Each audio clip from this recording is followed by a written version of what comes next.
Welcome to Tyler Walker Romance. You're about to dive into one of Miss Tyler's free full audiobooks. She always knows how to make you forget your life with handsome alpha male billionaire heroes and sassy strong heroines who grab love with both hands. In order for this content to be free, we have to take out the dirty details. Otherwise, we risk disrupting this platform's rules and guidelines. Buy the unabridged version of any Tyler Walker audiobook from tylerwalker.com, and with code SAVE40, you can get 40% off any digital product at checkout. Take this moment to subscribe to the channel, and remember that liking and commenting is what makes these free full audiobooks possible. Thank you for choosing to treat yourself with Miss Tyler.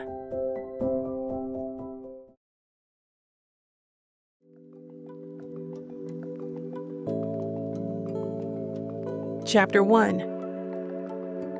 Cam. The air in the conference room is stale with the scent of lukewarm coffee and quiet desperation. Not my desperation, theirs. I lean back in my leather chair, the motion slow and deliberate, and let the silence stretch. Across the polished mahogany table, 3 men from Sterling Price fidget, their cheap suits suddenly looking a size too big. The head guy, a balding man named Henderson, clears his throat for the 3rd time in as many minutes. Logic dictates that the first person to speak now loses. So I wait. I let my gaze drift to the floor-to-ceiling windows, overlooking the downtown skyline. A perfect, cloudless Tuesday. A perfect day to crush a competitor. I tap a single perfectly manicured nail, a deep, glossy Bordeaux, against the table's edge. Once. Twice. The sound is a small, sharp counterpoint to the frantic thrumming of Henderson's heart, which I can practically hear from here. "Camellia," he finally says, his voice strained. "We feel our offer is more than fair, the cross-promotional metrics alone." "The metrics are speculative, Bill," I cut in, my tone smooth as silk but with an edge of steel I've spent a decade sharpening. "Your projections are based on a Q2 growth model that failed to account for the Techno launch. Your user engagement is down 7%. My numbers, on the other hand, are based on verified Q3 data." I slide a tablet across the table. On its screen is a single brutal graph showing their decline against our meteoric rise. "I'm not selling you a fantasy, I'm selling you a life raft." His face goes pale. The 2 younger suits flanking him look like they want to crawl under the table. I give them a slow, deliberate smile. It's not a friendly one. "We can't go higher than a 12% stake," he mutters, defeated. "I didn't ask you to," I reply, leaning forward. "I'm not negotiating equity. I'm dictating terms. You need our platform to survive the holiday quarter. You'll give us the exclusive distribution rights for your new product line. And in return, we won't actively bury you. That's the deal." Silence. I watch the calculation in his eyes, the war between pride and survival. Survival wins. It always does. "Fine," he grits out. I stand, extending a hand. "Pleasure doing business with you, Bill." His handshake is limp, sweaty. I resist the urge to wipe my hand on my tailored blazer as I walk out, my heels clicking a sharp, victorious rhythm on the marble floor. My assistant, a bright young woman named Chloe, falls into step beside me, her eyes wide with awe. "That was incredible, Miss Jordan." "That was Tuesday, Chloe," I say, handing her the tablet. "Draw up the preliminary contracts. I want them on Henderson's desk before he's had time to fully process the shellacking he just took. And get me a car. I'm heading out for the day." "Yes, ma'am." Back in my corner office, I shrug out of my blazer. The space is my sanctuary, clean lines, black and white photography on the walls, a single elegant orchid on my desk, everything in its place, everything under my control. I glance at my phone. A text from Harper lights up the screen. "Harp, bring your anti-cam A game. Ivy has painted a masterpiece on the dog, and Gideon is threatening to hose them both down in the yard. SOS. A real smile, the kind I reserve for a select few, touches my lips. I type back a quick reply. Me. On my way. Tell G to stand down. I'll bring wine for the adults and a non-toxic solvent for the dog.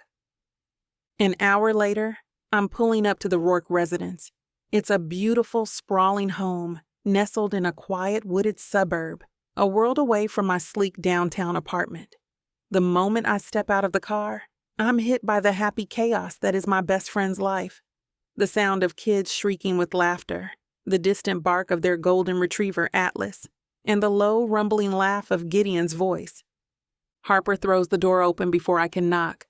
She's wearing yoga pants and a paint-smeared sweatshirt, her glorious curls piled into a messy bun. She looks radiant and exhausted, and she pulls me into a fierce hug that smells like baby powder and home.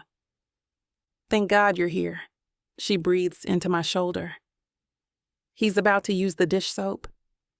Not on my watch, I say, stepping inside and handing her the bottle of expensive Cabernet I brought.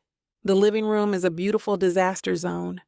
Toys are scattered across a plush rug, and in the center of it all is Ivy, Harper's 6-year-old, looking immensely proud of the abstract streaks of blue and green paint adorning a very patient Atlas. Gideon, a mountain of a man who still looks like he could snap a tree in half, is standing with his arms crossed, a look of amused exasperation on his face. He's holding their 1-year-old son, who is currently trying to eat his father's shirt. Auntie Cam, Ivy screeches, launching herself at my legs. I laugh, scooping her up into a hug. Hey, Picasso, I see you've entered your blue period. Daddy says Atlas looks like a sad blueberry, she giggles. Daddy is very wise, I say, winking at Gideon. He gives me a warm, welcoming nod, the stern lines of his face softening the way they only do for his family. Good to see you, Cam, he rumbles. Talk some sense into your friend before I have to call a groomer. Relax, big guy, I say, setting Ivy down. It's non-toxic, water-based paint. It'll come out. I walk over and scratch Atlas behind his paint-caked ears. Besides, I think it gives him character. Harper rolls her eyes, uncorking the wine. You're not helping. I'm never helping, I grin. That's why you love me. We spend the next couple of hours in a whirlwind of domestic bliss that feels like watching a foreign film. I help Harper clean up the dog. We drink wine while the kids splash in the tub, and I listen to them talk about their life. It's a life filled with a beautiful, messy, all-consuming love. So, Harper says, topping off my glass as we sit on the back porch, watching Gideon push the kids on the swing set. Any prospects on the horizon? Or are you still married to your job? I take a slow sip of my wine. It's the same question, different day. My job is a very fulfilling partner, thank you. It's reliable, it challenges me, and it never leaves its socks on the floor. She gives me a look, the one that says, I see right through you. Cam, you deserve to have this, she says softly, gesturing to the scene in front of us. A partner, a family. You'd be an amazing mom. My chest tightens. I'm an amazing aunt, I correct gently. That's enough for me. I have you guys. I have my career. My life is full. Full isn't the same as fulfilled, she murmurs. Logic dictates that a person can be perfectly fulfilled without a romantic partner, I say, falling back on my favorite defense. I'm happy for you, Harp. Truly. You and Gideon are disgustingly perfect. But that's your fairy tale, not mine. She sighs, knowing she's hit a wall. Okay, I'll drop it. For now. We sit in comfortable silence for a while, the sound of the kids' laughter filling the air. I love these moments. I love this family. But as I watch Gideon lift his son into the air, the baby's delighted squeals echoing in the twilight, a familiar, hollow ache settles in my chest. I ignore it, taking another sip of wine. I have everything I need, Everything I can control. It's late when I get back to my apartment. The silence is a strong contrast to the happy noise of Harper's house. Here, everything is pristine. White walls, minimalist furniture, not a single thing out of place. I pour myself a glass of water, kick off my heels, and sink into my sofa, the quiet wrapping around me like a blanket. I love this. The peace, the order. My phone rings, the sound jarring in the stillness. It's an unknown number, a local area code, probably a wrong number. I let it go to voicemail.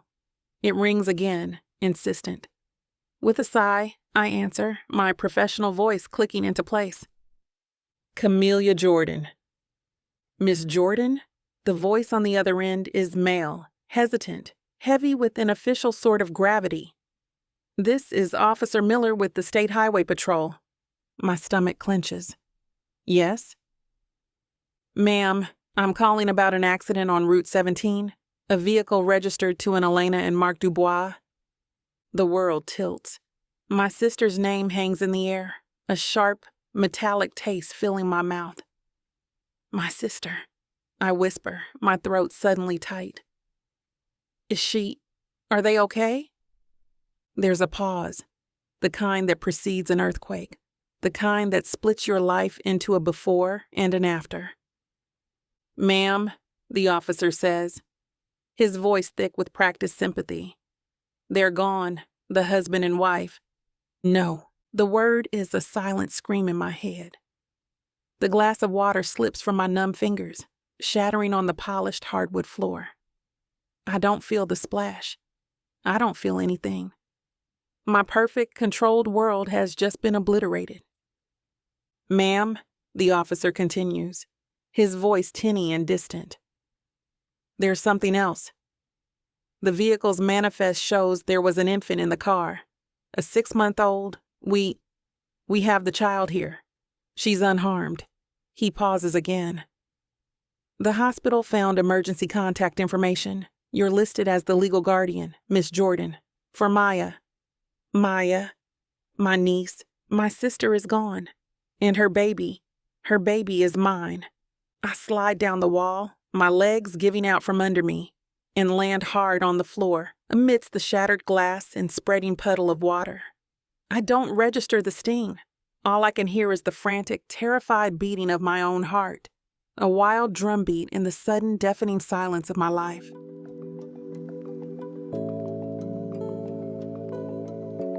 Chapter 2. Rodriguez. The scent of cordite and failure hangs in the air. It's a smell I know better than my own. I stand with my arms crossed, my shadow long in the harsh fluorescent lights of the Heartline firing range. Downrange, a new recruit, Miller, according to the name on his tactical vest, is fumbling a mag change. His hands are shaking, sweat beading on his forehead as he tries to slam the fresh magazine into his Glock. He's going to be dead in a real-world scenario. Time, I say, my voice sounding flat. It cuts through the air, and Miller flinches, dropping the magazine. It clatters to the concrete floor with a sound that echoes his incompetence. He looks at me, eyes wide with a blend of fear and shame. Chief, You're dead, I state simply. I do not raise my voice. I don't need to. My quiet is more effective than any shout. The recruits call me Terrorist Chief behind my back. They think it's because I design training scenarios that are hell on earth. They are wrong. It is because I am terror. I'm the quiet moment before the breach, the cold calculation that decides who lives and who dies. I walk toward him, my boots making no sound. I pick up the fallen magazine, my movements economical, precise. Your hands are shaking, Miller. Why? Nerves, Chief. Nerves are a luxury, I say, my voice dropping lower. In the field, nerves are a neatly engraved invitation for a bullet to find a home in your skull. You are thinking about the clock. You are thinking about my evaluation. You are thinking about everything except the muscle memory. Again. I tap the reset button. The targets flip. From the top. Holster, draw, 2 to the chest, 1 to the head, reload, repeat. Smooth is fast. Your movements are jagged. You are fighting the weapon. Let it be an extension of your will. Now. He nods, his jaw tight, and resets. As he draws, the sharp metallic click of the slide racking echoes in the range. The sound sends a phantom sting through the scar above my left eyebrow. For a split second, I am not here. I am in the dust and heat of Kandahar, the air thick with the screams of men. I see Shaw's arrogant smirk, hear the crack of a sniper rifle, feel the sickening thud of a body hitting the ground next to me. A body I was supposed to protect. I rub my thumb over the cool, worn face of my field watch. The familiar motion grounds me. Breathe in. Breathe out. You are here, not there. The memory recedes, leaving the familiar ghost of guilt in its wake. I focus back on Miller.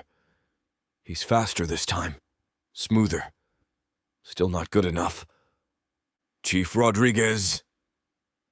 A young operative stands at the entrance to the range, looking hesitant to interrupt. Boss wants to see you. His office. Now. I give a curt nod. Miller, I say without turning. You will do this drill until your hands bleed, then you will do it again. I leave him to it, the sound of controlled gunfire popping behind me as I walk the long, sterile corridors of the Heartline facility. The building is Gideon's masterpiece, a state-of-the-art command and training center built from the ground up. It is a fortress, but fortresses can be breached from the inside. That is a lesson I learned the hard way. Gideon's office is on the top floor, a glass-walled room overlooking the entire operations floor. He came back months ago after taking a long break. Fortunately, the break wasn't final. He made more changes to Heartline, cleaned it up inside and out, made some renovations, and established a Heartline trauma center with Harper's help. When I enter, he's standing at the window, a Titan in a simple black polo, his back to me.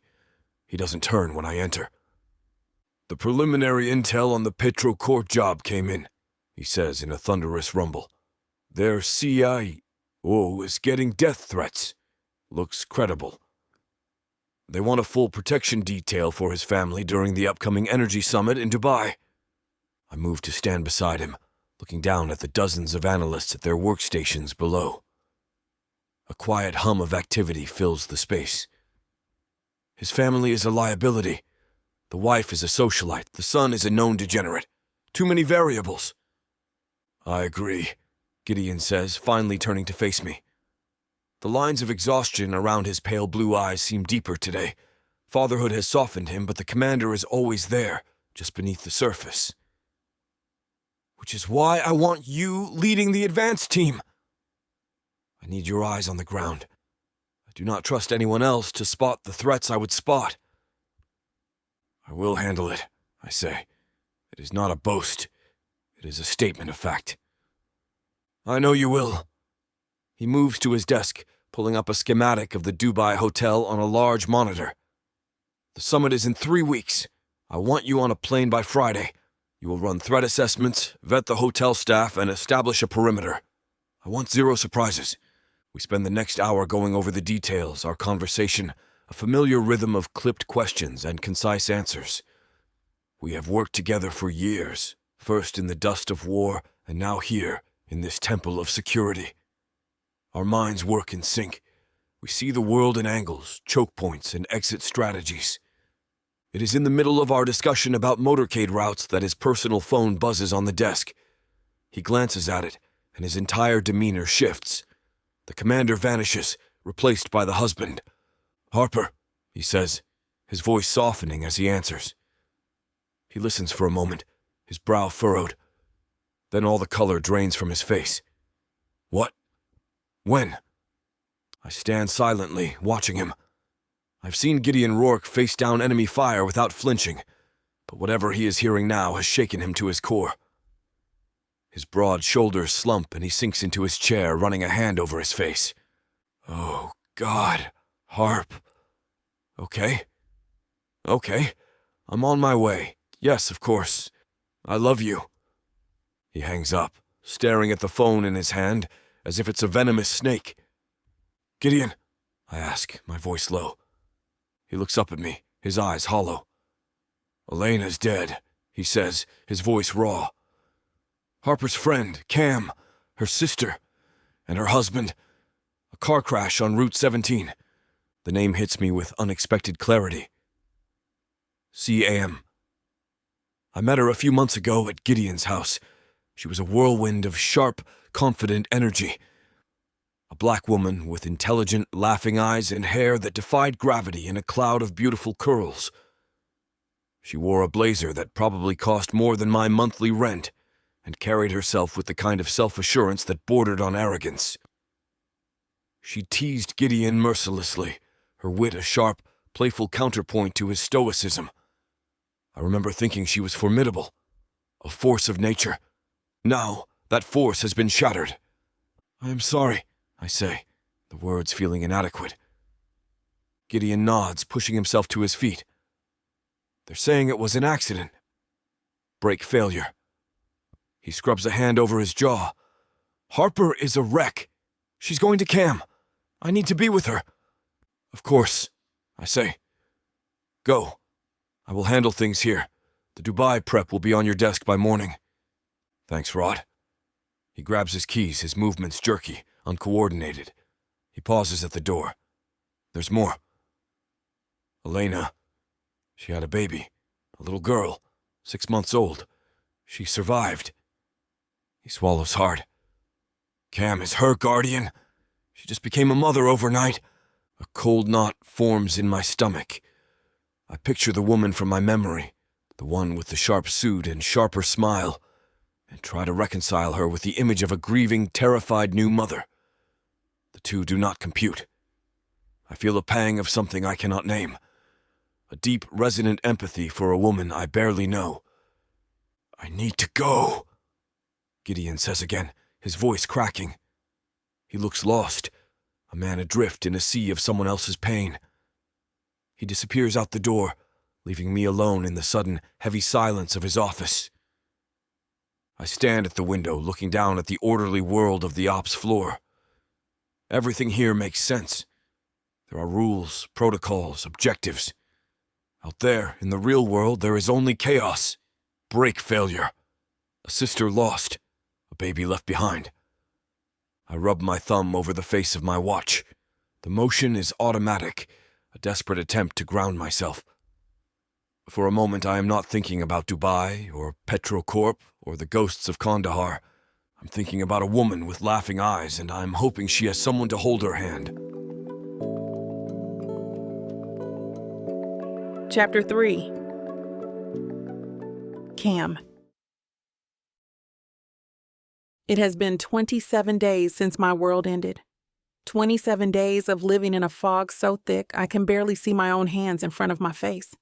My apartment, once a minimalist sanctuary of polished concrete and clean lines, is now a war zone. The enemy is baby gear. A half-assembled pack-and-play leans drunkenly against a wall, its instruction manual lying in a crumpled heap beside it. Diaper boxes form a precarious tower by the door. The air smells of lavender-scented baby wipes and sour, spit-up milk. My life is no longer my own.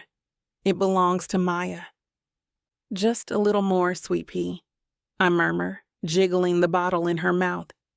She turns her head away, her tiny brow furrowed in a perfect imitation of her mother's stubborn frown. A fresh wave of grief hits me, sharp and sudden, and I have to bite the inside of my cheek to keep from crying. Again. She is full, Miss Cam. I look up at Teresa, my saving grace. She's a small, kind-faced woman in her 60s with warm, dark eyes and hands that seem to know exactly how to handle a fussy baby. Harper found her for me, a nanny with decades of experience who wasn't fazed by my frantic, grief-stricken incompetence. Teresa has been looking for work because her grandchildren are now in college, and she has nothing to do. She's a genuinely good woman who cares about Maya and me. She's eaten, 2 ounces? I ask, my voice cracking with exhaustion.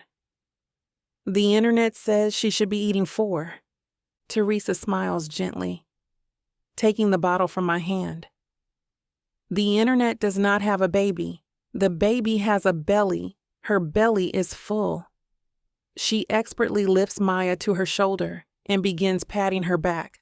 A moment later, a surprisingly robust burp echoes in the quiet room. See? All good. I sink back against my sofa, running a hand over my face. My hair, usually slicked back in a power bun, is a wild puff of curls I've imprisoned in a silk scarf.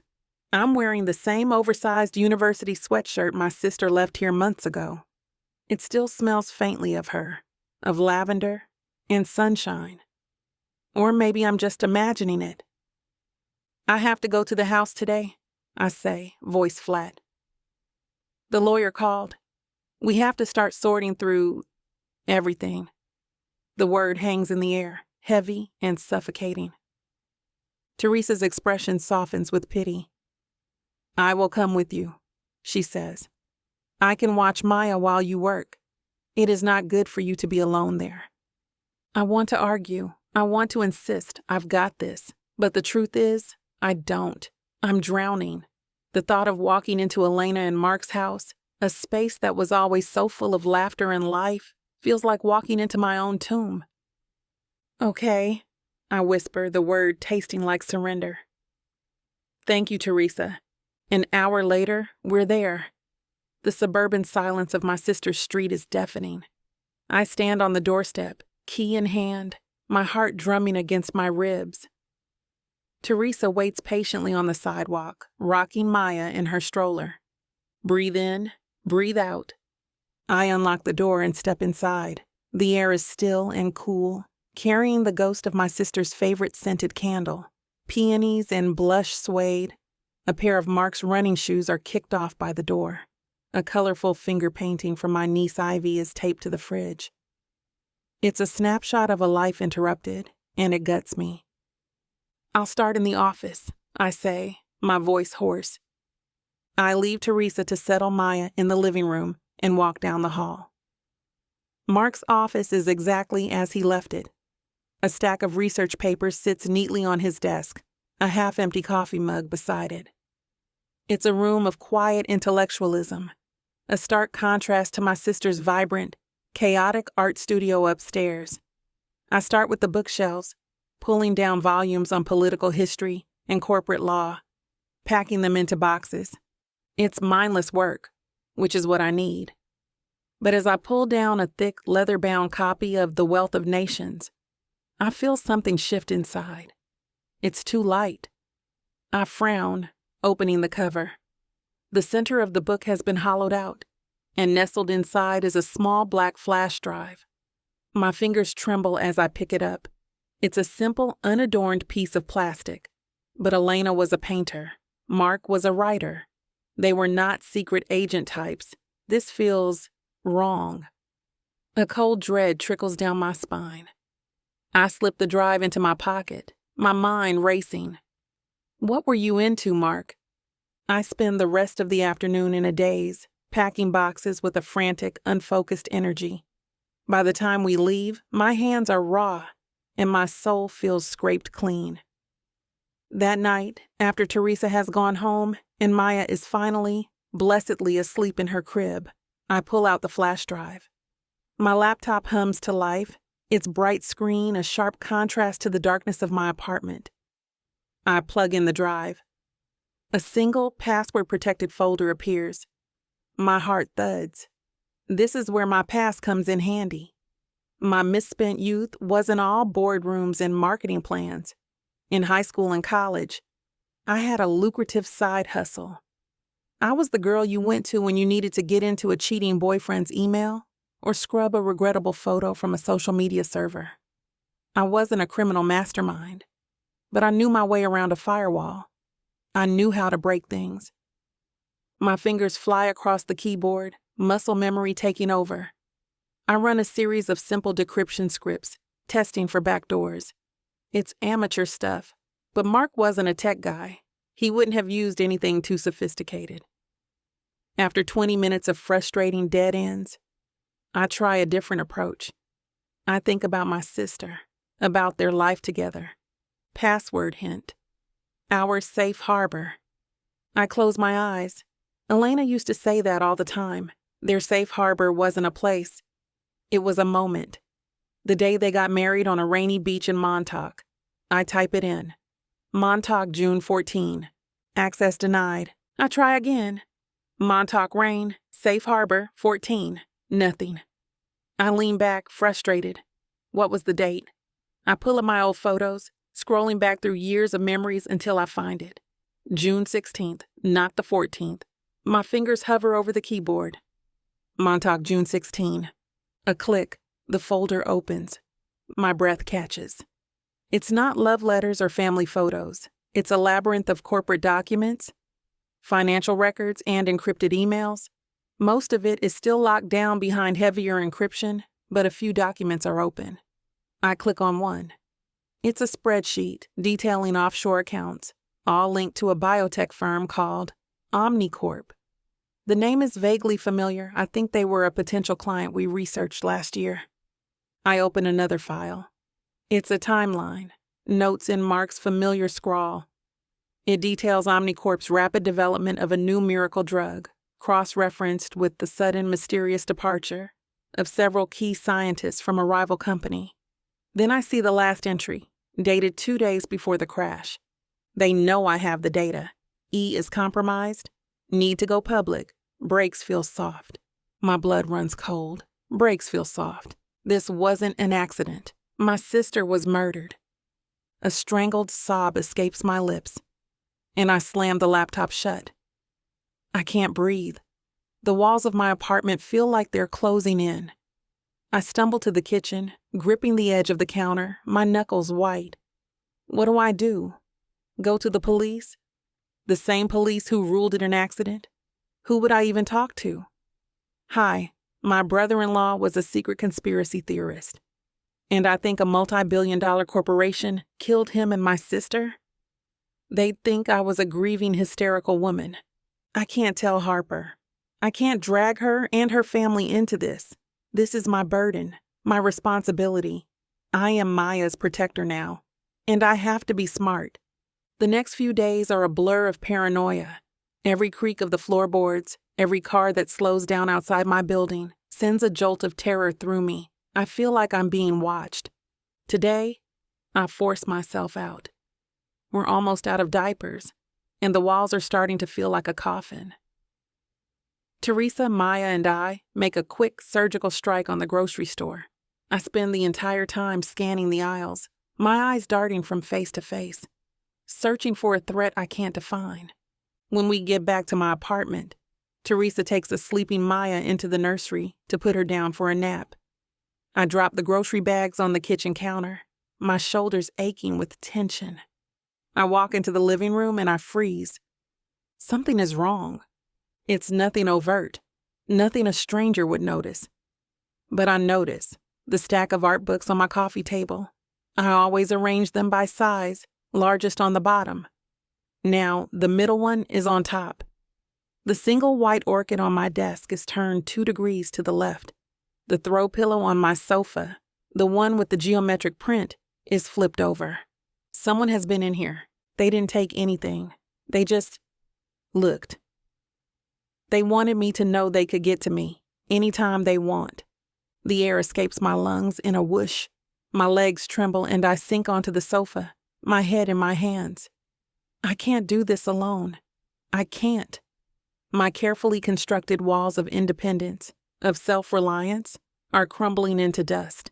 My hand shakes as I pull out my phone, my thumb hovering over Harper's name. I can't drag her into this. I can't put her family at risk, but I'm so scared. I hit the call button. She answers on the first ring. Hey, you. Her voice is warm, cheerful. I was just thinking about you. How's my favorite little nugget? Harp, I say, and my voice breaks. It's a small, pathetic sound. The cheerfulness vanishes from her voice, replaced by sharp concern. Cam, what's wrong? Is it Maya? Are you okay? No, I mean, yes, Maya's fine, I stammer, tears streaming down my face now.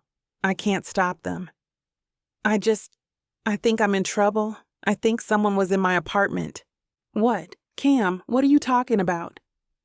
I tell her everything. The flash drive, the files, the feeling of being watched, the things moved in my apartment. I sound like a crazy person.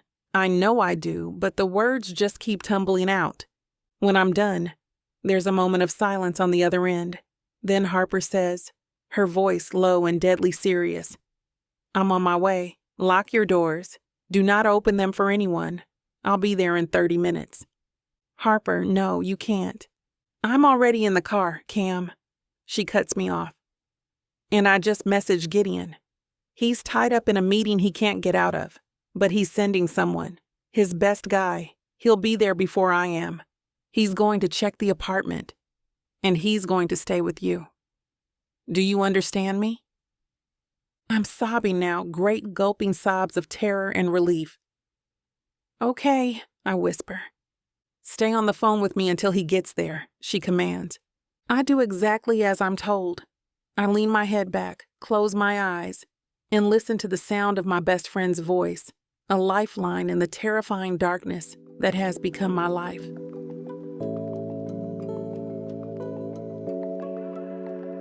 Chapter 4. Rodriguez. The street is a problem. I sit in the driver's seat of a nondescript gray sedan, parked 200 yards down from the Target building. The engine is off. The only sound is the quiet hiss of the vents and the steady beat of my own heart. I've been here for 7 minutes, and in that time I have identified 4 potential sniper perches, 3 alleys with no clear line of sight, and a traffic pattern that is predictably dangerously congested. The street is a one-way artery, a perfect channel for an ambush with limited escape routes. A kill box.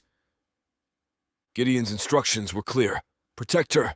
She's Harper's best friend. That makes her family. Family. The word is foreign territory. My family is the unit, the mission. But Gideon's voice held a raw edge I have not heard since his wife was in danger. That makes this different. That makes this absolute. I scanned the building's facade, a pre-war brick structure, elegant but a security nightmare. The fire escape is old, rusted, a noisy death trap, not a viable exit. The large, street-facing windows on the lower floors are an open invitation. I watch a delivery truck double park, blocking the flow of traffic for a full 90 seconds. A competent team could use that blockage to mount an assault and be gone before the first cop responds. My thumb rubs over the face of my watch. An old habit. A way to ground myself. The memory of Kandahar tries to surface. Dust, heat, the metallic tang of blood. But I push it down. That was then. This is now. The threat is different, but the stakes are the same. Life and death. I get out of the car. My movements fluid, economical. I blend into the flow of pedestrians on the sidewalk. Just another man in a dark jacket and jeans. But my eyes are working, cataloging everything. The man reading a newspaper on the bench. His shoes are too clean for a homeless person. The woman walking a poodle. She's looped the block twice. They are probably nothing. In my world, nothing is ever nothing. I enter the building's lobby. The air is cool, smelling of lemon polish and old money.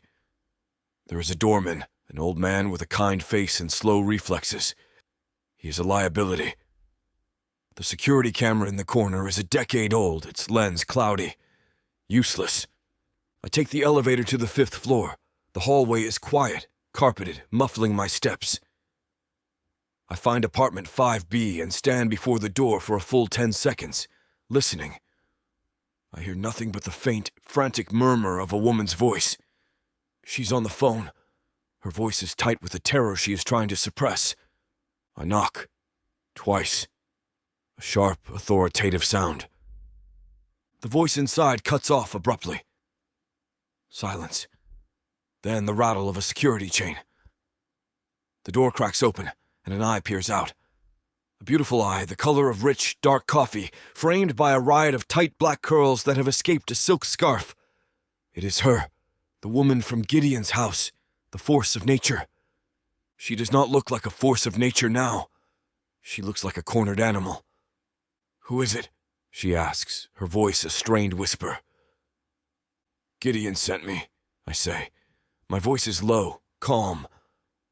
"My name is Rodriguez. I need you to let me in, Miss Jordan. I remember you. You're one of the Delta guys that helped save Ivy." She breathes. I nod. Hesitating, her gaze sweeps over me, taking in my height, the breadth of my shoulders, the unsmiling set of my mouth. I see the flicker of 1,000 calculations in her eyes. She is assessing me, just as I am assessing her. The chain slides back. The door swings open, and I step into chaos. My first thought is tactical. The apartment is a death trap. Boxes are stacked haphazardly, creating blind spots and cover for an intruder. The living room is dominated by a massive window overlooking the street, a sniper's dream.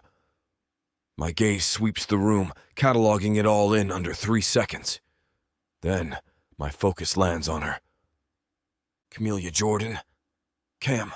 She is wearing an old, faded university sweatshirt that swallows her frame, and simple black leggings.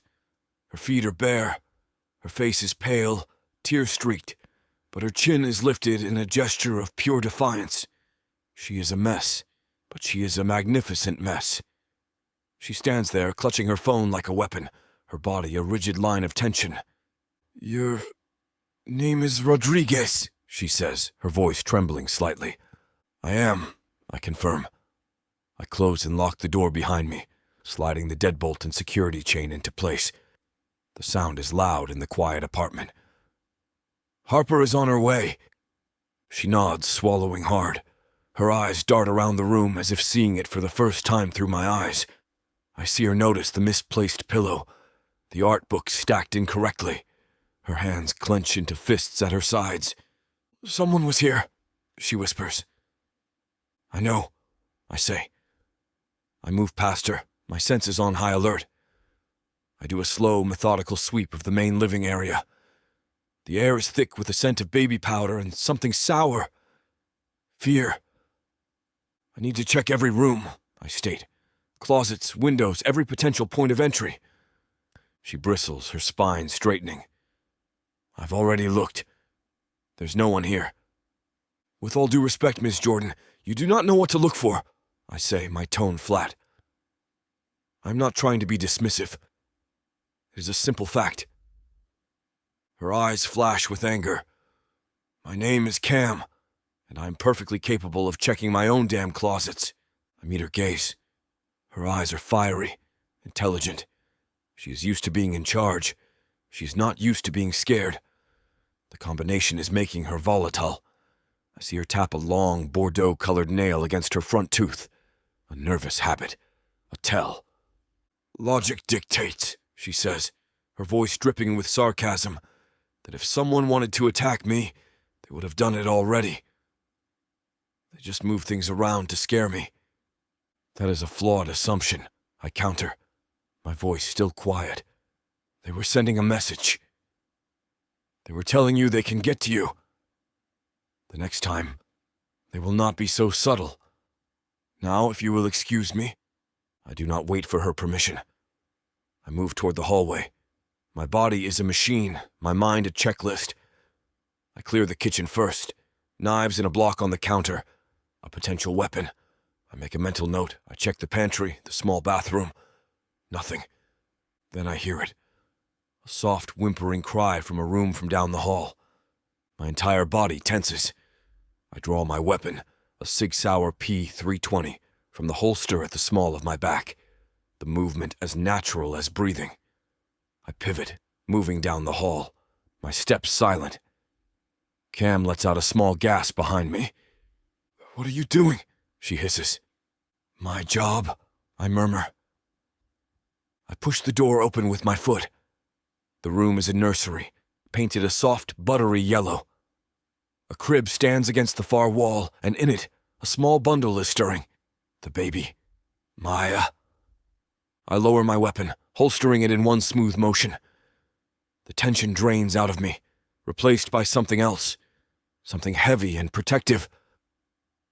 I walk to the crib, The baby is beautiful, with a head full of dark, downy curls and her aunt's wide, expressive eyes. She looks up at me, her bottom lip trembling, and lets out another soft cry. Without thinking, I reach in and scoop her up. She is impossibly small, warm and solid against my chest. Her scent is all milk and innocence. She quiets instantly, her tiny hand fisting in the fabric of my jacket. My heart, a muscle I have trained to be cold and efficient, gives a painful lurch. "What are you doing with my niece?" Cam's voice is sharp, panicked from the doorway. I turn to face her. She is staring at me, her arms crossed, her expression a mixture of fear and fury. "She was crying," I say simply. "I would have gotten her. I was closer." We stand there, locked in a silent battle of wills. Then, another person appears in the doorway. A small, older woman with a kind face and neat, graying hair pulled back in a bun. She is wearing a crisp, clean uniform. "Is everything all right, Miss Cam?" she asks, her voice soft, accented. "It's fine, Teresa," Cam says, her voice tight. "This is a friend. He's just leaving. I am not leaving. And this woman, Teresa, is a problem. She is too calm, too composed." She looks at me, a man with a gun strapped to his back holding a baby, and her expression does not flicker. She just smiles a serene, beatific smile. It sets my teeth on edge. I hand the baby back to Cam. Maya fusses at the transfer, her small face crumpling. Cam rocks her gently, her movements a little clumsy, a little frantic. "I need to sweep the rest of the apartment," I say, turning my attention back to the task at hand, including the nanny's quarters if she has them. "Teresa doesn't live here," Cam snaps, "and you are not interrogating my nanny. She's a godsend." "Every person who enters this space is a potential variable," I state, my gaze flicking to Teresa. The nanny meets my eyes, her smile never wavering. It is unnerving. "She needs to be vetted." Cam lets out a humorless laugh. "Vetted? Are you kidding me? You can't be serious. You just got here. You do not get to come into my home and make demands." "This is no longer just your home, Miss Jordan," I say, my voice dropping. "It is a potential crime scene, and my primary objective is to ensure the safety of you and that child. That means I will vet everyone.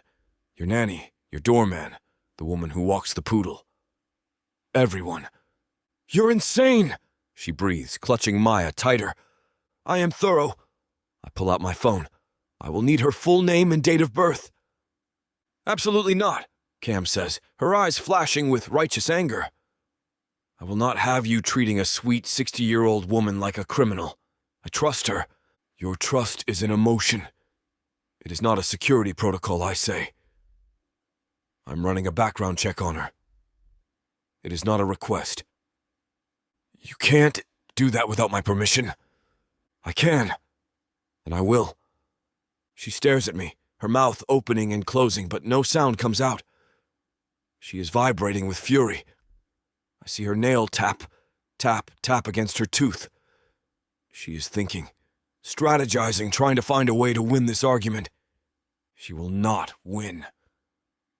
"You're a jaded, paranoid jerk," she finally spits out. "Yes," I agree without inflection. "That is why Gideon sent me." The doorbell rings, a sharp, piercing sound that makes both of us jump. Cam's eyes widen. "That's Harper," she whispers. I nod, moving toward the door. "Stay here. Do not move." I check the peephole. It is Harper, her face pale with worry. I slide the chain and unlock the door. She bursts in, her eyes immediately finding Cam. They collide in a desperate hug, Cam finally letting out the sob she has been holding back. I step back, giving them their space. My gaze falls on Teresa.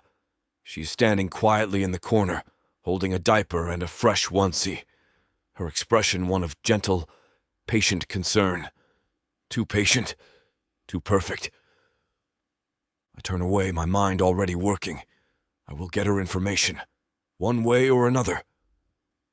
Because in my world, the most dangerous threat is the one you invite into your home, the one you trust, the one you never see coming. And I will not let another person die on my watch. Not again. Never again.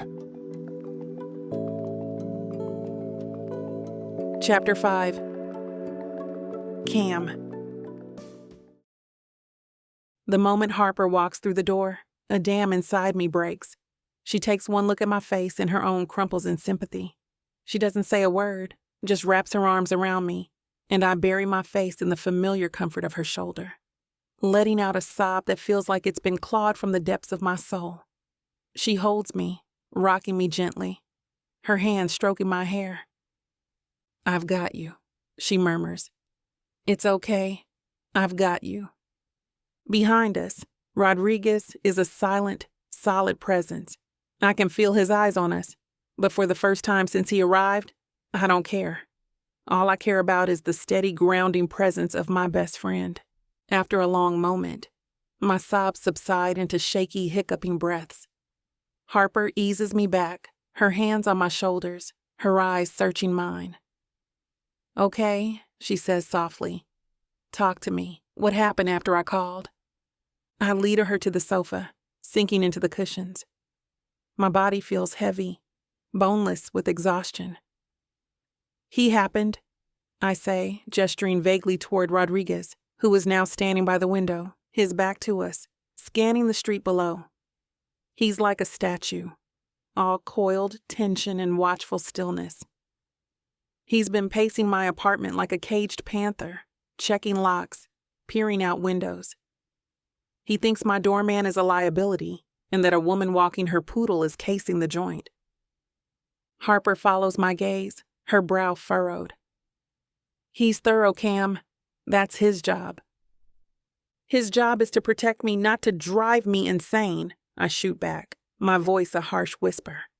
"He wants to run a background check on Teresa." Harper's eyebrows shoot up. "On Teresa? Why?" "Because," and I quote, "her baseline is incorrect," I say, mimicking his low, flat tone. He says no civilian remains that calm when a man with a weapon enters a room. He thinks she's a variable. I throw my hands up in exasperation. She's a sweet 60-year-old woman who is literally the only reason Maya isn't constantly screaming. He's paranoid. Harper takes a deep breath, a thoughtful expression on her face. "Okay, let's just talk to him." She raises her voice slightly. "Rod, can you come here for a second?" He turns from the window, his movements fluid and unhurried. He walks over, stopping a few feet away. His arms crossed over his broad chest. He looks from me to Harper, his hazel eyes unreadable. "You wanted to run a background check on Teresa?" Harper asks, her tone calm, diplomatic. "I did," he confirms, his voice a low rumble. "No, you will not," I snap, my anger flaring again. He ignores me, his focus entirely on Harper. When I entered the apartment, I had my weapon drawn. Miss Jordan was, understandably, distressed. The baby was crying. The nanny, however, showed no signs of surprise, fear, or even curiosity. Her heart rate did not elevate. Her expression did not change. She remained perfectly calm. That is not a normal civilian response. That is the response of someone with training, or someone who was expecting me. I stare at him, my mouth agape. "You checked her heart rate? How the hell did you check her heart rate?" "I did not need to," he says, his gaze finally flicking to me. I could see the pulse in her neck. It was slow and steady, unchanged. A chill trickles down my spine. He's not just observant. He's on another level entirely. Harper lets out a long, slow sigh, running a hand through her glorious curls. She looks at me, and I see a flicker of apology in her eyes. "Okay," she says. "There's something you both should know. Rod, you're right. Teresa isn't just a nanny." My stomach clenches. "What are you talking about?" Harper looks at me, her expression serious. I didn't tell you because she asked me not to. She didn't want you to feel weird about it.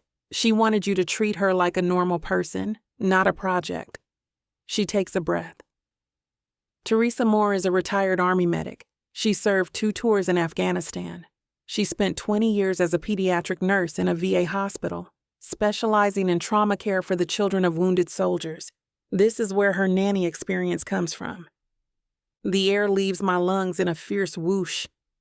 I stare at Harper, then at Rod, my mind struggling to process this new information. Her sons, Harper continues, her voice quiet, are the founders of Moore Securities. They're one of the firms Heartline has been partnering with on the new Trauma Survivor Outreach Program. They specialize in transitioning veterans back into civilian life. Teresa volunteers with them. She helps vets with PTSD learn how to handle being around their own kids. She's not just a nanny, Cam. She's one of the most capable people I've ever met. Rod's stoic expression finally cracks. I see a flicker of something in his eyes, surprise, respect, maybe even a hint of chagrin. He uncrosses his arms, his posture shifting almost imperceptibly. She's been helping me out with Jordan when Gideon's tied up. Harper finishes. When I heard what happened to Elena, I called her. I knew you'd need the best. And she is the best. I sink back against the sofa, stunned into silence. Teresa, a retired Army medic. It explains everything.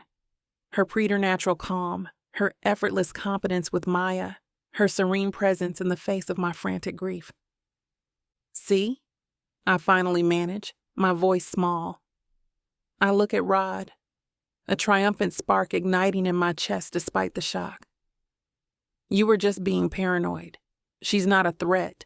She's practically a superhero. I feel a petty sense of satisfaction at having proven him wrong. He meets my gaze, and for the first time, I see a hint of something that might be humility in his eyes. He gives a slow, single nod. My assessment was incorrect, he says, the admission costing him something, I can tell. I will stand down regarding the background check. Harper stays for another hour, helping me create a list of things to deal with.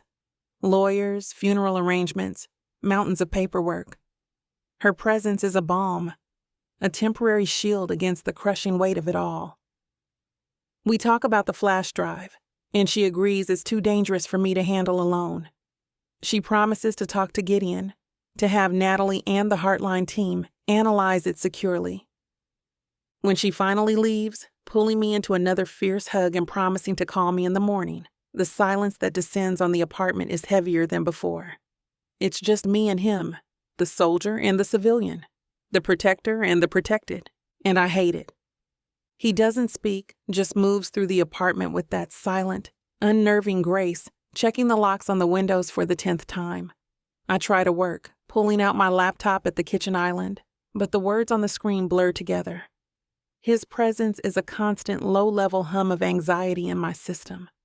I'm acutely aware of every move he makes, every quiet breath he takes. Later, after Teresa has returned to give Maya her evening bottle and put her to bed, I find him standing by the large living room window, staring down at the street below. The city lights glitter like a diamond slick against black velvet. See any more poodle-walking assassins? I ask, my voice sharper than I intend. He doesn't turn. The black Lexus, he says in a rough murmur. It has been parked across the street for 45 minutes. My blood runs cold. I move over to the window, peering down. I see the car, its dark shape almost invisible in the shadows. They're probably just waiting for someone. Their engine is running, he says. And they have not looked at their phones? Not once. People cannot go 5 minutes without looking at their phones. They are watching this building. A knot of fear tightens in my stomach. You don't know that. I do. He finally turns to look at me, his hazel eyes dark with certainty. I am going to do a sweep of the garage. Stay here. Lock the door behind me. Before I can argue, he's gone. the door clicking shut behind him. I'm left alone, my heart thrumming against my ribs. He was right to be paranoid. I was a fool to think I was safe. Minutes stretch into an eternity. I pace the living room, every creak of the floorboards making me jump. Finally, the door opens and he steps back inside. The grim certainty on his face has been replaced by a cold, lethal intensity that terrifies me. He's holding a small, grimy piece of black tubing, severed cleanly at one end. "The Lexus was in the garage," he says, his voice dangerously quiet. "Parked 2 spots from your Tesla. The engine was warm. It prompted a closer look." He places the piece of tubing on my clean white countertop.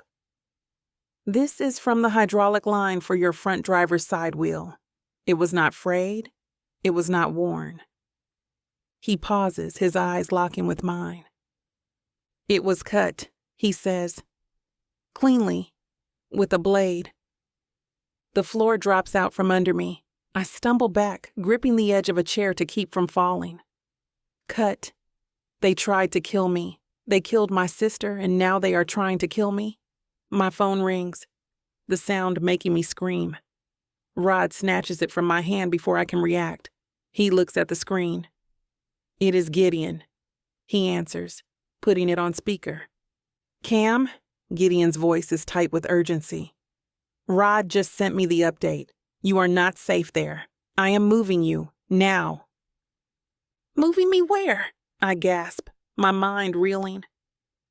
"To a secure location, a safe house," Gideon says. "I have a team prepping it now. Rod will get you out of the building through a service exit in the basement. A car will be waiting in the back alley. Do exactly as he says." "No," I say, shaking my head. "Even though he can't see me. No, I can't just leave. This is my home, Maya." "Your home is compromised." Gideon's voice is firm, leaving no room for argument. "Your life is in danger. This is not a negotiation. Pack a bag, essentials only, for you and the baby. You have 10 minutes. The line goes dead. I stare at Rod, my chest heaving. He is already moving, grabbing a small go bag from beside the door. He pulls out a small earpiece, fitting it into his ear. "We need to move," he says, sounding all business. "Get the baby. Pack what you can in 5 minutes. Clothes, diapers, formula, nothing else. No electronics. They can be tracked." I am frozen, my mind a maelstrom of terror and denial. This can't be happening. He sees my paralysis. He walks over to me, his large hands landing gently on my shoulders. His touch is surprisingly steady, grounding. "Camellia," he says, voice softer now but no less urgent. He uses my full name, and the formality of it somehow cuts through my panic. "I know you are scared, but I need you to focus. I will not let anything happen to you or that child. That is my promise. But you need to trust me. Can you do that?" I look into his eyes. They are clear, steady, and filled with a fierce, unwavering resolve. He is a soldier, a protector. And right now, he is all I have. I take a shaky breath and give a small, jerky nod. "Good," he says, his hands dropping from my shoulders. "Now go, 5 minutes. I turn and run toward the nursery, my heart a frantic, terrified bird beating against the cage of my ribs. My independence, my control, my entire life, it's all being stripped away. I am being forced into hiding, a prisoner of circumstance, trapped with a silent, dangerous stranger who is now my only hope. This is it, baby. This is what you can get me that'll make me happy. You know I'll get you whatever you want. All you need to do is ask me and I'll give it to you. This ain't just it. This is everything I could ever want. Now I'm curious. What does a strong, sassy woman like yourself want so badly? Baby, you know what I want? I can't wait to hear. The Big Baddie Bundle from Tyler Walker. It has everything I need. 20 ebooks with over 1 million words of sassy romance and spice that'll keep you on your toes. 10 audiobooks containing over 60 hours of that seductive voice telling me naughty things all night long. You don't need an audiobook for that, baby. Right here. You may be fine and all, but no one tells it like the way Miss Tyler does. And I need her in my life. The Big Baddie Bundle is everything you need. You can get it for 80% off. Go to TylerWalker.com to browse the bundles that earn you the best deals. It's time you treat yourself. Because you deserve it. Escape your life with Miss Tyler.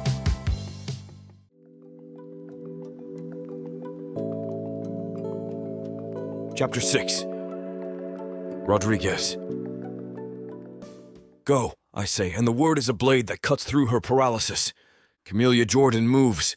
She runs toward the nursery, a frantic energy propelling her forward. I do not watch her go. I'm already in motion, my world narrowing to a series of tactical objectives. The go bag is in my hand. Earpiece is in, a low hiss of static connecting me to the outside world. Rodriguez, what is your status? Gideon's voice is tight in my ear. Compromised, I say, my voice low as I move to the front door, peering through the peephole. The hallway is clear. Target is aware. Prepping for exfil. 5 minutes. The Lexus is on the street. Assume they have eyes on the front. Your exit is the basement service corridor. We have an armored Suburban waiting in the east alley. Team Bravo is en route for support. ETA 3 minutes. Copy. I turn back as Cam emerges from the nursery. She's a whirlwind of terrified motion. She's clutching the baby Maya to her chest with one arm, a ridiculously oversized diaper bag slung over the other shoulder. The bag is unzipped, a stray pacifier threatening to spill out. She is a civilian trying to operate in a war zone, and my gut clenches with a protective instinct so fierce it surprises me. The bag is too big, I state. It will slow you down. It has her diapers, her food, her entire life in it, she whisper-shouts, her dark eyes blazing with a desperate fire. I'm not leaving it. There's no time to argue. Fine. Stay behind me. Do exactly as I say. Do not stop for any reason. Do you understand? She gives a sharp, jerky nod, her knuckles white where she grips the baby. Maya is quiet, her wide, dark eyes taking in the scene, her small face pressed into her aunt's neck. She has her mother's stillness, a trait that must be a dagger in Cam's heart right now. I crack the apartment door, my Sig Sauer drawn, the cool weight of it a familiar comfort in my hand. The hallway is still empty. Move, I murmur. We move. I take point, my weapon sweeping the corridor, my senses on high alert. Cam is right behind me, her breathing a series of short, sharp gasps. We reach the service stairs, the metal door cold and solid. I push it open, revealing a narrow concrete stairwell that smells of dust and damp. Stairs will be faster than the elevator, I say, already descending. Stay close. We move down 5 flights of stairs, our footsteps echoing in the enclosed space. Cam is breathing hard now, the oversized bag bumping against the railing. By the time we reach the basement level, a sheen of sweat covers her forehead, but she has not complained. She has not faltered. The basement is a labyrinth of pipes and storage cages.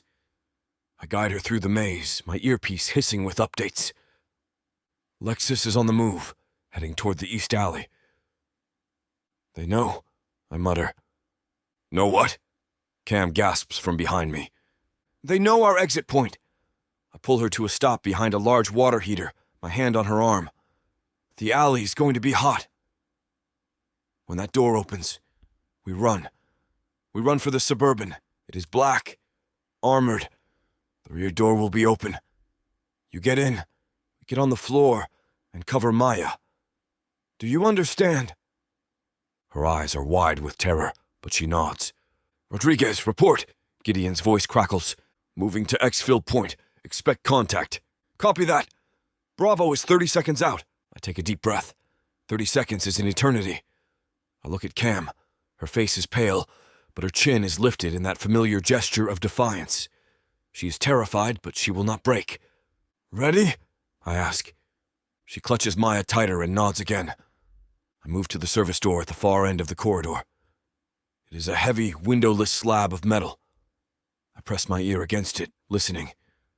I hear nothing but the faint hum of the building's ventilation. On my count, I whisper. 3, 2, 1. I shove the door open and we burst into the alley. The world explodes. The first gunshot cracks the air, the sound deafening between the brick walls. A bullet ricochets off the dumpster beside us with a high-pitched whine. The black Lexus is at the far end of the alley, blocking our path to the street. A man is leaning out the passenger window, an assault rifle raised. "Run!" I yell, shoving Cam toward the Suburban, which is idling 20 yards away. She runs, a strangled cry escaping her lips. She moves with a desperate, clumsy grace, her body curled around the baby. I move with her, staying between her and the shooter. Laying down suppressing fire with my SIG the handgun is a pathetic counter to a rifle, but it makes him duck. Another man appears from behind the Lexus, a pistol in his hand. He takes aim. I fire twice. He stumbles back, clutching his shoulder, and disappears behind the car. We are halfway to the Suburban. 10 more yards. The man with the rifle is up again, a burst of automatic fire chewing up the asphalt at our feet. Cam screams as a piece of shrapnel kicks up and slices her arm. "Do not stop!" I roar. She stumbles but keeps moving, her face a mask of terror and determination. 5 more yards. The rear door of the Suburban is open, a dark promise of safety.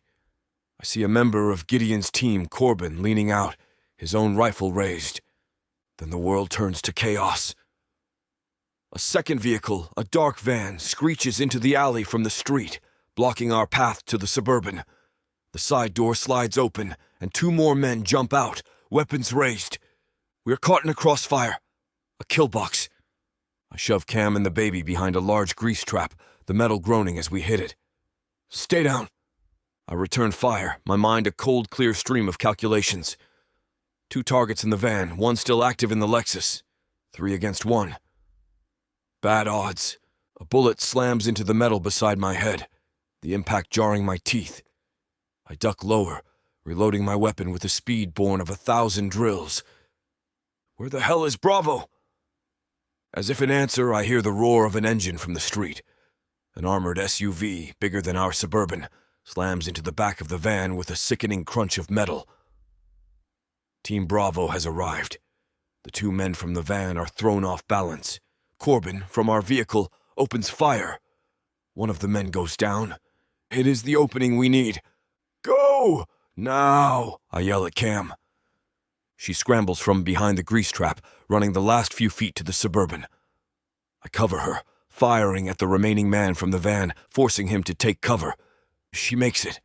She dives into the back of the vehicle, disappearing from view. I pivot, turning my attention back to the Lexus. The original shooter is still there, his rifle spitting fire. I feel a white-hot pain sear across my bicep. I grunt, stumbling back a step, but my grip on my weapon does not falter. A member of Team Bravo lays down a heavy burst of fire on the Lexus, and I use the opportunity to sprint for the Suburban. I dive in, landing hard on the floor just as the doors slam shut. The vehicle lurches forward, tires squealing as it rockets out of the alley and into the flow of traffic. We're clear. I push myself up, my arms screaming in protest. The inside of the Suburban is dark, the windows tinted black. Cam is huddled on the floor, her body still curled protectively around Maya. She is shaking, her face pale, her eyes wide with shock. But she is alive. They are both alive. I help her onto the bench seat. She stumbles, and I catch her, my arm wrapping around her waist. She is trembling, but she is solid and warm in my arms. "Thank you," she whispers, voice a raw, broken thing. I just nod, my throat too tight to speak. We spend the next 2 days in a state of suspended animation in the safe house. I establish a routine. I do a full security sweep every hour. I monitor the perimeter cameras. I cook, if you can call rehydrating MRES cooking. She looks at the foil pouches of tactical chili mac with a look of pure, unadulterated disgust. Logic dictates that a human being cannot survive on this sludge, she says on the second night, her voice dripping with the first hint of her old, sharp wit.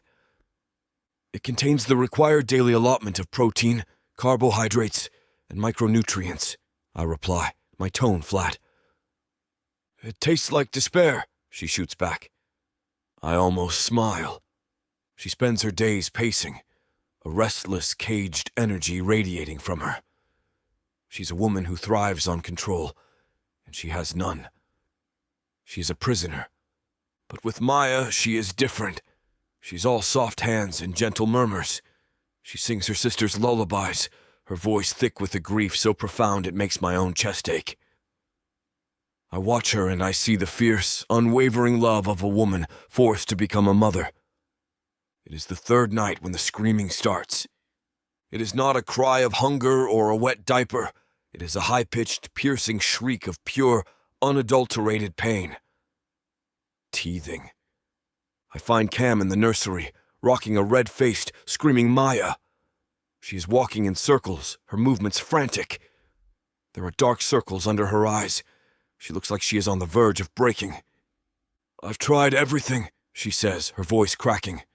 The cold teething rings, the gel, a little Tylenol. Nothing is working. She won't stop.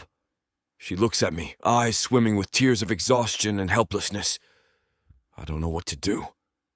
I have faced down armed insurgents. I have survived IEDs. But the sound of that baby's pain and the sight of this strong woman's despair, it bypasses all my training. It hits me on a primal level. I do not ask for permission. I walk over and gently take the baby from her arms. Maya is a squirming, screaming bundle of misery. Cam lets her go without protest, her own arms falling limply to her sides. Go. Sleep, I tell her as I soothe Maya. I hold the baby against my chest, her small, hot body pressed against mine. I start to walk, a slow, steady pace around the room. I say nothing. I just walk and I hum. It is not a real song. It is a low, tuneless sound from deep in my chest, a sound my own father used to make when I was a child a lifetime ago. Maya's screams slowly subside into hiccuping sobs. Her body, once rigid with pain, begins to relax against mine. Her tiny fists, which had been beating against my chest, uncurl. She lets out a long, shuddering sigh and goes limp, her head resting on my shoulder. I continue to walk, my hand rubbing slow, steady circles on her back. The silence in the room is a blessed relief. After a few minutes, I stop and look down at her. She is asleep, her small mouth parted, her long eyelashes dark against her tear-stained cheek. I stand there for a long time, just holding her, breathing in her sweet, innocent scent. The weight of her in my arms is both a burden and a benediction. I think of the man I could not save, the life that was lost on my watch. I look down at this new life, this perfect, fragile creature. I will not fail again. I sense a presence in the doorway. I look up. Cam is standing there, her arms wrapped around herself, her face a canvas of conflicting emotions instead of sleeping. I see exhaustion, relief, and something else. Something that looks like wonder. She does not say anything. She just watches me, and in the dim light of the nursery, in the quiet aftermath of the storm, I feel something shift between us. A wall I didn't even know was there has begun to crumble. And I'm sure that has little to do with logic or training, that this mission is no longer just a job.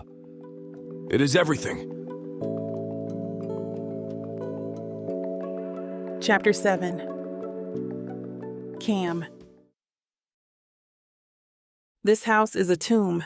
A clean, climate-controlled, state-of-the-art tomb with excellent Wi-Fi and tactical chili mac that tastes like regret. I'm sitting at a Spartan metal table in what I guess is the dining area, staring at a bank of security monitors. 4 screens, 16 different camera angles, all showing the same thing. Trees. So many goddamn trees. It's been 3 days since the shootout in the alley, and I feel like I'm slowly losing my mind. My world has shrunk to these 4 gray walls. My schedule is dictated by the needs of a 6-month-old and the silent, watchful presence of the man currently field stripping a handgun on the other side of the room. Rodriguez. He moves with a quiet, unnerving economy of motion, each click and slide of the weapon a precise, practiced sound in the otherwise silent house. He hasn't spoken more than 20 words to me all day. The perimeter is secure. Did the baby sleep? There is coffee. He's less of a person and more of a highly functional, heavily armed appliance, a human-shaped security system. And I hate him for it. I hate the way his calm makes my frantic energy feel hysterical. I hate the way his competence highlights my own fumbling incompetence as a new guardian. Maya is napping in the nursery, a small windowless room that feels more like a bunker. I should be working. I have a multi-million-dollar ad campaign to oversee, a team that is probably floundering without me. But every time I open my laptop, the words on the screen blur into an indecipherable mess. My old life, the one where I was in charge, feels like a dream I'm struggling to remember. A soft chime comes from the encrypted tablet Gideon left for me. A secure message. My heart gives a painful lurch. It's from Harper. Harp, thinking of you. Gideon set up a secure video link if you're up for it. No pressure. Just want to see your face. Tears prick my eyes. The thought of seeing her, of connecting with someone from the before, is a lifeline I'm desperate to grab. I type back a single shaky word. Me, yes? A moment later, a link appears. I tap it, and the screen flickers to life. Harper's face fills the tablet, and a sob catches in my throat.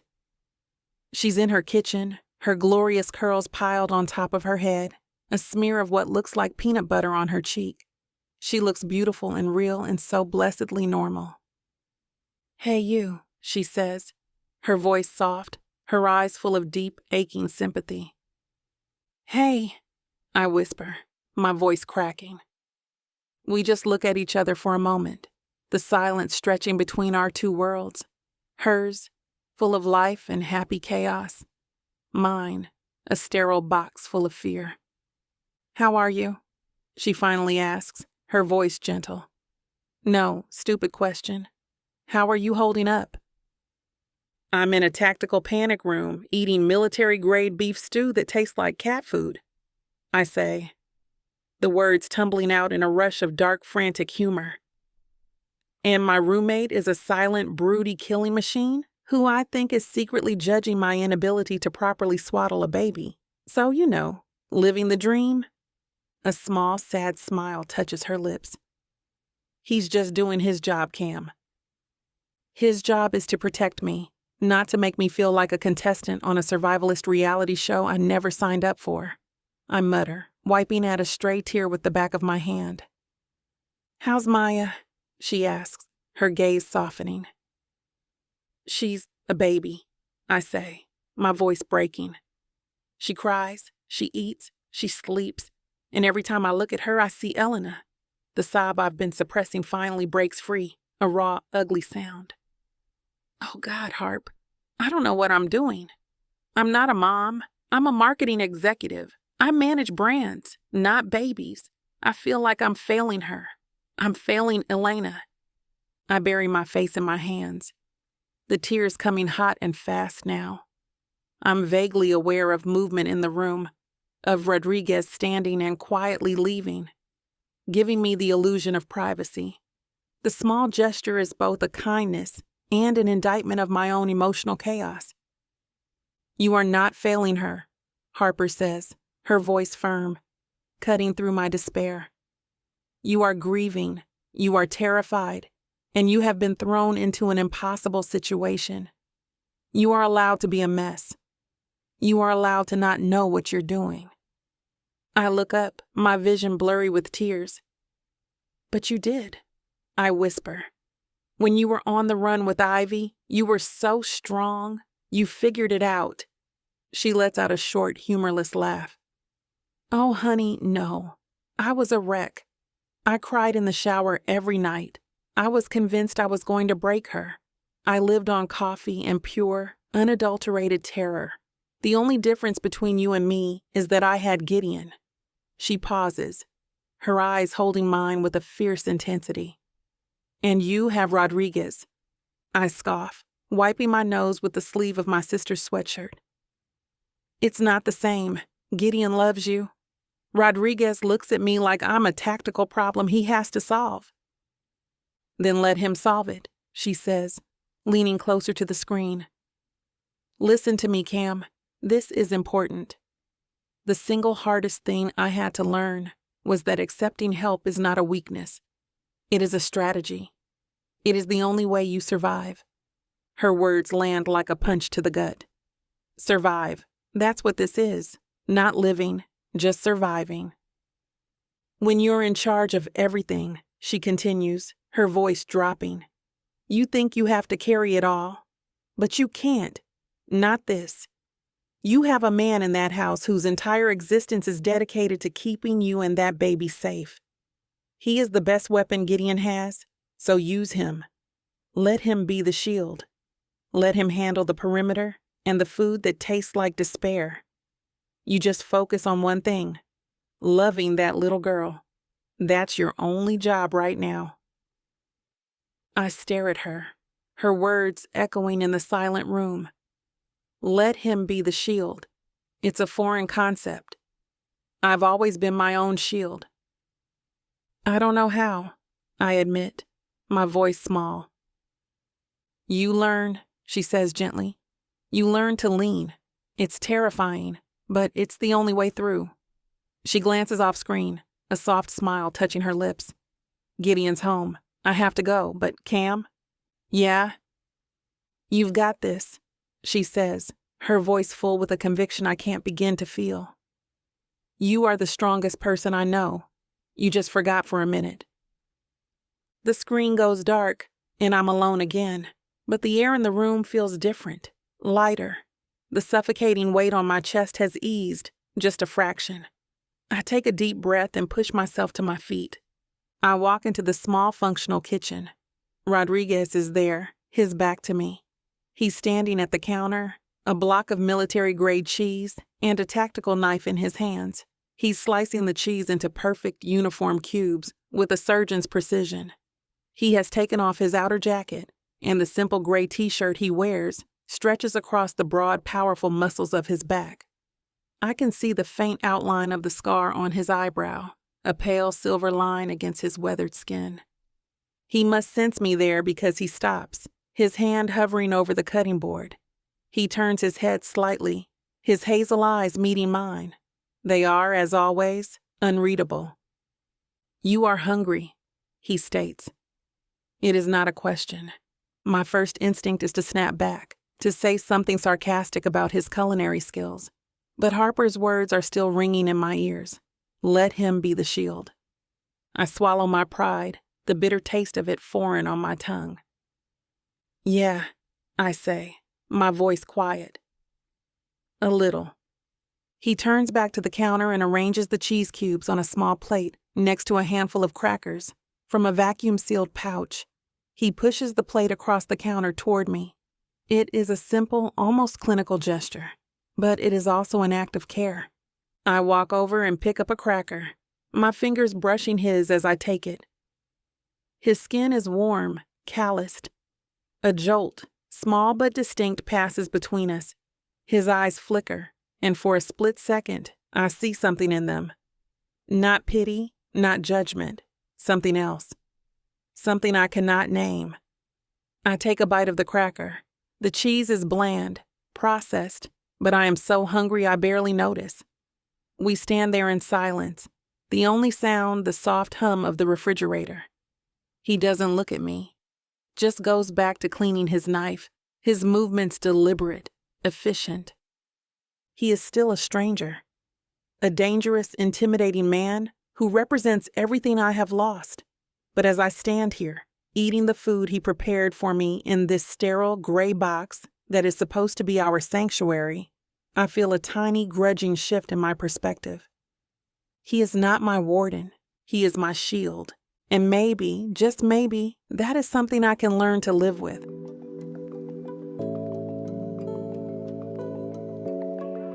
Chapter 8. Rodriguez. A fragile truce has settled over the tomb. It has been 5 days since the firefight. 5 days in this sterile gray box. The air is still recycled. The food is still tactical. But the tension, the palpable animosity that once crackled between us, has dissipated. It has been replaced by a quiet, wary coexistence. A routine. I watch her now. Camellia. She sits on the floor in the main living area, her back straight, her legs crossed. The baby Maya lies on a soft blanket in front of her, kicking her small feet in the air. Cam is making faces at her, a series of ridiculous, exaggerated expressions that pull a gurgling laugh from the infant. A real, genuine smile touches Cam's lips, and the transformation is startling. It erases the exhaustion, the grief, the fear. For a split second, she is not a woman under siege. She's just happy. Something in my chest, a muscle I thought long atrophied, gives a faint, unfamiliar tug. Since her video call with Harper 2 days ago, she has been different. The sharp, defensive edges have softened. She still moves with that same restless energy, a thoroughbred confined to a paddock, but the frantic, panicked edge is gone. She has started to lean. Not on me, not directly.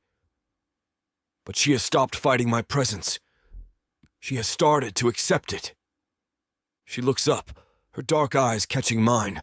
The smile falters slightly, but it does not vanish. "What?" she asks, a hint of the old challenge in her voice. "Nothing," I say, turning my attention back to the bank of security monitors. The perimeter is clear. The trees are just trees. The wind is just the wind. For now. "You're staring," she says. "You do that. You stare like you're trying to solve a particularly difficult math problem." I do not respond. I continue to scan the monitors. "I don't even know your first name," she says, her voice softer now. "I can't keep calling you Rodriguez in my head." It feels like I'm addressing a government agency. I turn to look at her. She has a small, hopeful look on her face. It is a look that could breach fortresses. "Alex," I say. The name feels strange on my tongue. No one has called me Alex in years. Not since before. "Alex," she repeats, testing the word. "It suits you." It's a strong name. She pauses, her gaze curious. "So, Alex, who is not a government agency, what's your story? Where are you from?" I hesitate. I do not talk about my past. It's a locked room, the door bolted from the inside. But Harper's words echo in my mind. Something Gideon had relayed to me. Let her lean. This is what that looks like. A small offering. A crack in the armor. "Montana," I say. "A small town you have never heard of." "Big sky country," she muses. "I always pictured it being quiet." "It is," I confirm. "Lots of trees. Not a lot of people." "Sounds nice," she says, and for a moment I see a flicker of longing in her eyes, a desire for the peace she has lost. "Did you always want to be whatever it is you are? A professional badass?" A corner of my mouth quirks up. "I did not have a lot of options. It was the army or the coal mines. The army seemed like the better deal. And now you work for Gideon, protecting people like me," she says, her voice quiet. "I protect the mission," I correct, the words automatic. But as I say them, I know they are a lie. This is not a mission. It has not been for a while. Before she can respond, the encrypted tablet on the table chimes. A message from Gideon. I cross the room to read it. "Natalie is back stateside, wheels down in 30. She's coming straight to you. She's the only one I trust with that drive. Prep for her arrival." I look at Cam. Gideon's top cybersecurity analyst is on her way. Her name is Natalie. She's going to decrypt the rest of the drive. Cam's entire body tenses. The fragile peace of the last few days shatters. The threat, which had receded to a low hum in the background, is suddenly front and center again. "Okay," she says, her voice tight. She scoops Maya up from the blanket, holding her close, her shield against the coming storm. 45 minutes later, the perimeter alarm gives a soft beep, signaling an approved visitor. I watch the monitor as a sleek black sedan pulls up to the hidden entrance. A woman gets out. Natalie. She is tall, lean, with a confident, athletic stride. She is wearing tailored black slacks and a sharp, dark gray blazer. Her curly hair is cut short, a stylish, no-nonsense crop. A bold, striking streak of silver runs through it, a natural feature she has chosen to embrace rather than conceal. It is a statement, a declaration that she is who she is, without apology. I've always admired that about her. She is, in her own way, as formidable as Gideon. I open the door for her. She steps inside, her sharp, intelligent eyes taking in the scene in a single, sweeping glance. She gives me a curt, professional nod. "Rod," she says. "Natalie." Her gaze lands on Cam, who is standing by the sofa, clutching Maya like a lifeline. Natalie's expression softens almost imperceptibly. "Camellia," she says, her voice surprisingly warm. "We met before, but haven't really talked. I've heard a lot of good things about you from Harper and Gideon." She offers a small, reassuring smile. "And this must be Maya. She's beautiful." Cam gives a tight, nervous nod. "Thank you for coming." "It is what I do," Natalie says, setting a heavy-duty Pelican case on the table. She opens it, revealing a customized laptop and a tangle of cables. She is all business now. "Let's see what your brother-in-law found." I retrieve the flash drive from the small safe where I have been keeping it. I hand it to Natalie. Cam hovers nearby, her anxiety a palpable thing. I watch her, my own gut tight with a tension I cannot explain. Natalie plugs the drive into her machine. Her fingers fly across the keyboard, the screen filling with lines of complex code. The air in the room is thick with a tense, expectant silence. "Okay," Natalie murmurs after a few minutes. "Mark was good, but I am better. I am in." She bypasses the remaining layers of encryption with a speed that is both terrifying and impressive. Folders open, documents appearing on the screen. Financial records, internal memos, shipping manifests, all from Omnicorp. "Jesus," Cam breathes, leaning closer to the screen. "It's all here." They were cooking the books on their clinical trials, falsifying data. "It is more than that," Natalie says, her voice grim. She points to a series of emails. They were systematically poaching research from a rival company, a smaller lab that was on the verge of a major breakthrough in regenerative medicine. Omnicorp stole their work, buried the company in litigation, and is now planning to launch the drug as their own. "This is what Mark found," Cam whispers, her hand flying to her mouth. "This is why they killed him." My blood runs cold. I look at the names in the emails, the corporate hierarchy of Omnicorp. CEO, CFO, board members. And then I see it. A single, innocuous line in an internal security memo. Head of Security, Marcus Shaw. The name hits me like a sledgehammer to the head and I feel breathless. The room seems to tilt, the sounds around me fading to a dull roar. I'm no longer in a safe house in a quiet suburb. I'm back in the dust and the heat. The sun is a merciless hammer in a bleached white sky. The air is ripe with the smell of diesel and fear. We are pinned down, a sniper taking shots at us from a ridge 1,000 yards away. My teammate, a young kid named Peterson, is bleeding out beside me. I'm trying to apply pressure to the wound, my hands slick with his blood. And Shaw is screaming. He is screaming orders, his voice high and thin with panic. He is ignoring protocol, ignoring the chain of command, ignoring the fact that his reckless decision to push forward without proper recon is what got us into this mess. "We have to push through," he yells, his eyes wild. "We cannot show weakness." "We need to fall back," I yell back, my voice raw. "Peterson is hit." "We need to evacuate." But Shaw does not listen. He stands up, exposing himself, and starts firing blindly in the direction of the sniper. It is a move of pure, arrogant stupidity, A death wish. The sniper's next shot does not hit Shaw. It hits Peterson. Again. This time it is a clean shot to the head. He goes limp under my hands, his eyes staring, unseeing, at the merciless sky. A red-hot rage, a fury so intense it whites out my vision, rips through me. I tackle Shaw, throwing him to the ground, my hands closing around his throat. It takes 2 other men to pull me off him. He was discharged. I was given a commendation for my bravery. But it does not feel like a victory. It feels like a failure. I see Peterson's face in my nightmares. I hear Shaw's voice blaming me, calling me a coward for wanting to retreat. And now his name is on this screen. He is the man behind this. The man who ordered the hit on Cam's sister. The man who was hunting her. My thumb finds the cool, worn face of my watch. I rub it, the motion a desperate anchor in the storm of my memory.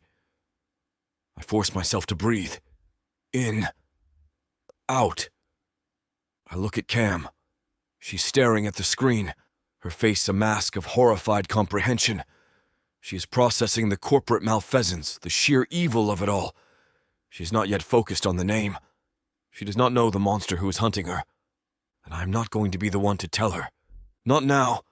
Not when she is already so close to breaking. Not when she has finally started to trust me. This is my burden to carry, my ghost to face. I will protect her from the truth for as long as I can. I will be her shield, not just from the man who is coming for her, but from the ugly personal war that is about to begin. Alex. Cam's voice cuts through the haze. I look at her. She's watching me, her brow furrowed with concern. Are you okay? You look like you've seen a ghost. I force my expression into a neutral mask. I give a slow, single nod. I am fine, I say. The words a lie. I'm just processing the intel. We have our target. She accepts this, turning her attention back to the screen. But Natalie is still watching me, her sharp, intelligent eyes missing nothing. She knows. She knows something is wrong. But she says nothing. She is a professional. She will wait. I stand there, a silent sentinel in the quiet room, and I make a vow. Marcus Shaw will not touch them. He will not get close. I failed to save Peterson. I will not fail to save Camellia and her sister's child. I will put myself between them and the coming storm. And if I have to go through hell to do it, then that is what I will do. Because this is not only a mission anymore. It is a reckoning. Chapter 9. Cam. The silence in the safe house is different now. Before Natalie's visit, it was a heavy, grief-stricken quiet, punctuated by Maya's cries and my own frantic internal monologue. Now it's the silence of a bomb that has been armed. The information from that flash drive sits in the air, a toxic, invisible gas. Omnicorp, Marcus Shaw, a conspiracy that got my sister and her husband killed. The name Marcus Shaw hangs in my mind, a dark, ominous shape. I know nothing about him, but Rodriguez does. I saw it in his eyes. The moment Natalie pulled up that security memo, something in him went cold. He built a wall around himself so fast and so high, I could have gotten whiplash. He hasn't said a word about it since Natalie left 2 hours ago, and I haven't asked. I'm not sure I want to know. I'm sitting on the floor of the living room, trying to build a tower of soft, brightly colored blocks with Maya. She's babbling happily, her tiny hand batting at a red block, completely oblivious to the fact that our world is teetering on the edge of a cliff. Rodriguez is where he always is, a silent, brooding statue by the bank of security monitors. He's been staring at the screens for a solid hour, his body a study in coiled tension. The man is a walking, talking personification of my anxiety. You know, I say, my voice startlingly loud in the quiet room, if you stare at those screens any harder, you're going to burn a hole in them with your laser beam eyes of doom. He doesn't turn. I am monitoring the perimeter. The perimeter has been monitored. I shoot back, my voice sharp with a nervous energy I can't seem to shake.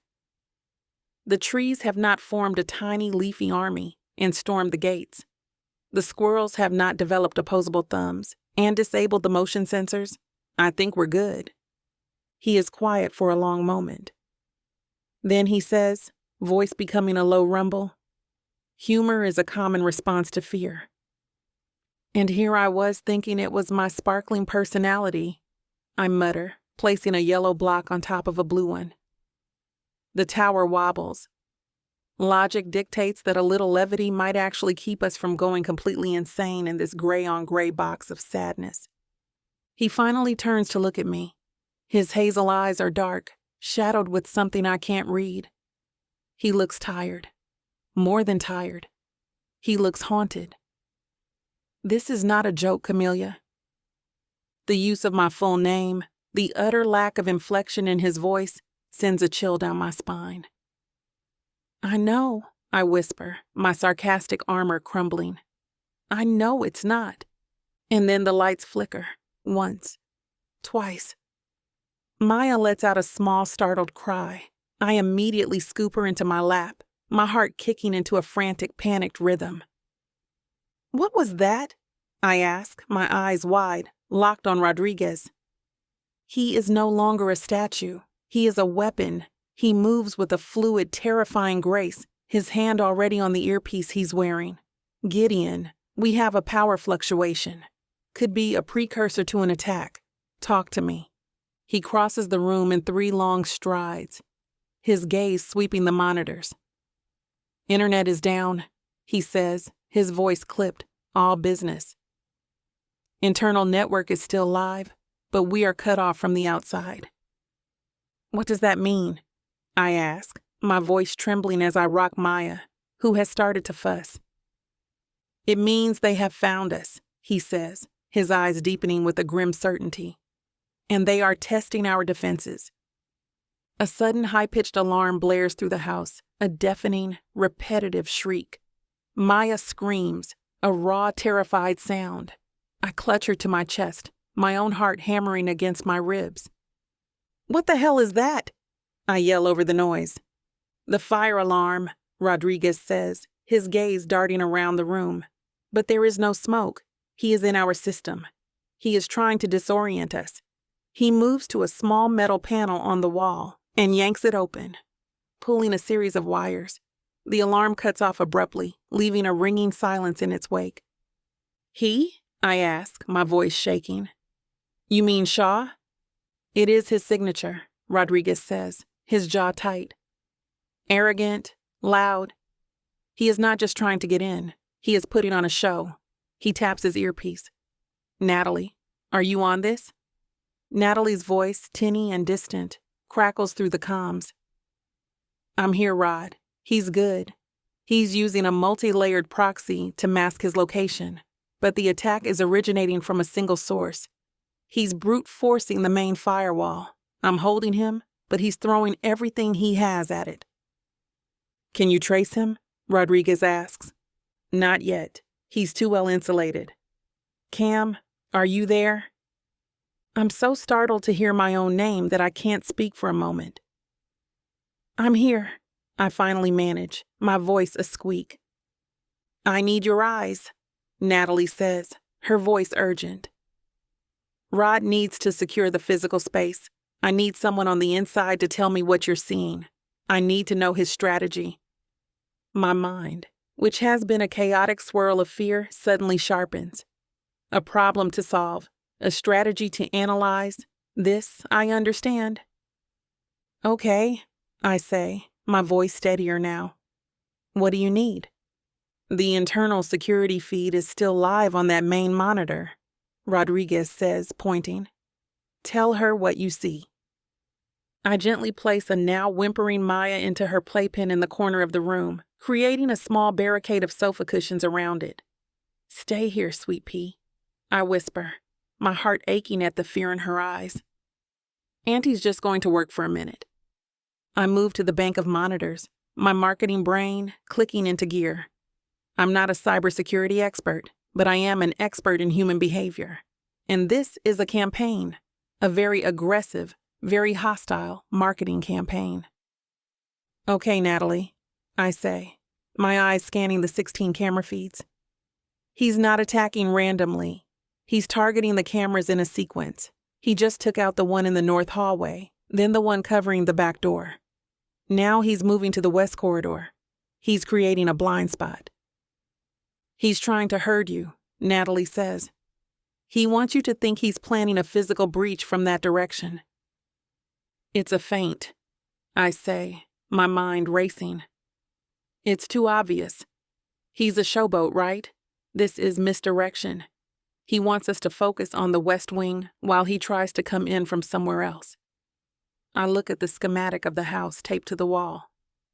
The kitchen. It has a reinforced window, but it also has a ventilation shaft. It's a structural weakness. Rodriguez is already moving. I am on it. He disappears down the hall, his weapon drawn. The lights flicker again, then go out completely, plunging the room into a terrifying darkness, lit only by the eerie blue glow of the security monitors. Maya lets out a wail of fear.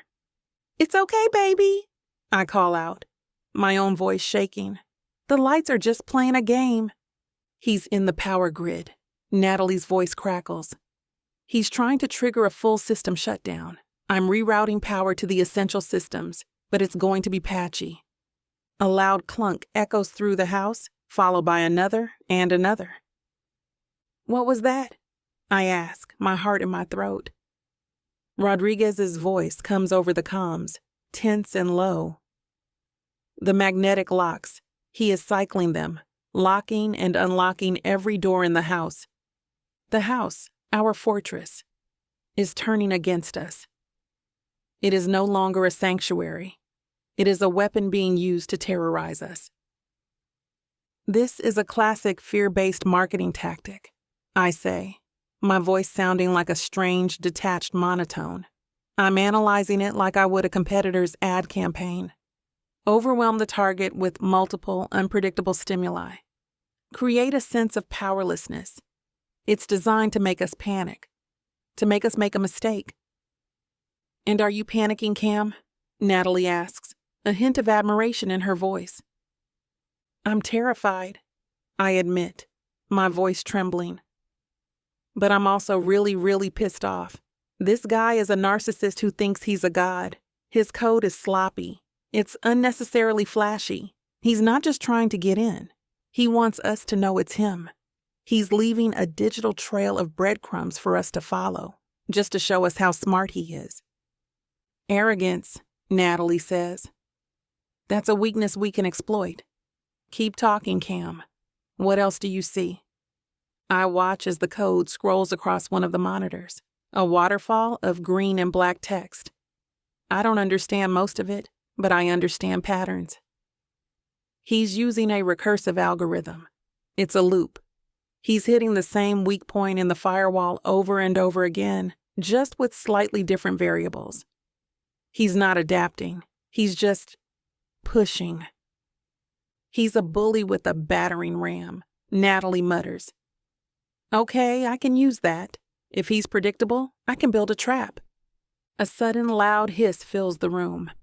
I look up and see white vapor pouring from the vents in the ceiling. The fire suppression system. "Rodriguez!" I scream. He is back in the room in a second, his face grim. It is halon gas, not fatal in small doses, but it will displace the oxygen. We need to get the baby and move to a sealed room, now. He moves to the playpen, scooping up a terrified, coughing Maya. I grab the diaper bag, my movements clumsy, my lungs already starting to burn. "The nursery," he says, his voice tight. It has its own sealed ventilation system. It is the most secure room in the house. We stumble down the dark hallway, the hissing sound growing louder. The air is getting thin, and black spots are starting to dance in my vision. We make it to the nursery and Rodriguez shoves me inside, slamming the heavy reinforced door shut behind us. He hits a large red button on the wall, and I hear the hiss of the vents as the room's independent air system kicks on. We are safe, for now. The room is small, windowless, a bunker. Rodriguez sets Maya down in the crib, and she immediately curls into a ball, her small body trembling. He stands over her for a moment, his large hand resting on her back, a silent, protective presence. He turns to me, his face twisted in controlled fury. He is trying to kill us. No, I say, my breath coming in ragged gasps. He's not. This is still part of the show. He's trying to flush us out, to force us into a single contained space. This is where he wants us. As if on cue, the small speaker on the wall, part of the house's internal comm system, crackles to life. And then, a voice fills the room. A man's voice, smooth and cultured, laced with a chilling, arrogant amusement. "Hello, Alex," the voice says, and I see Rodriguez's entire body go rigid. "It has been a long time.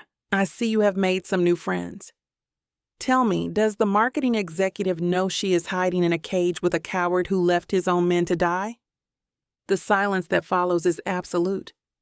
I stare at Rodriguez, at the raw, agonizing pain that flashes across his face. The ghost he has been trying to outrun has just kicked down the door. And I know, with sickening certainty, that this is no longer just about a corporate conspiracy. This is a reckoning, and we are trapped in the middle of it.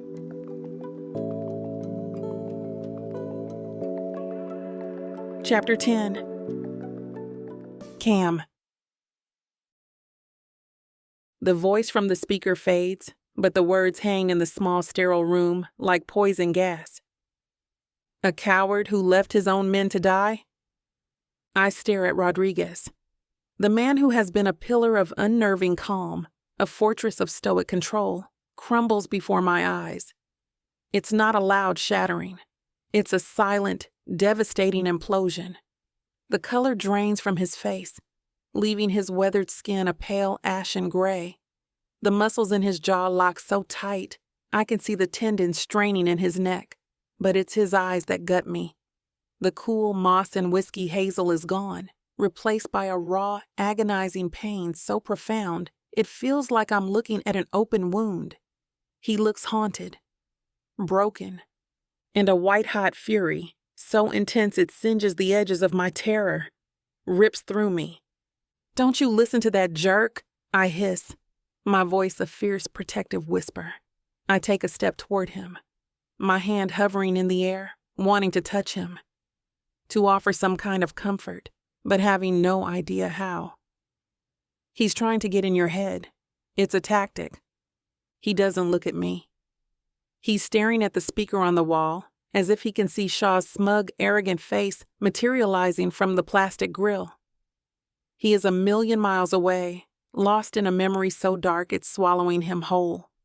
The speaker crackles again, and Shaw's voice, dripping with sadistic amusement, fills the room. Silence speaks volumes, doesn't it, Alex? I can practically smell the guilt from here. You know, Peterson's wife, she still sends me a Christmas card. She has no idea you're the one who got her husband killed. "Shut up," I snarl at the speaker, my voice shaking with a rage that is not my own. It's for him. For Alex. "Alex," I call out to him. He flinches at the sound of his name on my lips, his gaze finally snapping back to the present. He looks at me, and the raw vulnerability in his eyes is a punch to the gut. Before he can speak, Natalie's voice, sharp and clear, cuts through the comms, overriding Shaw's channel. "Trap is set. He took the bait. Gideon, are you in position?" Gideon's voice, a low, deadly rumble, follows. "Affirmative. We have visual on the target's location. An abandoned warehouse district west side. Bravo team is moving in." On my mark, my heart leaps into my throat. They found him. The speaker crackles again, a chaotic symphony of sound. I hear shouting, the distant pop of what can only be gunfire, and Gideon's voice, no longer a calm rumble, but a commander's bark. Bravo 1. Breach, breach, breach. Go loud. The world outside our tiny sealed room explodes. We are unwilling spectators, listening to a war being waged on our behalf. I can hear the rattle of automatic weapon fire, the shatter of glass, men shouting tactical commands. It's a terrifying, disembodied chaos, and we are trapped in the quiet eye of the storm. I move to the crib, where Maya is whimpering, her small body trembling. I scoop her up, her warmth a small, solid anchor in the terrifying uncertainty. I hold her close, my own body a shield, and I watch Alex. He is no longer the broken man from a moment ago. The ghost has been banished, replaced by the soldier. He stands in the room, his body tense, his head cocked as he listens to the battle unfolding in his ear. He is a predator, caged and helpless, forced to listen while his pack goes on the hunt without him. "Target is on the move," a voice yells through the speaker. "He's heading for the east exit. Cut him off." Alex's hand clenches into a fist at his side. He is living and breathing every second of the fight, his body reacting as if he were there. "He's offline," Natalie's voice cuts in. "He's pulled the plug. He's running." "He's not getting away," Gideon growls. "We have the building surrounded. It is over." A moment of ringing silence follows.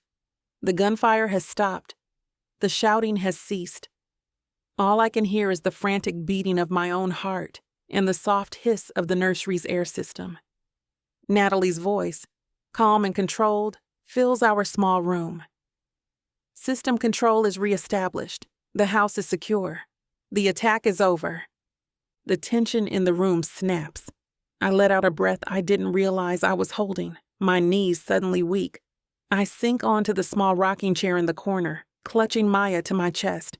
She's quiet now, her wide, dark eyes staring up at me, sensing the shift in the atmosphere.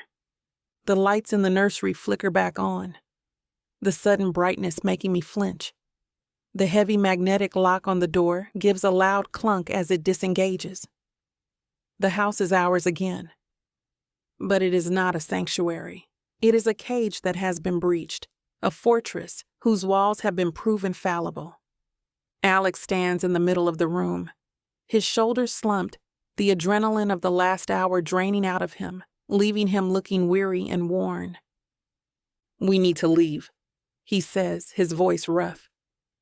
"Leave?" I ask, my own voice a hoarse whisper. "And go where? To another gray box? To another tomb where we wait for the next attack?"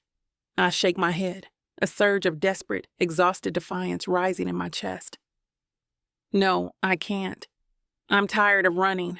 I'm tired of being a target in a cage." He turns to look at me, and I see the conflict in his eyes.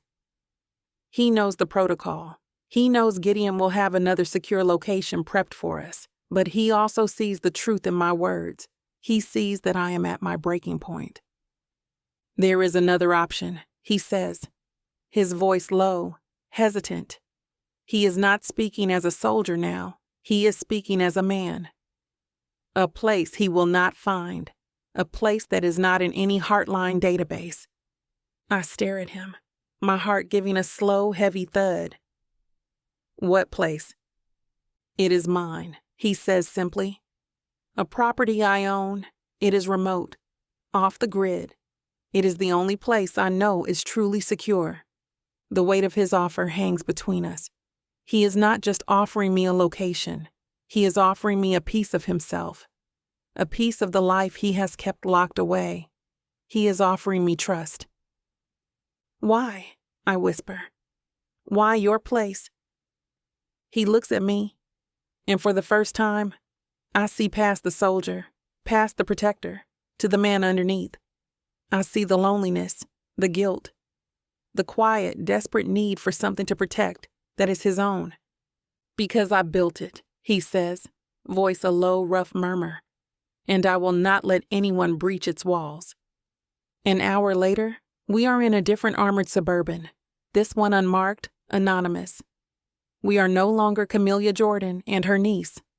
We are Sarah and Lily Miller, a mother and daughter heading north for a family visit, according to the fake IDs tucked in my wallet. Alex, or rather my new husband, David Miller, is driving. He is wearing a simple flannel shirt and a baseball cap pulled low over his eyes. He looks like a different person, softer, more normal. It is a lie, of course. There is nothing normal about us. We drive for hours, the city skyline giving way to sprawling suburbs, then to rolling farmland, then finally to the dense, dark forests of the north. We do not talk. The silence in the car is not the tense, angry silence of the safe house. It is a quiet, contemplative silence, a silence of two people who have been through a war together and are now trying to navigate the fragile peace that follows. Maya sleeps in her car seat in the back, lulled by the motion of the car. I watch the endless ribbon of highway spool out in front of us, my mind a blank slate. I am too tired to think, too numb to feel. We stop once, at a small, dingy gas station in the middle of nowhere. Alex gets out to fill the tank, his movements still economical, his eyes still scanning the perimeter. I take Maya out of her seat, her small body warm and pliant in my arms. The air is cool and smells of pine and damp earth. It is the first fresh air I have breathed in days, and it feels like a miracle. I change her diaper on the pull-down changing table in the surprisingly clean women's restroom. As I fasten the fresh diaper, she looks up at me and gives me a wide, gummy smile. My heart clenches with a love so fierce it steals my breath. This is why I am doing this. This is why I'm putting my life in the hands of a stranger. For her. For this smile. When I come back out, Alex is waiting by the car, 2 bottles of water and a bag of pretzels in his hand. He offers me one of the bottles without a word.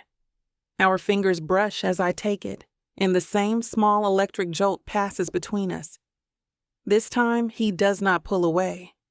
His gaze holds mine for a long, charged moment before he turns to get back in the car. We drive for another 4 hours as the sun begins to set, painting the sky in fiery strokes of orange and purple. We turn off the main highway onto a smaller county road, then onto a narrow, unpaved lane that winds its way deep into the woods. The trees press in on either side, their branches forming a dark, leafy tunnel. We emerge into a small clearing. Nestled in the center is a house. It is not a house, really. It is a cabin. Small, rustic, made of dark, weathered wood. A thin curl of smoke rises from a stone chimney. It looks like something out of a fairy tale. Alex pulls the car to a stop and kills the engine. The silence that descends is absolute, broken only by the sound of the wind whispering through the pines. "We are here," he says, voice a murmur in the twilight. An older man with a kind, weathered face and a shock of white hair emerges from the cabin, a welcoming smile on his face. "Alex," he says, his voice warm. "Good to see you, son. The place is all ready for you. Stock the fridge like you asked." "Thanks, Henry," Alex says, a hint of real warmth in his own voice. Henry helps us with our bags, his eyes full of a gentle, unspoken curiosity. He gives Maya a grandfatherly smile, then tips his hat to me and disappears back down the lane in an old pickup truck. Then we are alone. Alex unlocks the cabin door and pushes it open. I step inside, my breath catching in my throat. The interior is simple, rustic, but it is filled with a surprising warmth. A fire crackles in a large stone fireplace. The furniture is old but comfortable, a mix of worn leather and soft handmade quilts. The air smells of wood smoke and lemon polish and something else. Something that smells like peace. "It is not much," Alex says from behind me. I struggle for the word. "It's perfect." He leads me through the small space, a cozy living area, a small functional kitchen, and at the end of a short hall, a single closed door. "There is one bedroom," he says, his voice carefully neutral. "You and Maya can take it. I will take the stock room. It has a cot." I just nod, my throat suddenly tight. He pushes the bedroom door open. It is simple, dominated by a large bed covered in a thick, colorful quilt. A small window looks out onto the dark, silent woods. It is the most beautiful, peaceful room I have ever seen. I approach the bed, my legs suddenly feeling like lead. I am so tired, so bone-deep weary. I gently lay a now sleeping Maya in the middle of the bed, pulling the quilt over her small body. I turn to find Alex standing in the doorway, watching me. His face is shadowed in the dim light, his expression unreadable, but I see the tension in his shoulders, the rigid set of his jaw. He is a soldier in a place of peace, a man of war, in a house built for rest, and I realize with a sudden, startling clarity that he is just as lost as I am. "Alex," I whisper. He just stares at me, hazel eyes full of a quiet, aching loneliness that mirrors my own. And in that moment, in this small, quiet cabin of solitude, there's a battle of who we are to each other now, and it only just begun.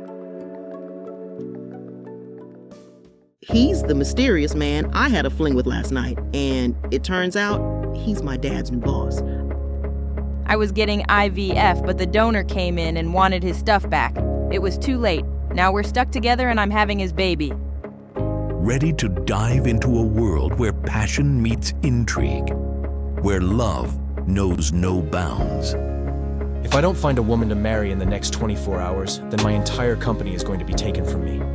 There's only one woman I can ask, but she hates me because I ruined her father. Introducing the Escape Your Life with Romance Book Bundle by Amazon best-selling author Tyler Walker, a collection of 100 standalone romances that promised to sweep you off your feet. And the best part?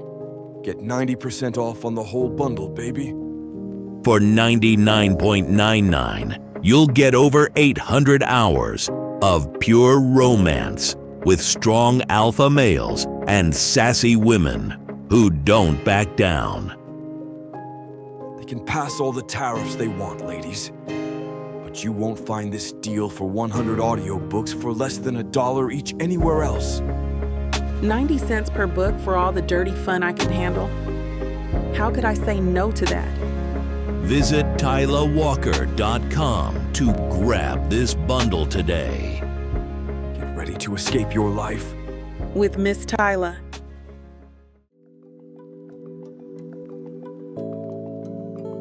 Chapter 11. Rodriguez. Peace is a foreign country.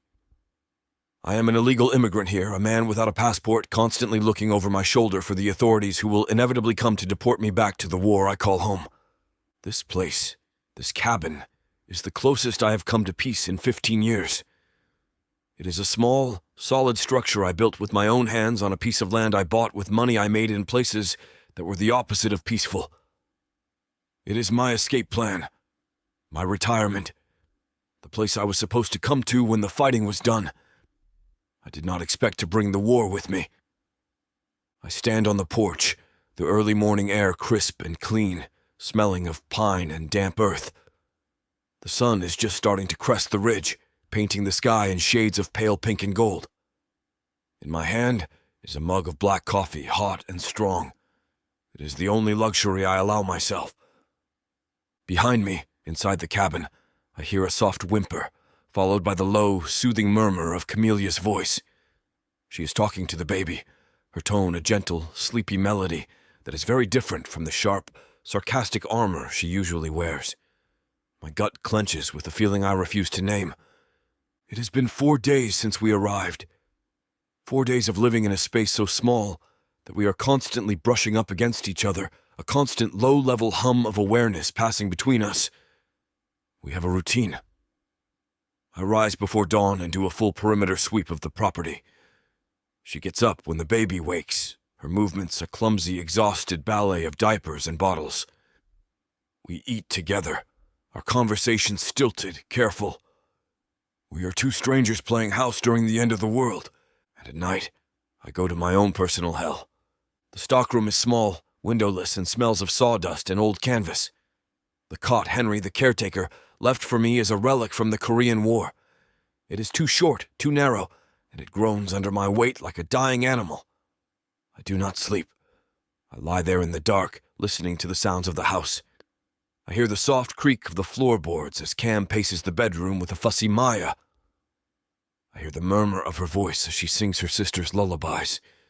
I hear her soft, choked sobs when she thinks I cannot. And I lie there, my body a rigid line of tension, and I fight the urge to go to her, to kick down the door and wrap her in my arms and tell her I will not let anything hurt her. But that is not my place. I am her shield, not her comfort.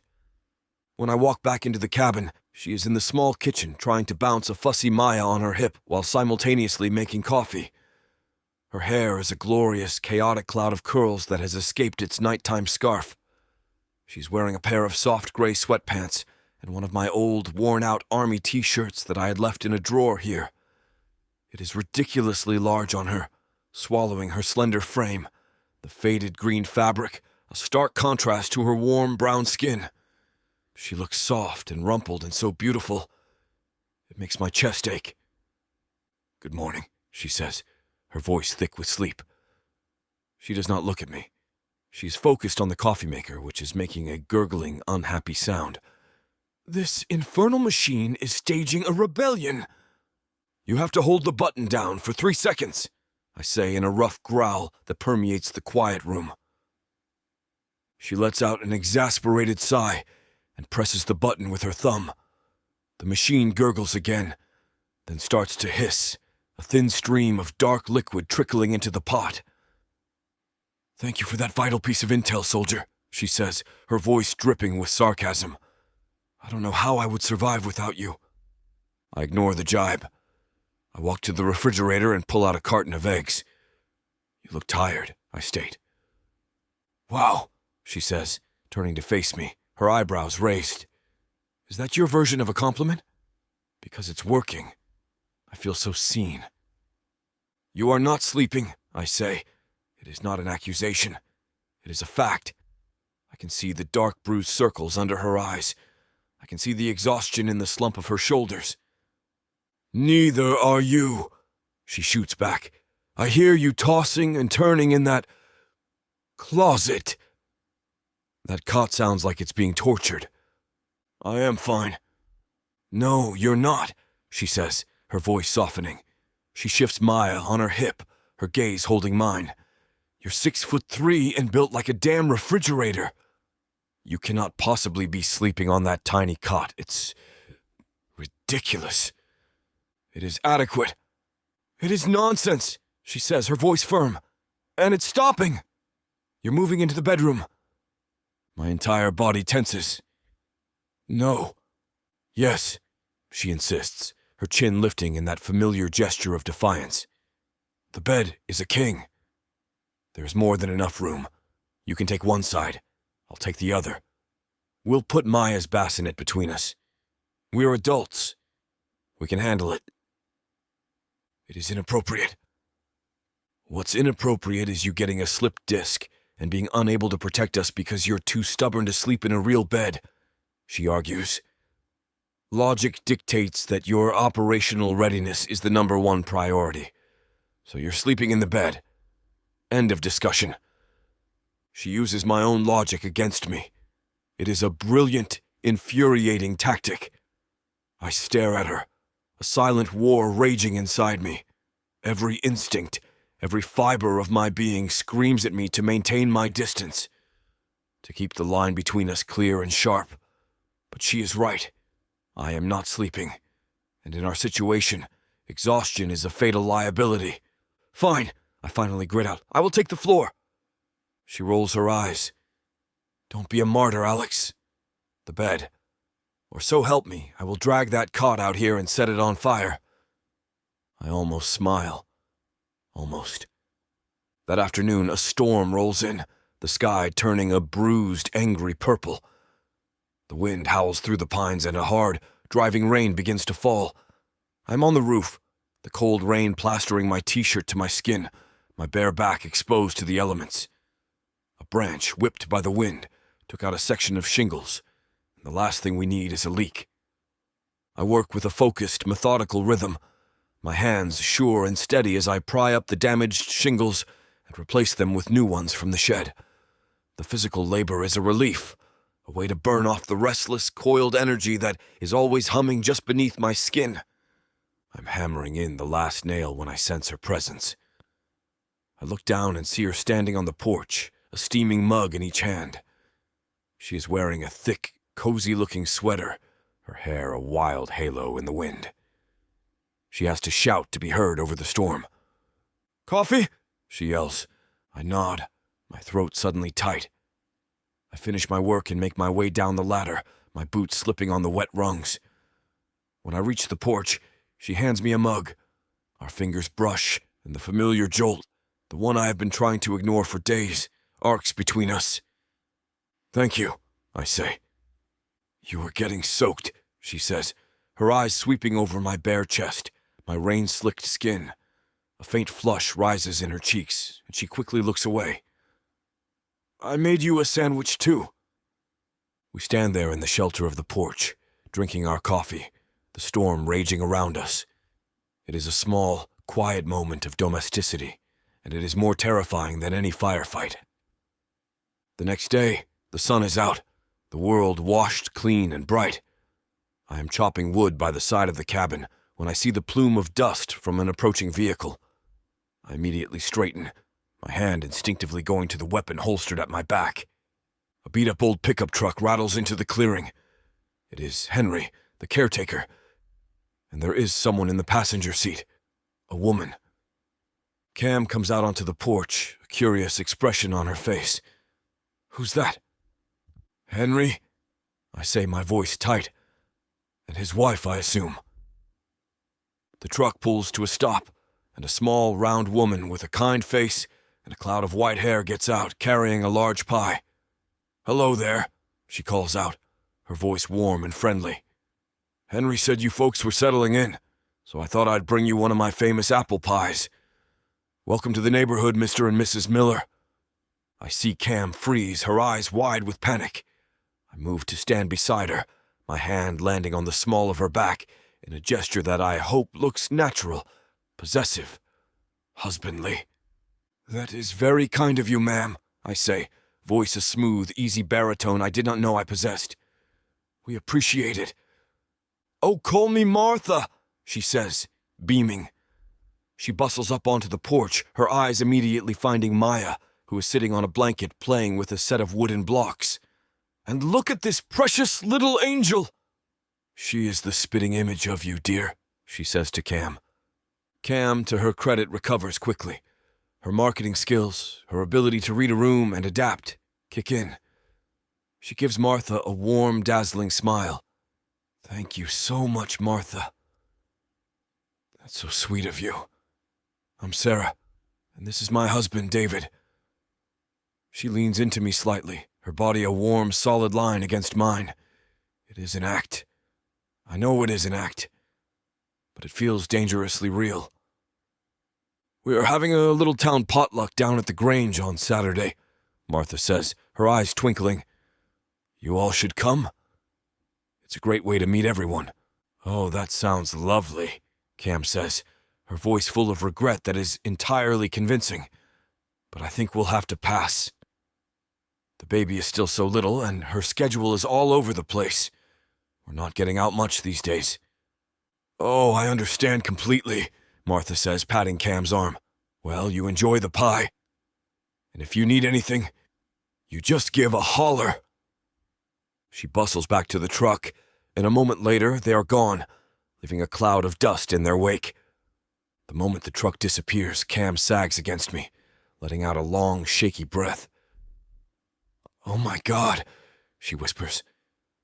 "I think I just aged 10 years. I do not move. My hand is still on her back, my thumb rubbing slow, steady circles against the soft fabric of her sweater. I should let her go. I should step away. But I cannot. "You were good," I say. "You are a convincing liar."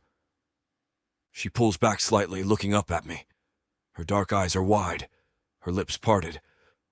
"So are you, David," she says in a breathy whisper. The air between us is thick, charged. The line between the fiction we are performing and the reality of our situation is blurring, and we are both standing on the wrong side of it. Later that night, after Maya is asleep, I take the satellite phone and hike to the top of the ridge behind the cabin.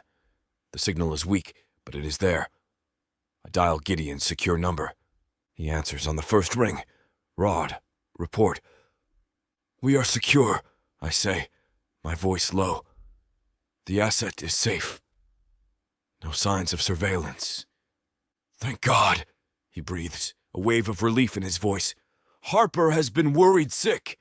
Can I tell her where you are?" "Negative," I say, my voice firm. "The location is need to know, and you do not need to know."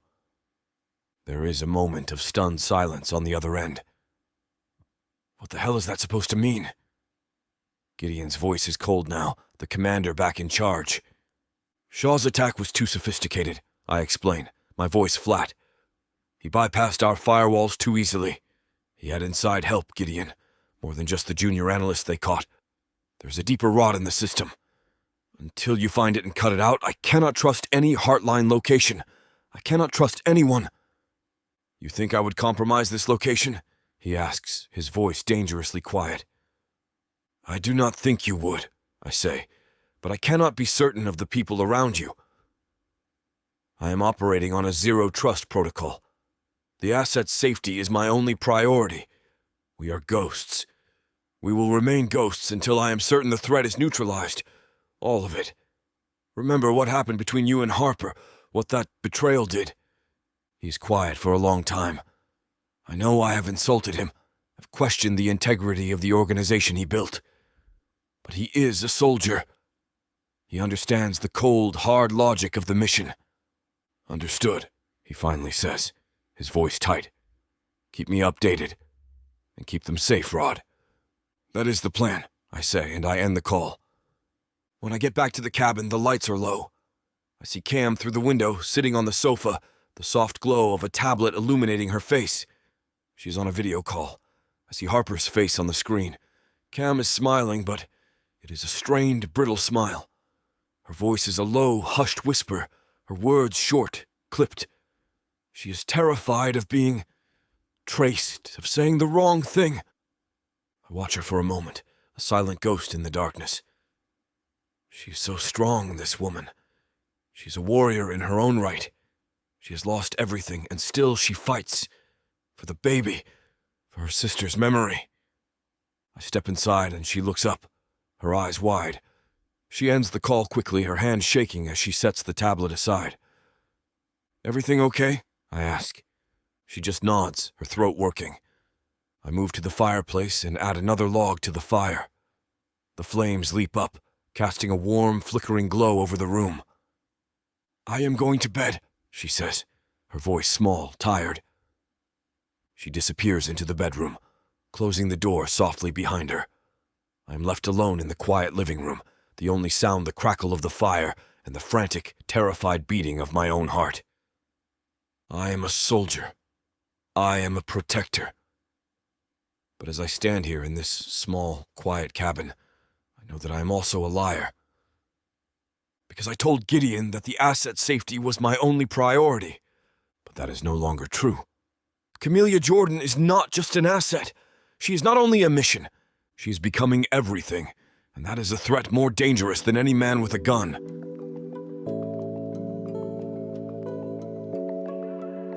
Chapter 12. Rodriguez. 3 days.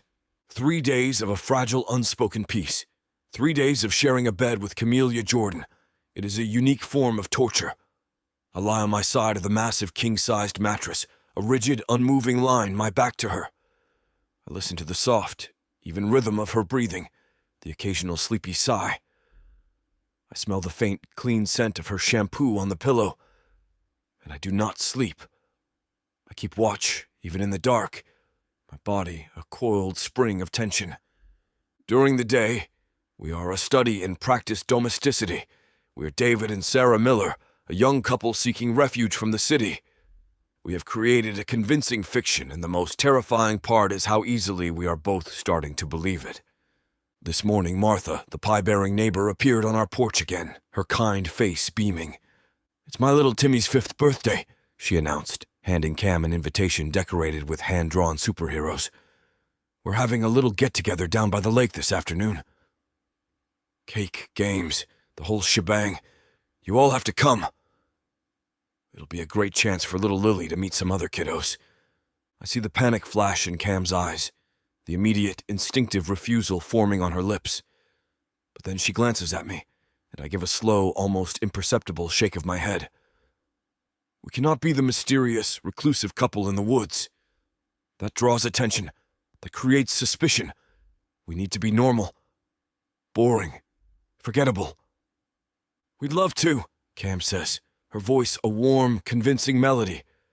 "Thank you so much for thinking of us, Martha." And that is how I find myself in my own personal hell. The little get-together is a chaotic explosion of primary colors and high-pitched shrieks. At least 30 children are running in a feral pack around a small, grassy clearing by the lake, their faces smeared with chocolate cake and righteous joy. The air is thick with the smell of hot dogs, sunscreen, and impending meltdowns. It is a tactical nightmare. Dozens of civilians, multiple points of entry, 0 defensible positions. "Just relax, David," Cam murmurs, her hand landing on my arm. Her touch is a jolt, a spark of heat that travels straight up my spine. She is wearing a simple yellow sundress that leaves her warm brown shoulders bare. Her hair is a cloud of soft curls, and the sun catches the gold flecks in her dark eyes. She looks happy. It is an illusion, I know, but it is a beautiful one. Try to look like you're not actively planning to neutralize everyone here. "I'm assessing threat levels," I say, my voice rumbling. "The biggest threat here is a 5-year-old named Kevin who is currently armed with a super soaker." She shoots back, a playful glint in her eyes. "I think you can handle him." We are immediately absorbed into the group of parents. They are friendly, welcoming, their questions a barrage of small-town pleasantries. Cam is brilliant. She is Sarah Miller, a freelance graphic designer who works from home. I am David, a consultant in logistics. It is vague enough to be believable. She invents a whole backstory for us, a meet-cute in a coffee shop, a whirlwind romance. She is a natural liar, a performer. I watch her, and I am both impressed and terrified. "You two are just the cutest thing," a woman named Brenda gushes, her eyes darting between us. "You can just feel the love radiating off you." Cam laughs, a bright, musical sound, and leans into me, her head resting on my shoulder. Her hair tickles my jaw. Her scent, a mix of sunshine and something uniquely, intoxicatingly her, fills my senses. "He's my rock," she says, voice full of a warmth that is entirely fake and yet feels devastatingly real. "Oh, give him a kiss!" another woman squeals. My entire body goes rigid. I feel Cam tense beside me. It is a test, a performance. We have to sell it. She turns her head, her dark eyes wide, questioning. I do not give her time to think. I lower my head and press my lips to hers. It is supposed to be a brief, chaste kiss for the audience. It is not. The moment our lips touch, a current, hot and electric, arcs between us. Her lips are soft, warm, tasting of sweet tea and sunshine.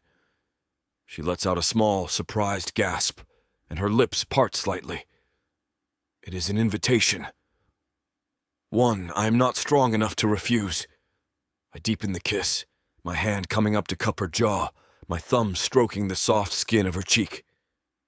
It's a kiss of quiet desperation, of a hunger I didn't know I possessed. It lasts for only a few seconds, but it feels like a lifetime.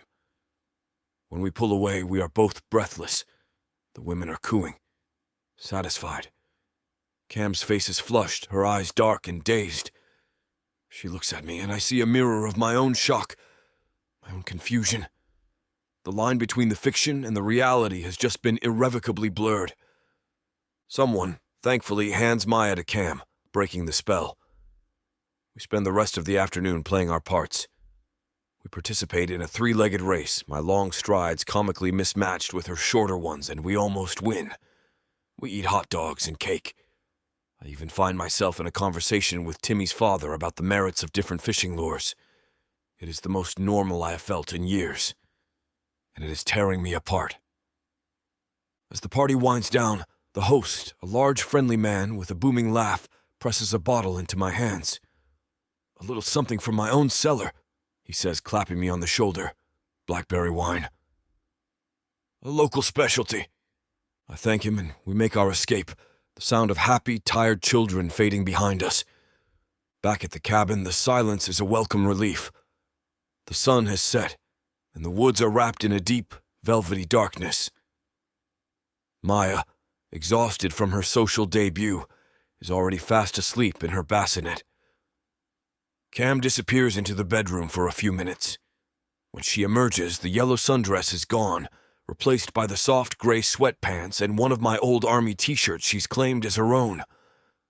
The Sarah Miller costume has been shed, and she is Cam again, her expression tired but her shoulders a little less tense. I place the bottle of wine on the kitchen counter. "I will put this away," I say, my voice carefully neutral. "Don't you dare," she says from the doorframe, her arms crossed, a small, tired smile on her face. We earned that. We survived a 5-year-old's birthday party. That calls for a drink. "I need to remain alert." "Alex," she says, her voice soft, and the sound of my name on her lips is a physical blow. We are in the exact middle of nowhere. No one knows we are here. Not even Harper. You said it yourself. We are ghosts. She walks over to the counter, her movements slow, languid. "For one night, can we just be?" She picks up the bottle. "Let loose. Just a little." I watch her as she finds a corkscrew and 2 glasses. She is right. The threat is not here, not tonight. The threat is the silence, the proximity, the memory of that kiss. And that is a threat I am not trained to combat. She pours 2 glasses of the deep purple liquid and pushes one toward me. "To David and Sarah Miller," she says in a husky murmur. "May they rest in peace." I take the glass. The wine is sweet, surprisingly strong.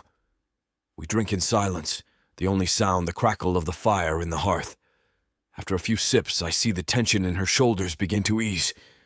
The carefully constructed armor she wears begins to crack. "She would have loved this," she says in a choked whisper. She is staring into the fire, her eyes shimmering with unshed tears. Elena. She loved parties. She loved people. She would have been the life of that potluck. I don't say anything. I just listen. "She was so full of life," Cam continues, a single tear tracing a path down her cheek. "She was the sun. I was always the moon, reflecting her light. I was the practical one, the responsible one. She was the dreamer." She lets out a wet, broken laugh. She used to say I had a spreadsheet for a soul. She gazes at me, her eyes swimming with a grief so raw it is a physical presence in the room. And now she's gone. And I have her baby. And I am so scared, Alex. I'm so scared I'm going to mess it up. That I am not enough. The dam breaks. The sobs that follow are not the quiet, controlled tears of before. They are great, gulping, body-racking sobs of a woman who has been holding the weight of the world on her shoulders and has finally collapsed beneath it. I move without thinking. I close the distance between us and pull her into my arms. She resists for a split second, her body rigid with surprise, and then she melts against me, her hands fisting in my shirt, her face buried in my chest. I hold her. I just hold her. I'm not good with words. I don't know how to comfort, but I can be this. I can be a rock in her storm. I can be a shield. She cries until she is empty, her sobs slowly subsiding into shuddering breaths. I do not let her go. My hand comes up to stroke her hair, my fingers sinking into the soft, dense cloud of her curls. "I've got you," I murmur, the words a rough echo of Harper's. "I've got you." She finally pulls back, her face blotchy, her eyes red-rimmed. She looks up at me, and the vulnerability in her gaze is a knife to the gut. "I'm sorry," she whispers. "Do not be," I say. My thumb comes up to brush a tear from her cheek. My touch lingers, the pad of my thumb tracing the elegant line of her cheekbone. The air between us shifts.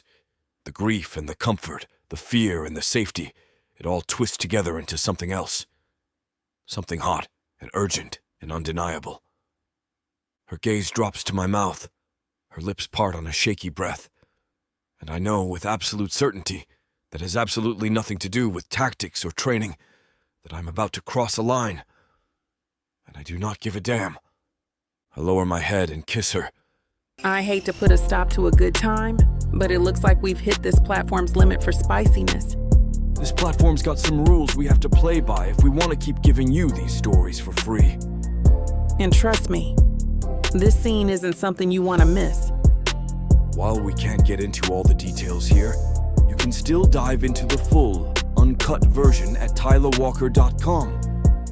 Miss Tyla has an entire collection of unabridged audiobooks and ebooks waiting for you. And the best part? You can treat yourself with 40% off when you use the code SAVE40. That's right. You'll save on any digital product, even bundles that are already discounted. Miss Tyla would never let anyone feel the kind of disappointment you must be feeling right now. So why wait? Treat yourself with Miss Tyla. We stay like that for a long time, our bodies slick with sweat, our breaths coming in ragged gasps. I'm still inside her, our hearts hammering in time with each other in the quiet aftermath. I press my forehead against hers, my eyes closed. And finally, a decade, I feel a sense of peace so profound it is almost painful. I've spent my life being a shield, a weapon, a ghost. But here, now, with this woman wrapped around me, her body still trembling with the aftershocks of our pleasure, I feel like something else entirely. I feel like a man. Chapter 13. Cam. I wake up to the smell of coffee and wood smoke. For a disoriented moment, I don't know where I am. The bed is huge. The sheets are cool and crisp against my bare skin, and the morning light filtering through a small window is soft and hazy. Then, the memories of last night crash down on me with the force of a sledgehammer to my head. The wine, the grief, the kiss, the island, the window. Oh, God. My body flushes with a heat that has very little to do with the thick quilt pulled around my waist. I remember the feel of his hands on my skin, the rough scrape of his stubble against my neck, the low guttural sound he made when he came inside me. I remember the wild, reckless abandon, the desperate need to feel something, anything, other than fear and sorrow. And I remember, in the hazy, breathless aftermath, him lifting me from the island, his arms strong and steady, and carrying me to this bed. He laid me down gently, pulled the quilt over me, and then he had simply vanished. I'm alone. I sit up, my muscles aching in a way that is both exquisitely tender and deeply unfamiliar. The cabin is quiet, save for the crackle of the fire in the living room and the soft, sleepy sighs coming from the bassinet beside the bed. Maya, my anchor, my reason. My gaze sweeps the room. My clothes from last night are gone. My sweatpants and his old army t-shirt are folded neatly on the rocking chair in the corner. He cleaned up after me. The thought is both mortifying and strangely intimate. I need to face him. What the hell do I even say? Thanks for the grief-fueled hate. It was just what I needed. My stomach churns with a toxic cocktail of shame, regret, and a low thrumming hum of leftover pleasure that I refuse to acknowledge. Logic dictates that I need a plan, a strategy. I am Camellia Jordan. I do not do messy. I do not do one-night stands with my stoic, emotionally constipated bodyguard in a remote cabin in God knows where. This was a mistake. A one-time stress-induced catastrophic lapse in judgment. We will acknowledge it, file it away under things that never happened, and move on. Armed with this flawless, completely rational plan, I swing my legs out of bed, wrap the sheet around myself like a toga, and walk out of the bedroom. He's in the kitchen, his back to me. He's wearing a clean pair of jeans and a snug black t-shirt that stretches across the broad, powerful muscles of his back. He's standing at the stove, scrambling eggs in a cast-iron skillet. The scene is so absurdly domestic it makes my head spin. He must hear me because he says, without turning, "There is coffee." His voice is the same as always. A low, flat rumble. No hint of the raw, guttural sounds he made last night. No acknowledgement of the fact that, mere hours ago, I was wrapped around him, screaming his name. It's like it never happened. Which is exactly what I wanted. So why does it feel like a slap in the face? "Thanks," I manage, my voice a hoarse whisper. I clutch the sheet tighter and move to the coffee pot. My movements stiff, awkward. I am acutely aware of my bare feet on the cool wood floor, of the fact that I am wearing nothing but a piece of cotton. I pour a mug of coffee, my hand shaking slightly. I can feel his eyes on me now. I can feel the weight of his gaze on my bare shoulders, on the back of my neck.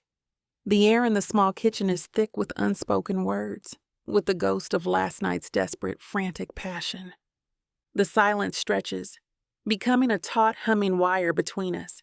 My brilliant plan to file this away and move on is failing spectacularly. I need to say something. Anything. "So," I begin, my voice unnaturally bright. "Eggs. That's domestic of you." He turns, leaning back against the counter. He crosses his arms over his chest, and the motion pulls the fabric of his shirt tight, revealing the hard, sculpted lines of his pecs and abs. A memory, sharp and vivid, of my hands on that chest, of my nails digging into that skin, flashes through my mind. I take a hasty sip of coffee, the hot liquid scalding my tongue. "It is a basic survival skill," he says, his expression unreadable. "Right," I say, letting out a short, sharp laugh that sounds more like a bark. "Of course. For you, everything is about survival." Before he can respond, a soft, gurgling cry comes from the bedroom. Maya, saved by the baby. "I'll get her," I say, turning on my heel and practically fleeing the room. Back in the bedroom, I take a deep, unsteady breath. I'm a mess. A complete and utter mess. I quickly pull on the sweatpants and t-shirt he left for me. His scent, a clean, masculine mix of soap and something uniquely, intoxicatingly him, clings to the worn cotton, and my stomach does a slow, traitorous flip. I lift Maya from her bassinet, her small body warm and solid in my arms. She gives me a wide, gummy smile, and for a moment, the chaos in my head recedes. I have a purpose, a mission, and it has nothing to do with the silent, brooding soldier in my kitchen. When I walk back out, he has 2 plates of scrambled eggs and toast on the small wooden table. He is already sitting, a cup of coffee in his hand. He looks up as I enter, his gaze dropping to Maya. A flicker of something soft, something gentle, crosses his face before he schools his features back into a neutral mask. I sit down opposite him, settling Maya on my lap. The silence is awkward, stilted. We eat. The only sound, the clink of our forks against the plates, and Maya's happy gurgling noises. It feels like we are playing house. 2 strangers forced into a bizarre, high-stakes domestic drama. After breakfast, the routine we have established over the past few days takes over. It is a clumsy, unspoken dance. I get Maya dressed while he cleans the kitchen. I feed her a bottle while he does his perimeter sweep. We move around each other in the small space, our bodies carefully avoiding contact, the air between us still thick with the memory of last night. But I cannot live like this. I cannot live in this state of suspended, awkward animation. I am a woman of action. I am a strategist, and if I cannot control my own heart, then I will control the one thing I can, the mission. After I put Maya down for her morning nap, I pull out the encrypted tablet Natalie left for us. I open a new file. I am done being a passive victim. I am done waiting for men with guns to save me. I am going to do what I do best. I'm going to build a brand profile. For the enemy, I start with the target persona, Marcus Shaw. I list everything I know, everything I can infer. Demographics, late 30s, white male, ex-military. Psychographics, arrogant, narcissistic, high risk tolerance. Core motivation, revenge. Power, a deep-seated inferiority complex. I remember the way he spoke over the comms, the sadistic pleasure in his voice. He is not just a corporate thug. He is a predator who enjoys the hunt. Next, I move to the brand identity. Omnicorp, public face, innovative, life-saving, a beacon of corporate responsibility. Underbelly, ruthless, corrupt, built on a foundation of lies and stolen research. Their brand is their greatest asset. It is also their greatest vulnerability. I am so engrossed in my work that I do not hear him approach. What are you doing? His voice, a low rumble right behind me, makes me jump. I look up to see him standing over my shoulder, his gaze fixed on the screen. He is so close I can feel the heat radiating from his body. I'm working, I say, my voice tight. I'm building a psychological profile of our target and a brand vulnerability assessment for his company. It's what I do. He is silent for a moment, his eyes scanning the screen. I can feel his breath on my hair. A SWOT analysis, he murmurs. I look up at him, surprised. You know what that is? Strengths, weaknesses, opportunities. Threats, he recites, his tone flat. It is a standard military intelligence tool. We just call it something different. He pulls up a chair and sits down beside me, his thigh brushing against mine.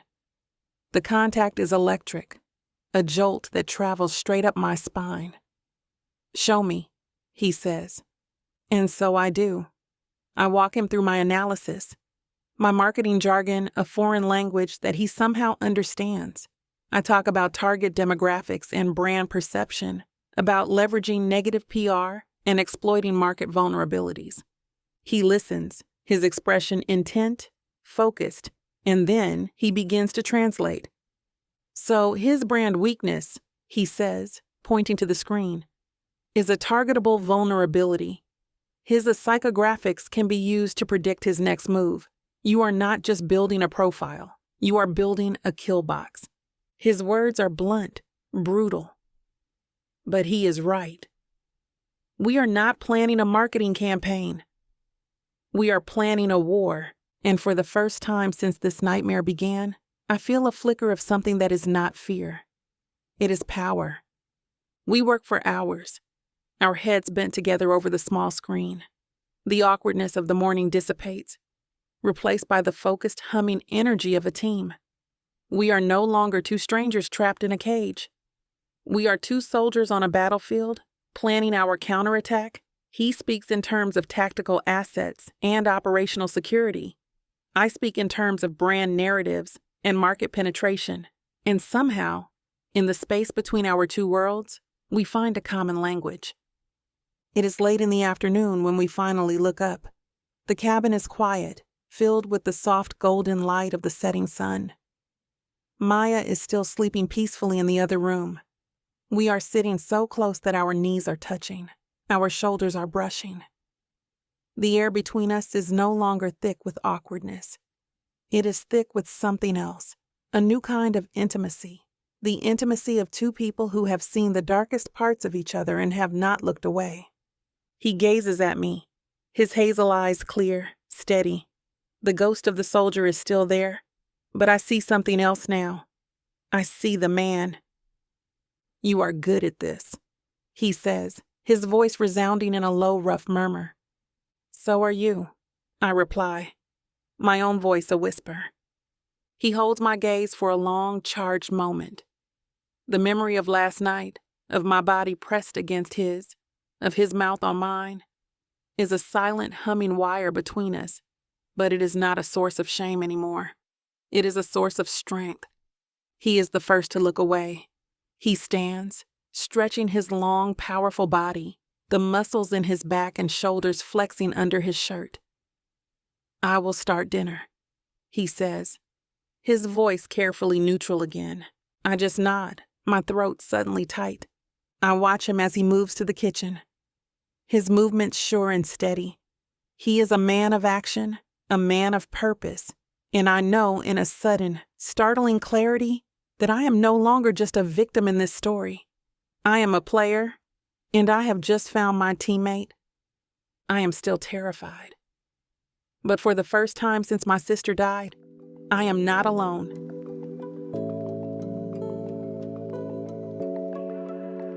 Chapter 14. Rodriguez. The aroma of garlic and roasting chicken fills the small cabin, a scent so fundamentally normal it feels like a lie.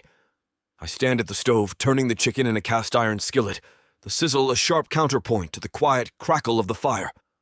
Outside, the world has gone dark, the dense woods a wall of impenetrable blackness beyond the window. Inside, in this small bubble of warmth and light, the war feels a million miles away. It is a dangerous illusion. Camellia sits at the small wooden table, the encrypted tablet in front of her, her face illuminated by its cool, blue glow. Maya is asleep in the bedroom, a fortress of pillows built around her on the massive bed. For the last hour, Cam has been silent, her focus absolute. She's a predator in her own right, her mind a weapon, and she is on the hunt.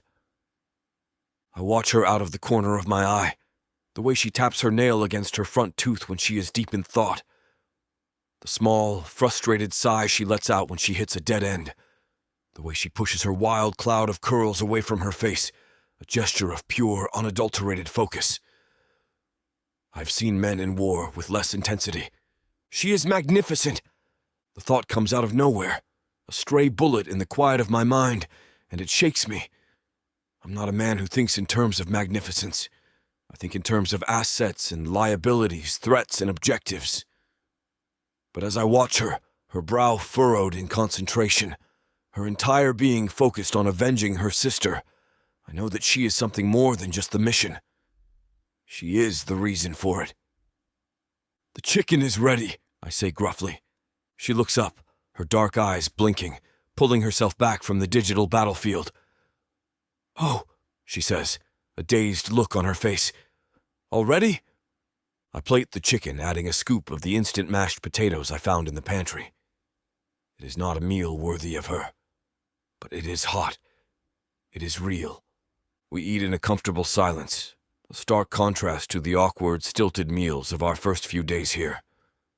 The work, the shared objective, has forged a new kind of intimacy between us. We are a team, and the physical intimacy of 2 nights ago, it is a silent, humming undercurrent beneath it all, a secret we both carry. "I found something," she says after a few bites. She pushes her plate away, her appetite gone, her focus returning to the hunt. "Shaw's financials.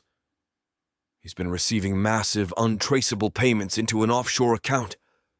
The payments are structured to look like investment returns, but the source company is a shell, a ghost. He is a mercenary," I state. "He is for hire." "He's more than that," she counters, her eyes flashing with a fierce intelligence. "He's their head of security. That's a C-suite position. The money he's making from Omnicorp is substantial. This isn't a side hustle, this is something else. This is personal." She is right. I know she is right. This is about me, but I cannot tell her that. After dinner, while I clean the dishes, she goes back to the tablet. I move with a quiet efficiency, the familiar, mindless task a welcome distraction from the chaos in my head. I can feel her energy, a low, thrumming hum of focus that fills the small cabin. When the kitchen is clean, I walk over to the table and look over her shoulder. She has created a complex web, a digital mind map connecting Shaw to Omnicorp, to a series of shell corporations, to a handful of disgraced politicians. It is a work of art, a beautiful, terrifying tapestry of corruption and greed. He is well insulated, I murmur. Everyone has a weakness, she replies, not looking up. Every brand has a tipping point. You just have to find the right leverage, she points to a name on the screen. This guy, a junior senator from Delaware. He sits on the FDA Oversight Committee. He's been a vocal champion of Omnicorp, pushing for their new drug to be fast-tracked. She taps the screen, pulling up another file. And he has a very expensive, very secret gambling habit. I feel a flicker of admiration. You're good at this. It's what I do, she says, hint of her old, sharp pride in her voice. I find the cracks in the armor. She finally looks up at me, her dark eyes searching mine. What about you, Alex? What are the cracks in your armor? The question is a direct hit, a sniper's bullet to the center of my chest. I do not have armor. I am armor. That is what I want to say. But it is a lie. I pull up a chair and sit down beside her, the wood creaking under my weight. The fire crackles in the hearth. The only other sound is the soft, steady breathing of the baby in the other room. I've seen a lot of combat, I begin, my voice a low, rough thing. I'm not looking at her. I'm looking at the fire, at the way the flames dance and twist, consuming the wood until there is nothing left but ash. You see things. You do things, and you learn to live with them. You build walls. You compartmentalize. It is the only way to survive. She is silent, listening. She does not offer pity. She does not offer platitudes, she just listens. There was a mission, I continue, the words feeling like shards of glass in my throat. Years ago. It was a bad situation from the start. Bad intel, bad command decisions. We were pinned down, we took casualties. I pause. The memory of Peterson's face, of the surprise in his eyes as the life left him, flashing through my mind. My thumb finds my watch, the motion automatic, desperate. We lost a man. A good man. A kid, really. He had a wife, a baby on the way. I can feel her gaze on me, a warm, steady pressure. It was my job to get him out, I say, my voice dropping to a raw whisper. It was my job. And I failed. The words hang, heavy and cold. The truth of my failure, the ghost I have carried for a decade. I have never said these words aloud to another living soul, not even to Gideon. Was it your fault? She asks, her voice quiet, gentle. I finally turn to look at her. Her face is soft in the firelight, her eyes filled with deep, profound empathy that I do not deserve. It does not matter, I growl. He is dead, and I am here. That is the only math that matters. That's not math, she says, her voice firm. That's guilt. And guilt is a liar. It tells you that you're responsible for things you can't control. She reaches out, her hand hesitantly covering mine on the table. Her touch is a shock, a jolt of warmth that travels straight up my arm and settles in my chest. You're a protector, Alex. It's in your bones. I've seen it. But you can't protect everyone from everything. Sometimes the world just breaks. I stare at our hands, her warm brown skin against my pale, scarred knuckles. She is not just offering comfort. She is offering understanding. She is a woman whose world has just been broken, and she is telling me that it is okay. My sister, she utters, voice a choked whisper. She used to say that grief is just love with nowhere to go. I think maybe guilt is the same thing. It's just responsibility with nowhere to go. I look up at her and I see the tears shimmering in her eyes. She is not crying for me.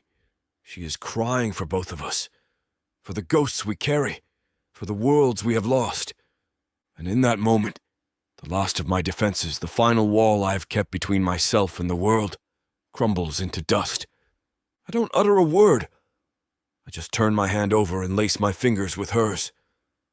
Her grip is strong, steady. We sit there in the quiet of the cabin, two broken soldiers holding on to each other in the dark. The fire crackles. The wind whispers through the pines. And for the first time in a long, long time, I do not feel the weight of the ghosts on my shoulders. I just feel the warmth of her hand in mine. And I'm certain that has very little to do with logic or tactics or training, that I will do whatever it takes to keep this woman and the child she is protecting safe. I will not fail again. You know that feeling when a book pulls you in, wraps around you, and refuses to let go? When the tension is so thick, you swear you can feel it? Welcome to 30 sinfully addictive romance audiobooks that will ruin your sleep. Wow, I wasn't ready for this. One chapter in, and I'm already hooked. Oh, you thought this was just another audiobook collection. No, sweetheart. This is the Dirty 30. Forbidden love, dangerous desires, billionaires with secrets, bad boys who bite back. And every last word is dripped in temptation. I thought I could just listen to one chapter before bed. Now it's 2 a.m. and I need answers. Need. So what are you waiting for? Click the link. Start listening. Let the Dirty 30 ruin you in the best way possible. Escape your life with Miss Tyla.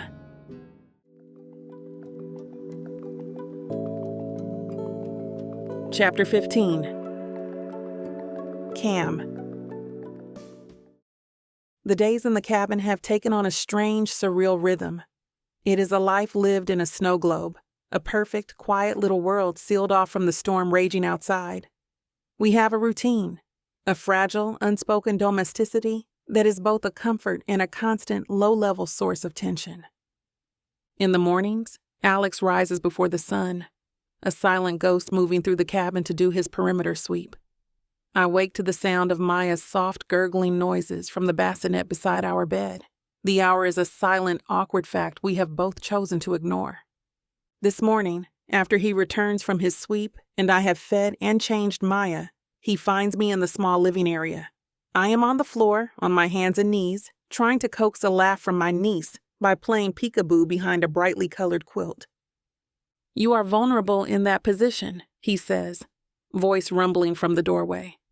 I look up at him, my hair falling into my eyes. He is leaning against the doorframe, his arms crossed over his broad chest, a look of intense, professional focus on his face. He is wearing a simple gray t-shirt that stretches across his shoulders and a pair of worn, faded jeans that fit him in a way that should be illegal. "Well, I'm fresh out of tactical onesies, so this will have to do," I shoot back, my voice dripping with sarcasm. "Besides, I think I can take the 6-month-old if she makes a move." He does not smile. Of course he does not smile. "That is not what I mean. If someone were to breach the perimeter, you would be an easy target on the floor. And you would neutralize them before they got within 10 feet of us," I say, my voice softening slightly. It is not a question. It is a statement of fact. I have seen what he can do. I have seen the cold, lethal efficiency in his eyes. I have never felt safer in my life, and that, more than anything, terrifies me. "I am going to teach you how to defend yourself," he says, pushing off the doorframe. "Basic CQC, close quarters combat, so you are not a soft target." "A soft target?" I ask, raising an eyebrow as I get to my feet, settling Maya on a playmat. "Is that what I am to you? An asset to be hardened?" "You are a civilian in a hostile environment," he says, his voice flat. "That makes you a liability. My job is to minimize that liability." "Wow," I say, clapping my hands together in mock enthusiasm. "You really know how to charm a girl, Alex." I'm swooning. He ignores my sarcasm. "Stand here," he commands, positioning me in the middle of the room. Feet shoulder-width apart, knees slightly bent, low center of gravity. He moves behind me, his hands landing on my waist to adjust my stance. His touch is impersonal, professional, but it is also electric. A jolt, hot and sharp, travels through me, and I have to bite the inside of my cheek to keep from gasping. He is so close I can feel the heat radiating from his body. I can smell the clean masculine scent of his soap, the faint wood smoke aroma that clings to his clothes. "Your stance is too wide," he murmurs, voice right beside my ear. His hands slide down to my hips, his thumbs pressing into the small of my back. "Bring your feet in, like this." He guides me through a series of basic moves. A palm strike to the nose, a knee to the groin. A simple, effective way to break a wrist hold. He is a patient, methodical teacher. His instructions clear, concise. And for the entire hour, his hands are on me. On my arms, my shoulders, my waist, guiding me, correcting me. And with every touch, the air between us grows thicker, the unspoken tension humming like a live wire. Later, while Maya naps, I am in the kitchen, trying to make sense of the limited ingredients in the pantry. I find a small, battery-powered radio on a shelf and turn it on, the cabin filling with the soulful, crooning voice of a neo-soul singer. Alex walks in, a frown on his face. "What is that noise?" "It's called music," I say, not looking up from the can of chickpeas I'm trying to turn into something edible. "It's what normal people listen to keep from going insane from the soul-crushing silence." I do not recognize the artist. "Of course you don't," I say, finally looking at him. "Let me guess. Your taste in music runs to the sound of wind whistling through a sniper's scope? Or maybe the gentle melodies of a field-stripped M4. A corner of his mouth quirks up, that almost smile that does strange, fluttery things to my stomach. "I prefer silence," he says. "I know," I say, my voice softening. But I don't. I turn the music up a little louder, a small act of defiance. He just shakes his head, but he does not turn it off. That afternoon, we are all on the floor together. I am reading a story to Maya from a worn, tattered copy of a children's book I found on the shelf. Alex is sitting a few feet away, cleaning his weapon, the soft rhythmic click of the parts, the only sound besides my voice. "And the little bunny said, 'I love you right up to the moon,'" I read, my voice thick with an emotion I cannot name. Maya lets out a delighted squeal and bats at the picture of the moon on the page. She then rolls over, a clumsy, adorable maneuver, and ends up in Alex's lap. He freezes, his hands hovering over the disassembled parts of his handgun. Maya looks up at him, her wide, dark eyes full of a pure, uncomplicated trust. She reaches out a small, chubby hand and grabs his finger. And then it happens. He smiles. It is not the almost smile, the ghost of a smirk. It is a real, genuine smile that transforms his entire face. It erases the hard, stoic lines, the haunted look in his eyes. It makes him look younger, softer. It makes him look beautiful. My breath catches in my throat. He looks up, his eyes meeting mine over the top of Maya's head. The smile falters slightly, a hint of self-consciousness creeping in. But it does not vanish. He looks down at the small hand wrapped around his finger and then back at me. And in that moment, in that shared, silent look, I see it. The crack in his armor. The man behind the shield. The rest of the day passes in a hazy, dreamlike state. The tension between us has not disappeared. It has changed. It is no longer a source of conflict. It is a source of heat. A low, simmering fire that is slowly, steadily building. That night, after Maya is asleep, I find him on the porch. He is sitting on the top step, staring out at the dark, silent woods. The moon is a bright silver disk in a sky full of stars. The air is cool, crisp. I walk out, a blanket wrapped around my shoulders, and sit down beside him. We do not speak for a long time. We just sit, listening to the sound of the crickets, the whisper of the wind through the pines. I'm not a good man, Camellia. His voice becomes a low, rough thing in the darkness. I turn to look at him. His face is a mask of shadows and moonlight, his expression grim. I don't believe that. You should, he says, his voice flat. I have done things. I have seen things. There is a darkness in me, a violence. It is what makes me good at my job. It is not something a woman like you should be near. A woman like me? I ask, my voice a whisper. What kind of woman is that? Good, he says simply. You are good. You are light. I let out a shaky breath. I'm not, I say, my voice cracking. I'm a mess. I'm selfish and controlling, and I am so scared all the time. You are a warrior, he counters, his voice a fierce growl. He turns to face me, his body angled toward mine. I have seen you. You are grieving. You are terrified, but you have not broken. You fight. For that child. For your sister's memory. You are the strongest person I have ever met. His words are a balm to my raw, wounded soul. Tears prick my eyes, and I look away, staring out at the dark, silent woods. I feel safe with you, I whisper, the admission a betrayal of every independent, self-reliant principle I have ever held. He is quiet for a moment. Then his hand, large and warm and calloused, covers mine where it rests on the wooden step. His touch is a brand, a claim. Good, he says, voice sounding like a low, rough murmur. That is the only thing that matters. He brings my hand to his lips, his mouth pressing a soft, reverent kiss to my knuckles. My breath hitches. He turns my hand over and presses another kiss to the tender skin of my palm. His lips are warm, firm. His stubble is a rough, intoxicating scrape against my skin. He looks at me, his eyes dark, intense in the moonlight. I want you, he says, his voice raw and guttural. I have wanted you since the moment I walked into your apartment. It is not professional. It is not logical. But it is the truth. My heart is hammering against my ribs, a wild, frantic bird.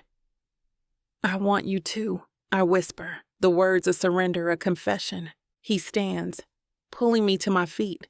He leads me back into the cabin, his hand a warm, steady pressure on the small of my back. He closes the door behind us, plunging us into the dim, firelit intimacy of the living room. He presses me back against the door, his large body caging mine. His hands come up to frame my face, his thumbs stroking my cheekbones. Tell me to stop, he says, his voice sounding like a ragged plea. Tell me to walk away. Don't you dare, I breathe, my own hands coming up to fist in his shirt. And then he is kissing me. I hate to put a stop to a good time, but it looks like we've hit this platform's limit for spiciness. This platform's got some rules we have to play by if we want to keep giving you these stories for free. And trust me, this scene isn't something you want to miss. While we can't get into all the details here, you can still dive into the full, uncut version at TylaWalker.com. Miss Tyla has an entire collection of unabridged audiobooks and ebooks waiting for you. And the best part? You can treat yourself with 40% off when you use the code SAVE40. That's right.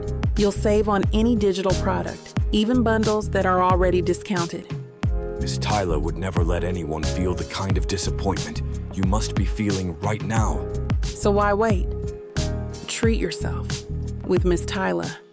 He does not say anything. He just gazes at me, and in his eyes I see it. The truth, the one he has been hiding, the one I have been too scared to see. He is not only my protector, not just my lover. He is mine, and I am his. And in this small, quiet cabin, in this fragile, temporary peace, that is the only truth that matters.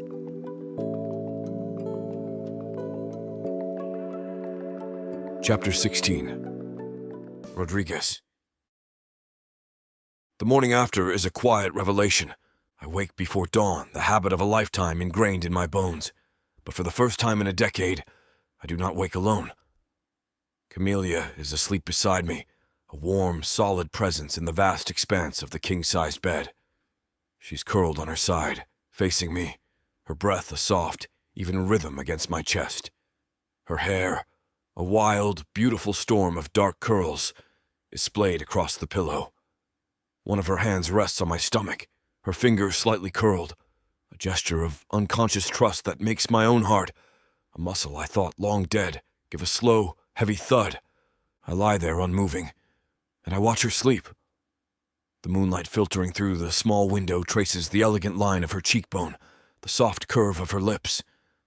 She is beautiful. But it is not just her beauty that holds me captive. It is her strength, her fire, the fierce, unwavering spirit that has refused to be extinguished, even in the face of a grief and a terror that would have broken most people. I failed to protect the last person who trusted me. I will not fail her. I slip out of bed, my movements slow, silent. I dress in the pre-dawn gloom, my senses already on high alert. I do my perimeter sweep, the cold, crisp air a welcome shock to my system. The woods are quiet still. The world is asleep. But I am not. I am a sentinel, a guardian. And the two people sleeping in that cabin are my entire world. When I return, she is awake. She's in the kitchen, a thick, cozy-looking quilt wrapped around her shoulders, her back to me. She's staring out the small window above the sink, a mug of coffee cradled in her hands. Maya is in her high chair, happily smearing mashed banana all over her face. The scene is so absurdly, beautifully normal. It grabs at my heart like a hand. "Good morning," she says in a low, husky murmur. She does not turn around, but I see her shoulders tense slightly. The awkwardness, the uncertainty of the morning after, hangs in the air. "Morning," I reply, my own voice a rough growl. I move to the coffee pot and pour myself a mug. We stand there in silence for a long moment, the only sound the soft, happy gurgling of the baby and the crackle of the fire. "I thought about it, and we cannot stay here forever," she says, her voice quiet but firm. "We can't always be hiding like sewer rats. We have leverage." Last night Maya sneezed. What happens if she got sick? But she has a damn point. I turn to look at her. She's still staring out the window, her profile a study in determined resolve. "We are safe here." "We are hiding," she counters, finally turning to face me. Her dark eyes are clear, focused. The vulnerability of last night is gone, replaced by the sharp, strategic intelligence I have come to both admire and fear. We're sitting in a cage waiting for the hunter to find us. That is not a strategy, that is a death sentence. "My job is to keep you safe," I say in a flat tone. "That means keeping you hidden." "No," she says, shaking her head. "That means keeping me alive. And right now, the best way to do that is to go on the offensive." She walks over to the table and taps the encrypted tablet. "We have the weapon. We need to use it." My gut clenches. I know what she is suggesting, and every instinct, every fiber of my training screams against it. A leak is a risk. It's an uncontrolled variable. It could expose us. "Doing nothing is a bigger risk," she argues, her voice rising with a passionate intensity. "Shaw thinks we are terrified. He thinks we are helpless. He is a narcissist. His arrogance is his weakness. We need to hit him where it hurts. We need to hit his brand." She is right. I know she is right. But the thought of putting her in any more danger, of willingly stepping out of the shadows and into the line of fire, makes my blood run cold. "What do you propose?" I ask, my voice tight. A slow, predatory smile touches her lips. It's the same smile I saw in the boardroom of my memory, the one that had made a group of powerful men crumble. "I propose we burn his kingdom to the ground," she says. "We spend the next 2 hours planning our attack. It is a strange, surreal experience. We are two soldiers from different worlds, speaking different languages, but we understand each other perfectly. She talks in terms of market disruption and brand equity, of narrative control and psychological warfare. I talk in terms of operational security and counter-surveillance, of dead drops and kill switches. And in the space between our two worlds, we build a weapon. The plan is simple, elegant, and incredibly dangerous. We will leak a small, curated portion of the data, just enough to be undeniable, but not enough to reveal the full scope of what we have. We will not send it to the police or the FBI. We will send it to a single trusted journalist, a name we found in Mark's notes, a woman with a reputation for being a bulldog who will not be intimidated. "She's the one," Cam says, her eyes blazing with a fierce, focused light. "Her name is Sarah Jenkins."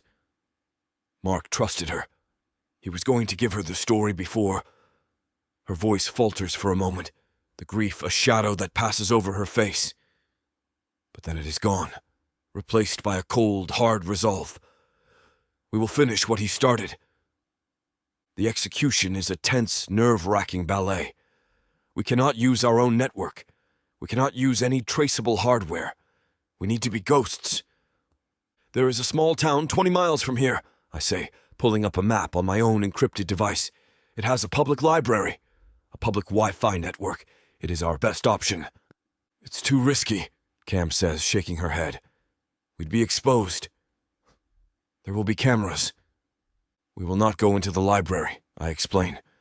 "We will park 200 yards away. I can piggyback onto their signal from there. We will be in and out in under 5 minutes." She looks at me, her brow furrowed. "And Maya?"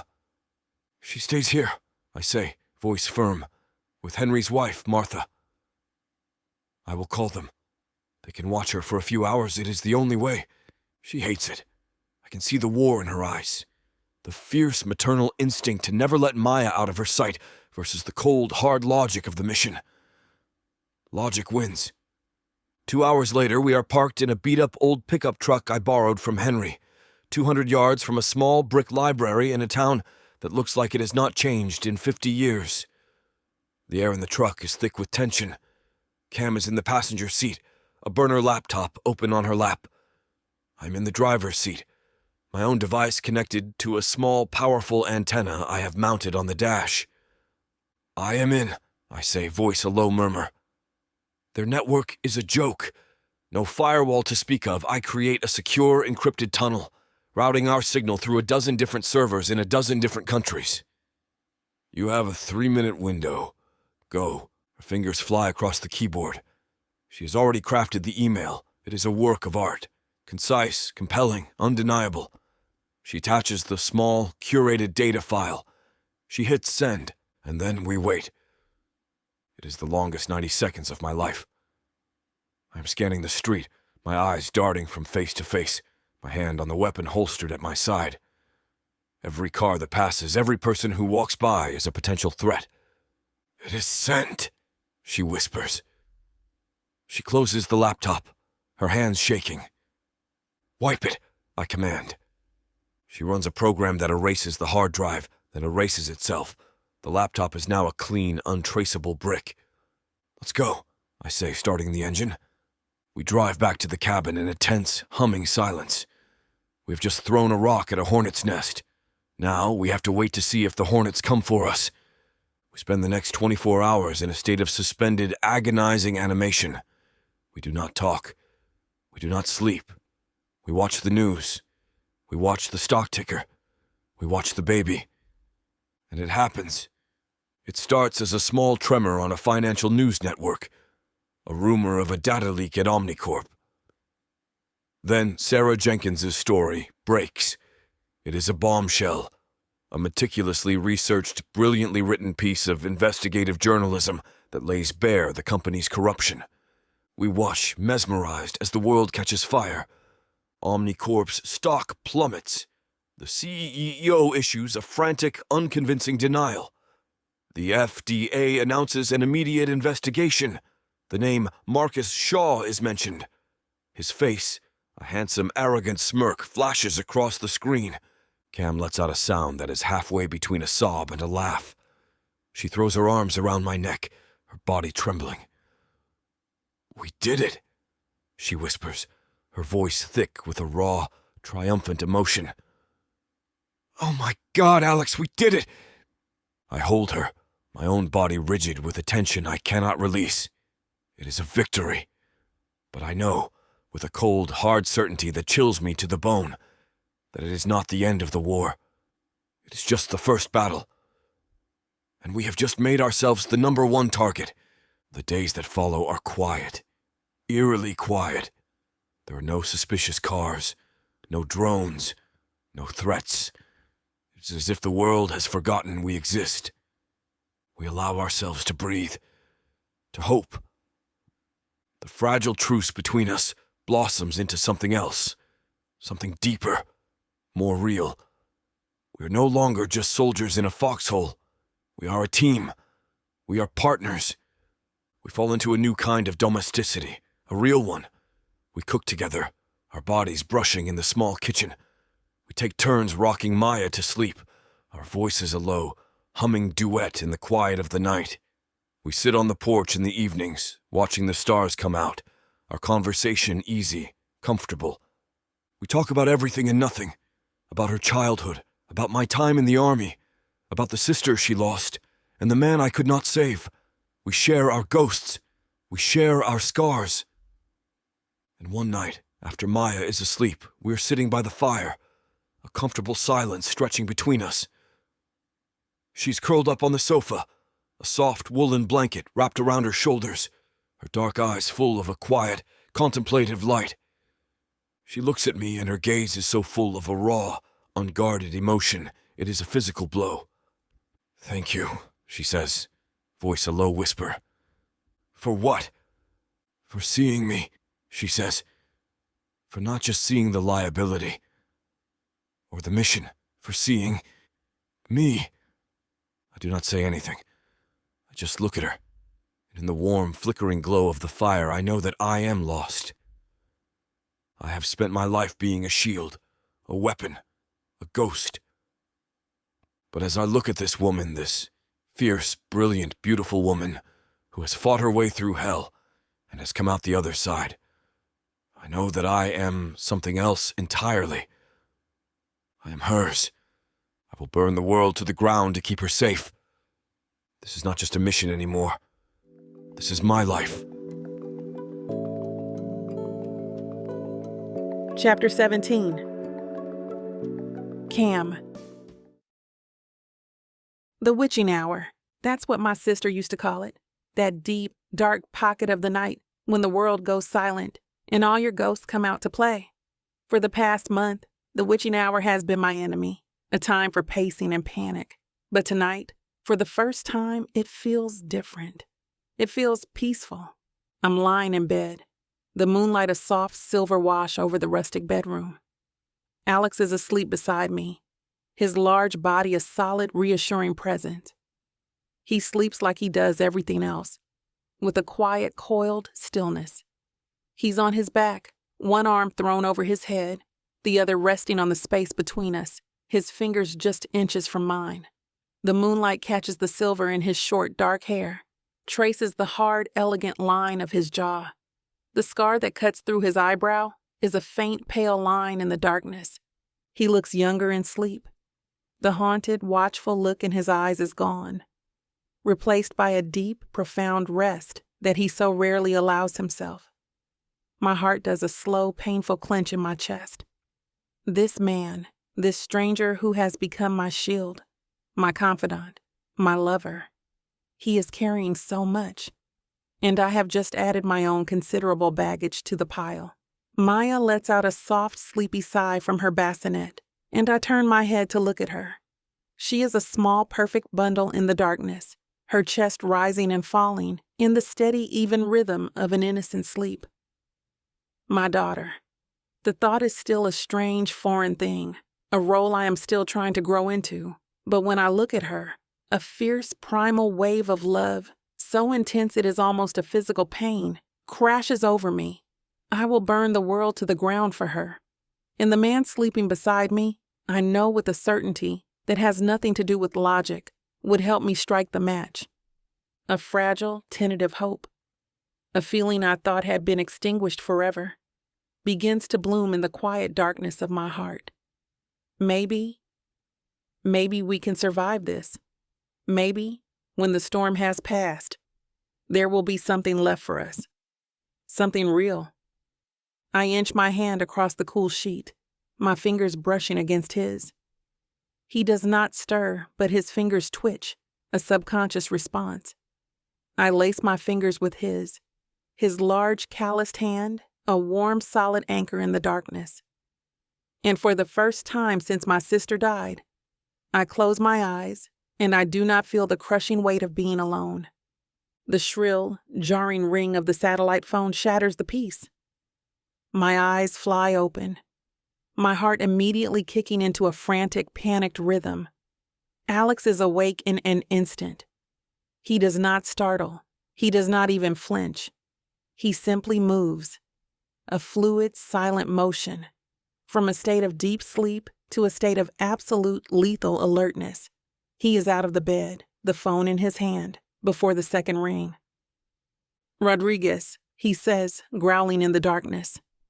He listens, his body a rigid line of tension. I sit up, my own heart hammering against my ribs, the fragile peace of a moment ago dissolving into a cold, familiar dread. "Gideon," Alex says, and the single word is a death knell. He moves to the living room, and I scramble out of bed, pulling on the sweatpants and t-shirt I had left on the chair. My hands are shaking so hard I can barely function. I follow him, my bare feet cold on the wooden floor.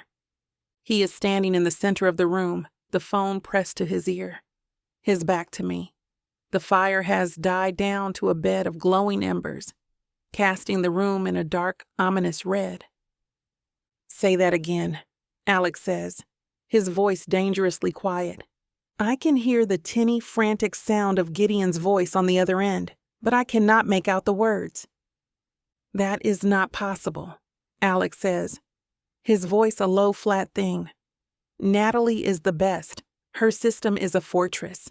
Natalie." My stomach clenches. What has happened to Natalie? Alex is silent for a moment, listening, and then I see it. I see the tension in his shoulders, the rigid set of his jaw, the way his hand clenches into a white-knuckled fist at his side. I see the fortress of his control begin to crumble. "Who?" he asks, his voice a raw, broken whisper. He listens again, and this time, a sound, a harsh, guttural sound of pain and anger, is ripped from his throat. He stumbles back a step, his free hand coming up to brace himself against the wall. "No," he breathes. "God, no." He hangs up the phone, his hand falling to his side. He stands there for a long, silent moment, his back still to me, and then he turns. The man who faces me is not the man I have come to know. The stoic soldier, the gentle protector, the passionate lover, they are all gone. The man who faces me is a ghost. His face is a pale, ashen mask of horror, his eyes wide with grief so profound it is almost a physical presence in the room. "Alex," I whisper, my own voice trembling. "What is it? What's happened?" He looks at me, but I do not think he sees me. He is looking through me, at a world that has just been shattered into a million pieces. "The leak," he says, voice sounding dead and hollow. "It was a trap." "A trap?" I repeat, my mind struggling to catch up. "What are you talking about? We won. The story broke. Omnicorp is in free fall." "It was a misdirection," he says, his voice flat. "They wanted us to leak the data. They wanted us to use that journalist. They traced the signal." He lets out a harsh, broken laugh that is the most terrifying sound I have ever heard. "They traced us using Heartline technology." My blood runs cold. He shakes his head, a slow, agonizing motion. "There was no mole," he says raggedly. "Not inside Heartline. The breach, it came through Natalie." I stare at him, my mind refusing to process the words. Natalie. Brilliant, loyal, formidable Natalie. "No," I say, shaking my head. "No, that's impossible. She would never. It was not her, he says, his voice breaking. He finally looks at me, and the raw, agonizing pain in his eyes is a physical blow. It was her fiancé, a DEA director. His name is Ben Carter. He has been on Shaw's payroll for years. He found a loophole in her system, a back door she did not even know was there. He used her credentials. He used her. The betrayal, the sheer calculated cruelty of it, is a punch to the gut. To use the person you love, the person who trusts you implicitly, as a weapon, it is a level of evil I cannot comprehend. Gideon's team just took him into custody, Alex continues, his voice a dead, flat monotone. He confessed. He gave them everything, including our location. The floor drops out from under me. He knows where we are. He does, Alex says, his eyes dark with a grim certainty. And he has a team on the way. Gideon's sources say they are less than an hour out. An hour. We have less than an hour before the war comes to our doorstep. The fragile, beautiful piece of our snow globe world shatters into a million pieces. The fear, the terror I have been holding at bay for days, comes roaring back, a tidal wave of black, suffocating panic. I turn and run for the bedroom, for Maya. Cam! Alex's voice is a sharp, commanding bark behind me. I ignore him. I burst into the bedroom and scoop a startled, sleepy Maya from her bassinet. She lets out a confused, whimpering cry. I hold her to my chest, my body a shield, my mind a maelstrom of terror. Alex is there, his large hands on my shoulders, turning me to face him. Camellia, he says, his gruff voice urgent, his eyes blazing with a fierce, protective light. Look at me. I look at him, my own eyes swimming with tears. I will not let them touch you, he says in a deadly growl. I will not let them get near her. Do you understand me? I just nod, my throat too tight to speak. We need to move, he says, all soldier now. The broken ghost is gone, replaced by the commander. Now we leave everything. We take the go bag, the baby, and we disappear. There is a secondary vehicle, a truck, hidden a half-mile down the old logging road. We go on foot. It is our only chance. He is already moving, grabbing the pre-packed tactical bag from the closet. He pulls on a pair of heavy-duty combat boots. He checks the clip on his handgun, the sound of the slide racking a sharp metallic punctuation mark in the quiet room. I'm frozen, my mind still reeling from the shock, the betrayal. He sees my paralysis. He walks over to me, his hands framing my face. He forces me to look at him. I know you are scared, he murmurs, but I need you to focus. I need you to be the warrior I know you are. Can you do that for me? I look into his eyes. The pain is still there, the grief for his friend, for the betrayal, but underneath it, there is a core of steel, a fierce, unwavering resolve that is the most solid, most real thing in my entire world. I take a deep, shuddering breath and give a small, jerky nod. Good, he says, his hands dropping from my face. Get her dressed. Something warm. We move in 5 minutes. I turn and do as I am told, my movements clumsy, my hands shaking. I dress a now crying Maya in a thick, fleecy onesie. I grab the diaper bag, my mind a frantic checklist of essentials. Diapers, wipes, bottles, formula. When I am done, he is waiting by the door. He is wearing a dark, tactical jacket, a rifle slung over his shoulder. He is no longer David Miller, the logistics consultant. He is Alex Rodriguez, the soldier. And he is ready for war. He takes Maya from my arms, settling her against his chest in a practiced, secure hold. He hands me a small, lightweight backpack. Water, rations, a med kit. He says, put it on. I shrug it on, my own body trembling with a mixture of terror and adrenaline. He opens the cabin door, and a blast of cold night air hits me. The moon is gone. hidden behind a thick blanket of clouds. The woods are a dark, terrifying void. "Stay close," he growls roughly, "and do not make a sound." He steps out into the darkness, and I follow, my heart a frantic, terrified bird, beating against the cage of my ribs. The cabin, our small, fragile sanctuary of peace, disappears behind us as we are swallowed by the night. We are running again. But this time we are not running from ghosts. We are running from monsters, and they are getting closer.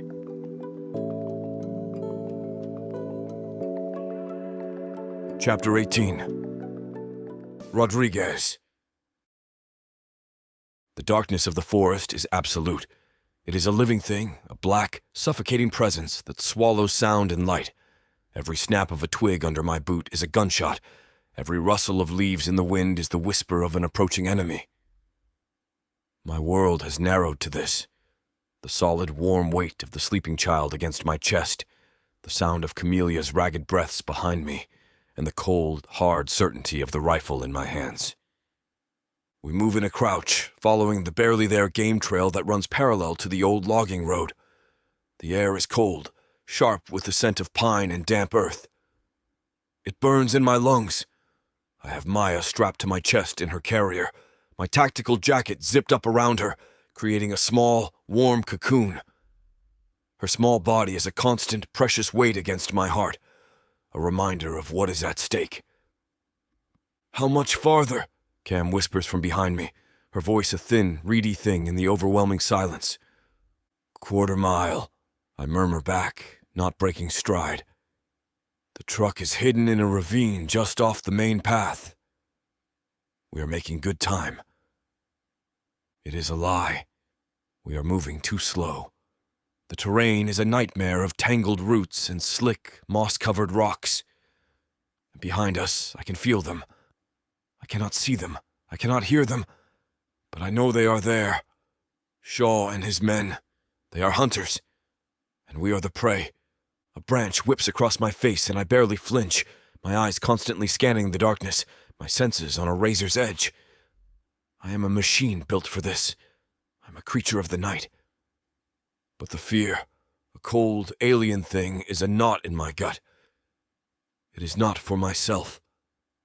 It is for the woman and the child who are following me, who are trusting me to lead them out of this hell.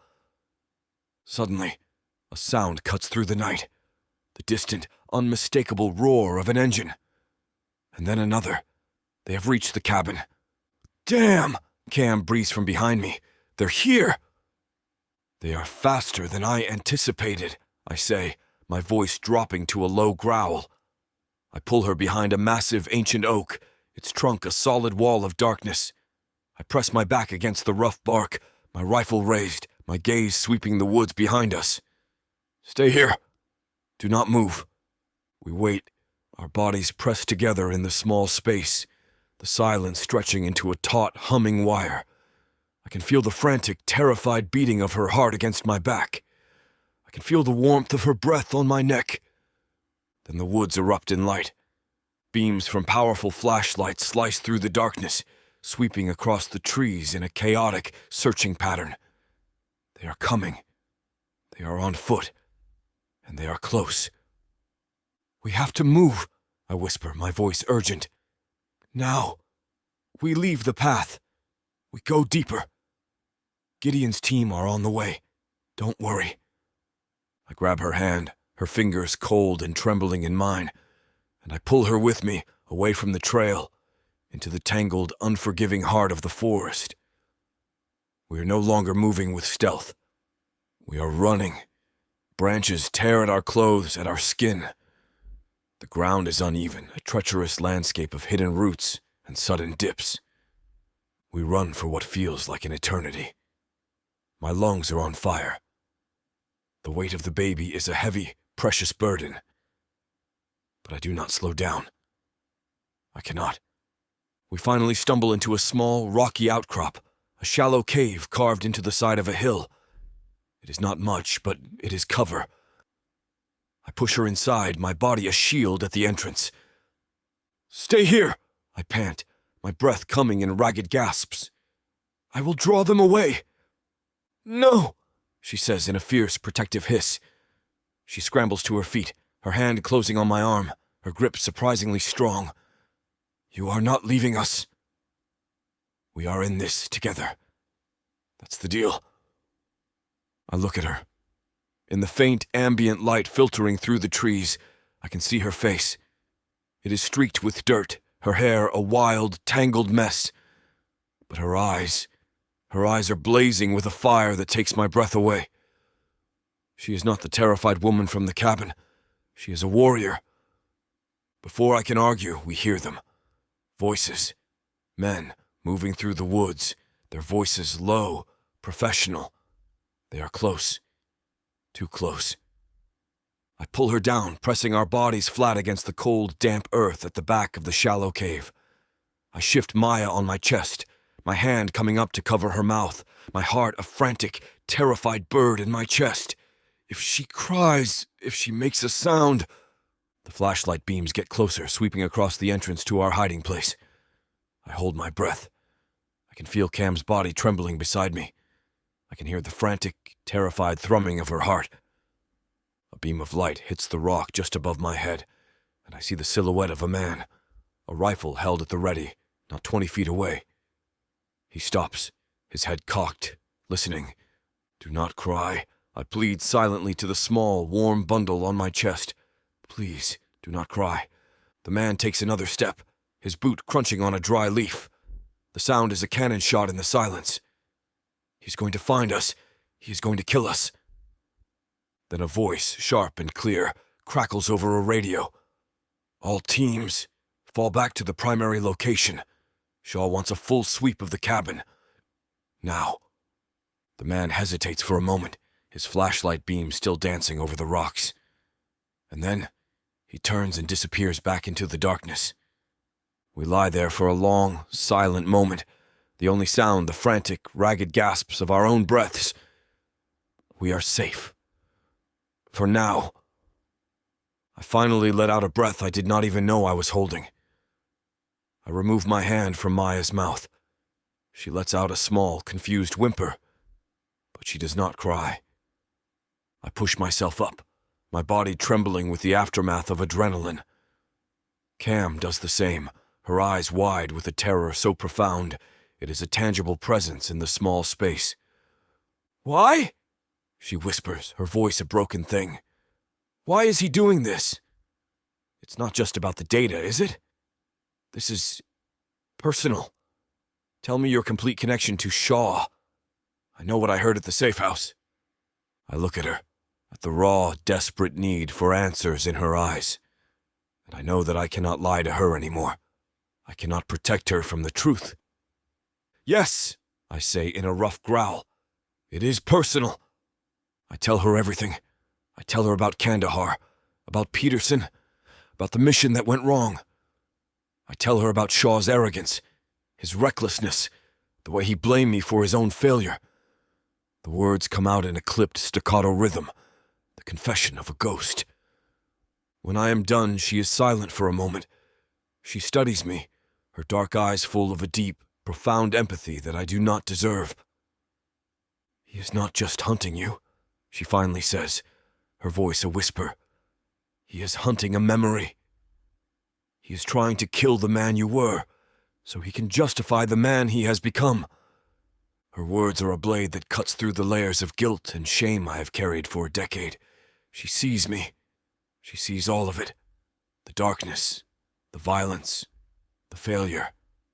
And she is not afraid. We are not just a liability to him, she continues, her voice gaining a fierce, steely edge. We are a symbol. And he will not stop until he has destroyed us. I will not let him, I say in a deadly growl. I know, she says, and she reaches out, her hand landing on my arm. Her touch is a brand, a claim. But you are not in this alone anymore, Alex. We stay there in the darkness for a few more minutes, the unspoken truth of our situation, a heavy, solid thing between us. We are not just a protector and his charge. We are partners. We are soldiers in the same war. We need to get to the truck, I finally say, my voice rough. They will be back.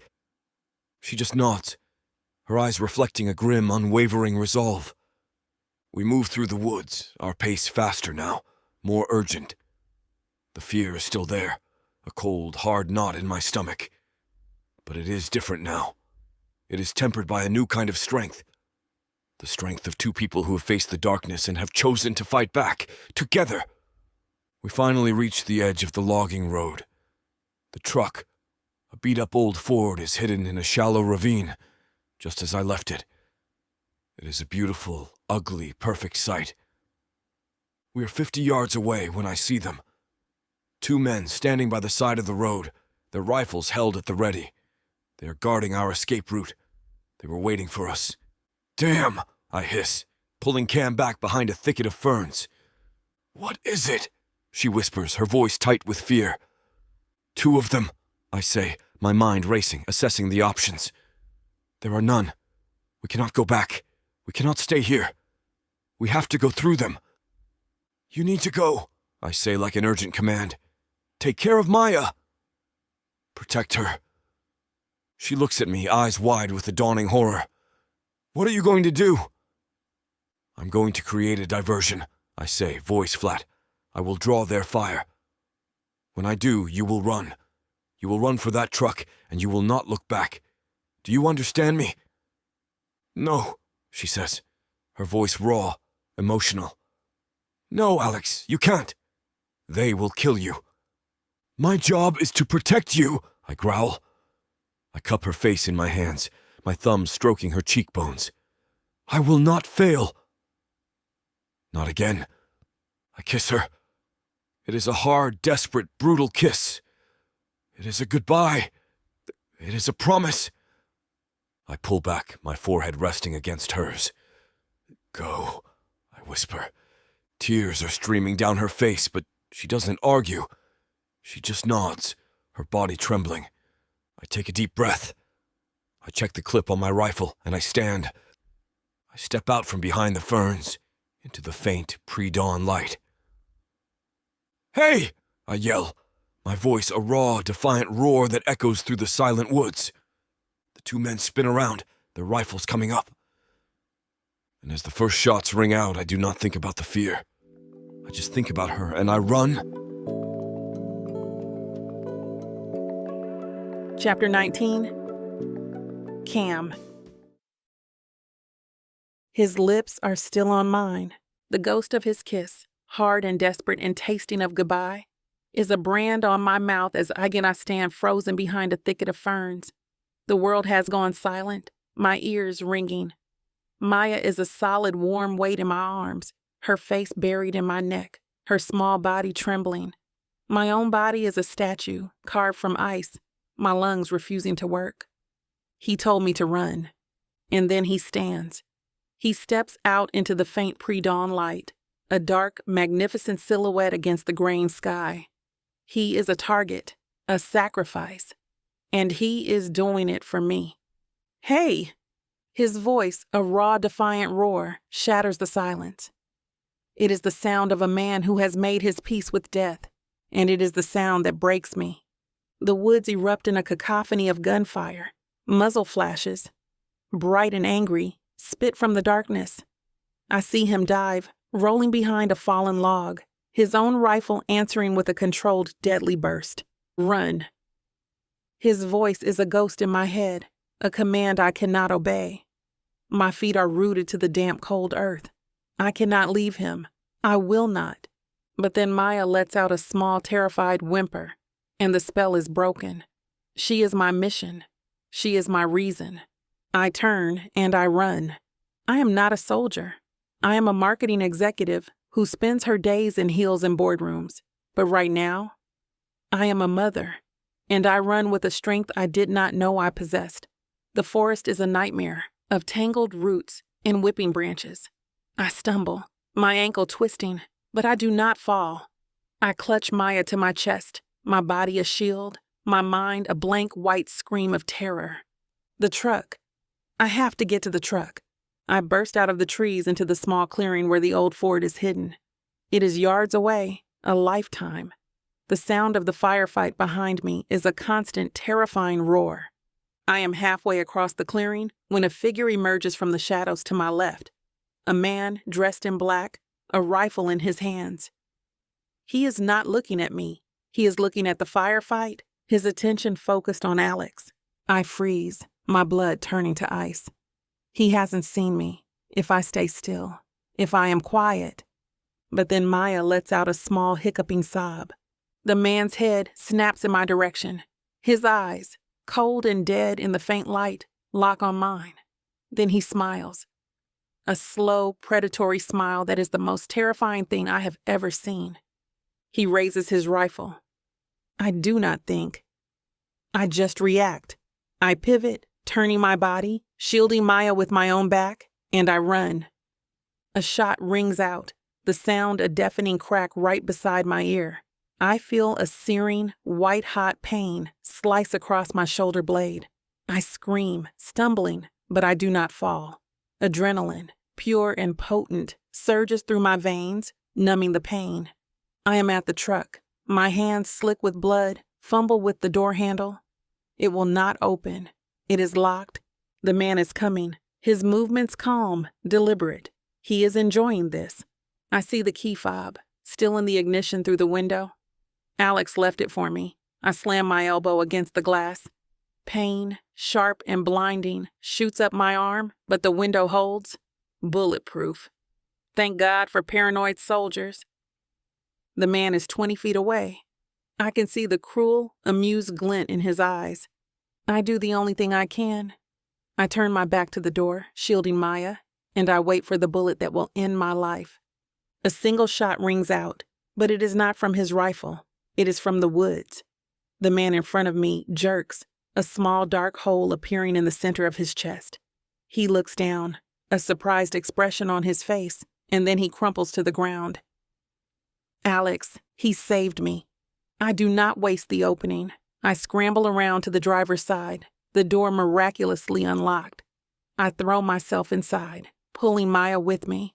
I slam the door and hit the lock button, my entire body trembling with a violent, uncontrollable force. The truck is a fortress, a bulletproof cage. The engine is already running, a low, powerful rumble. On the dashboard, a small integrated screen flickers to life, a secure comms link to Heartline. Natalie's face appears, her expression grim, her short curly hair a wild halo around her head. Cam, are you in? Talk to me. I'm here, I gasp. I'm in the truck. Maya's with me. We're okay. Thank God, she breathes, a wave of relief washing over her face. She looks tired, her eyes red-rimmed. I see the ghost of her own betrayal in the tight set of her jaw. Okay, listen to me. I know this is a lot, but we do not have time for apologies. We will deal with my situation later. Right now, you need to drive. Get the hell out of there. I have a team en route to your location. ETA is 20 minutes. You need to meet them at the primary extraction point. I am sending you the coordinates now. A map appears on the screen, a red dot blinking on a deserted stretch of highway 10 miles away. What about Alex? I ask, my eyes darting to the rearview mirror. I can see the muzzle flashes from the woods, the chaotic dance of light and shadow. I can't just leave him. Natalie's expression softens with a pity that makes my stomach clench. You have to, Cam. That is the mission. Your safety and Maya's is the primary objective. Rod knew that. That is the choice he made. No, I say, shaking my head, the word a raw, desperate plea. No, he can't. He can't survive that. He is the best there is, she says, her voice deep and somber. He has a better chance on his own. You will only slow him down. You will be a liability. A liability. The word is a knife to the gut. A burst of gunfire erupts from the woods, closer this time. I hear the sharp, metallic ping of bullets hitting the side of the truck. I flinch, my arms tightening around a now wailing Maya, Then I hear his voice, not in my ear but from the outside. A raw, desperate roar that is torn from the depths of his soul. Go, Cam, go, now! Tears are streaming down my face, blurring the world into a watery, chaotic mess. Natalie, I whisper, my voice breaking. Do you really believe that? Do you really believe he can survive this alone? She goes silent for a long, agonizing moment. I see the war in her eyes, the conflict between the professional and the friend. Finally, she closes her eyes, and a single tear traces a path down her cheek. No, she whispers honestly, but he told me to tell you that he could. He told me to tell you that his life is an acceptable loss, as long as you and Maya are safe. Something inside me snaps. The grief, the fear, the rage I have been suppressing for weeks, it all coalesces into a single white-hot point of clarity. Screw the mission, screw the protocol, screw being a liability. I am not leaving him. Hold on, sweet pea, I murmur to Maya, my voice a low, fierce growl. I buckle her into the car seat and the passenger seat, my movements sure and steady. I kiss her forehead. Mommy's got this. I put the truck in gear. I turn to Natalie, my eyes blazing. Tell Gideon I'm going back for his best man, I say, my voice sounding cold and hard. And if he has a problem with that, he can take it up with me when I get back. Before she can respond, I slam my foot on the accelerator. The truck lurches forward, its powerful engine roaring to life. I spin the wheel, whipping the truck around, and head back toward the firefight. I burst out of the ravine and onto the logging road. The scene in front of me is a nightmare. Alex is pinned down behind the same fallen log as before. The second mercenary, the one I did not see, is laying down a heavy field of fire, chewing up the log, sending splinters of wood flying through the air. Alex is returning fire, but he is outgunned. He is a dead man. I do not hesitate. I aim the truck directly at the second mercenary and I floor it. He looks up, his eyes wide and bright with a mix of shock and disbelief. He tries to raise his rifle, but it is too late. The heavy armored grille of the truck hits him square in the chest. There is a sickening thud, and he is thrown through the air like a rag doll, landing in a crumpled heap in the underbrush. I do not know if he is dead. I do not care. I slam on the brakes, the truck skidding to a halt just feet from the log. Alex! I scream, my voice a raw, desperate thing. Get in! He looks up, his face becoming a mask of grime and sweat and pure, unadulterated shock. He does not move for a split second, his mind struggling to process what has just happened. A burst of gunfire from the first mercenary, the one who is still in the woods, shatters the driver's side window. The bulletproof glass spiderwebbing but holding. The sound is deafening. It breaks his paralysis. He sprints for the truck, diving into the passenger seat, his long, powerful body a whirlwind of motion. Go! He roars, already raising his rifle and laying down a field of fire into the woods. I don't have to be told twice. I slam my foot on the gas, and the truck shoots forward, fishtailing on the loose gravel of the road. A black SUV, a new player in this deadly game, bursts out of the woods behind us, its engine roaring. It slams into our rear bumper, the impact sending us skidding toward the edge of the road, toward a steep wooded ravine. I scream, fighting for control of the wheel. Alex is firing out the back window, the sound of his rifle a deafening roar in the small cab. Keep driving! He yells. Do not stop! I wrestle the truck back onto the road, my heart a frantic, terrified bird in my chest. The SUV is right on our tail, a relentless, menacing presence. It rams us again, harder this time. The truck shudders, the back end sliding out. He is trying to push us off the road, Alex says, his voice a low, deadly calm. When I tell you, I want you to brake. Hard. What? I scream, my knuckles white on the steering wheel. Just do it! The SUV pulls up alongside us, the passenger window rolling down. I see the dark, ugly snout of an assault rifle. Now, Alex roars. I slam on the brakes. The truck screeches, the tires screaming in protest. The SUV, caught by surprise, shoots past us. Alex is already leaning out the window, his rifle raised. He fires a single perfect shot. The SUV's rear tire explodes. The vehicle swerves violently, out of control. It careens off the road and slams into a massive pine tree with a sickening crunch of metal. I do not wait to see what happens next. I floor it. The truck leaps forward, leaving the crashed SUV and the chaos of the firefight behind us. We drive for what feels like an eternity, the only sound the roar of the engine and the frantic, ragged gasps of our own breaths. My entire body is trembling. My shoulder is a dull, throbbing ache. But we are alive. We are alive. I finally pull over to the side of the road, my hands shaking so hard I can barely grip the wheel. I look at him.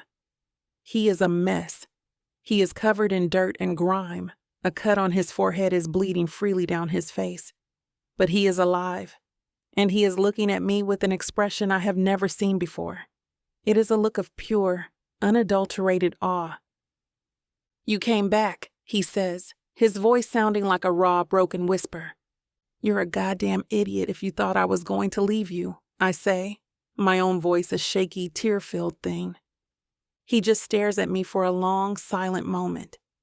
And then he does something that shocks me more than any gunshot, more than any car crash.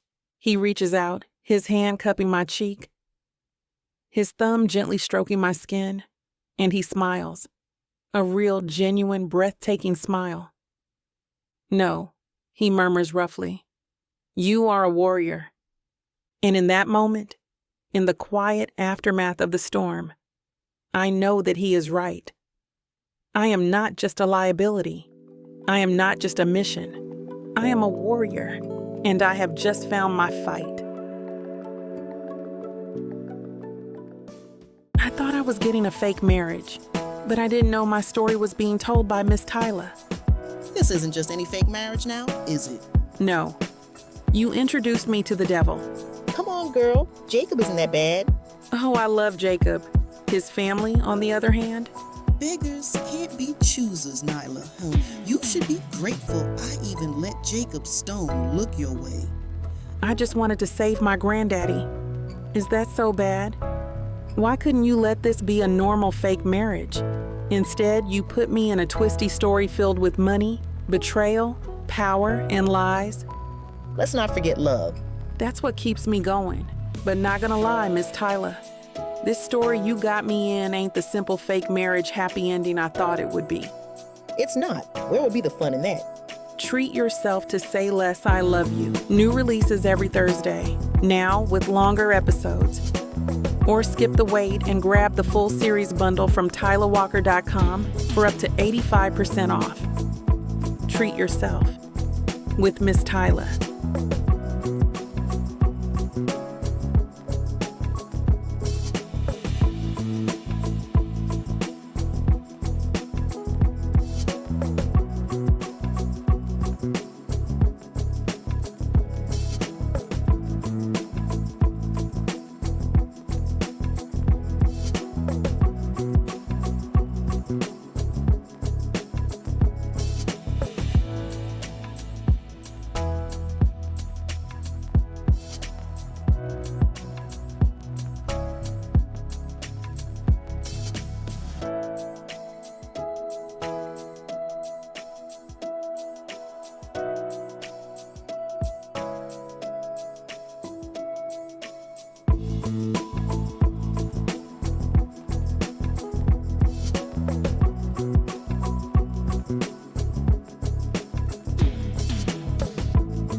Chapter 20. Rodriguez. The extraction point is a concrete wound in the earth, a service tunnel beneath a highway overpass, smelling of damp and exhaust fumes. The air is cold, the only light coming from the tactical beams of the two Heartline SUVs parked inside, their engines a low, guttural rumble. This is a place of shadows and ghosts. A fitting end to a night like this. I pull our battered truck to a stop beside the lead vehicle. The men from Bravo Team are already deployed, phantoms in black tactical gear, their rifles held at a low ready as they secure the perimeter. Their leader, Corbin, approaches my window, his face a grim mask in the harsh glare of the headlights. I get out, my body a single screaming ache. My bicep is on fire where a bullet grazed me, and my ribs feel like they have been tenderized with a sledgehammer. I ignore it.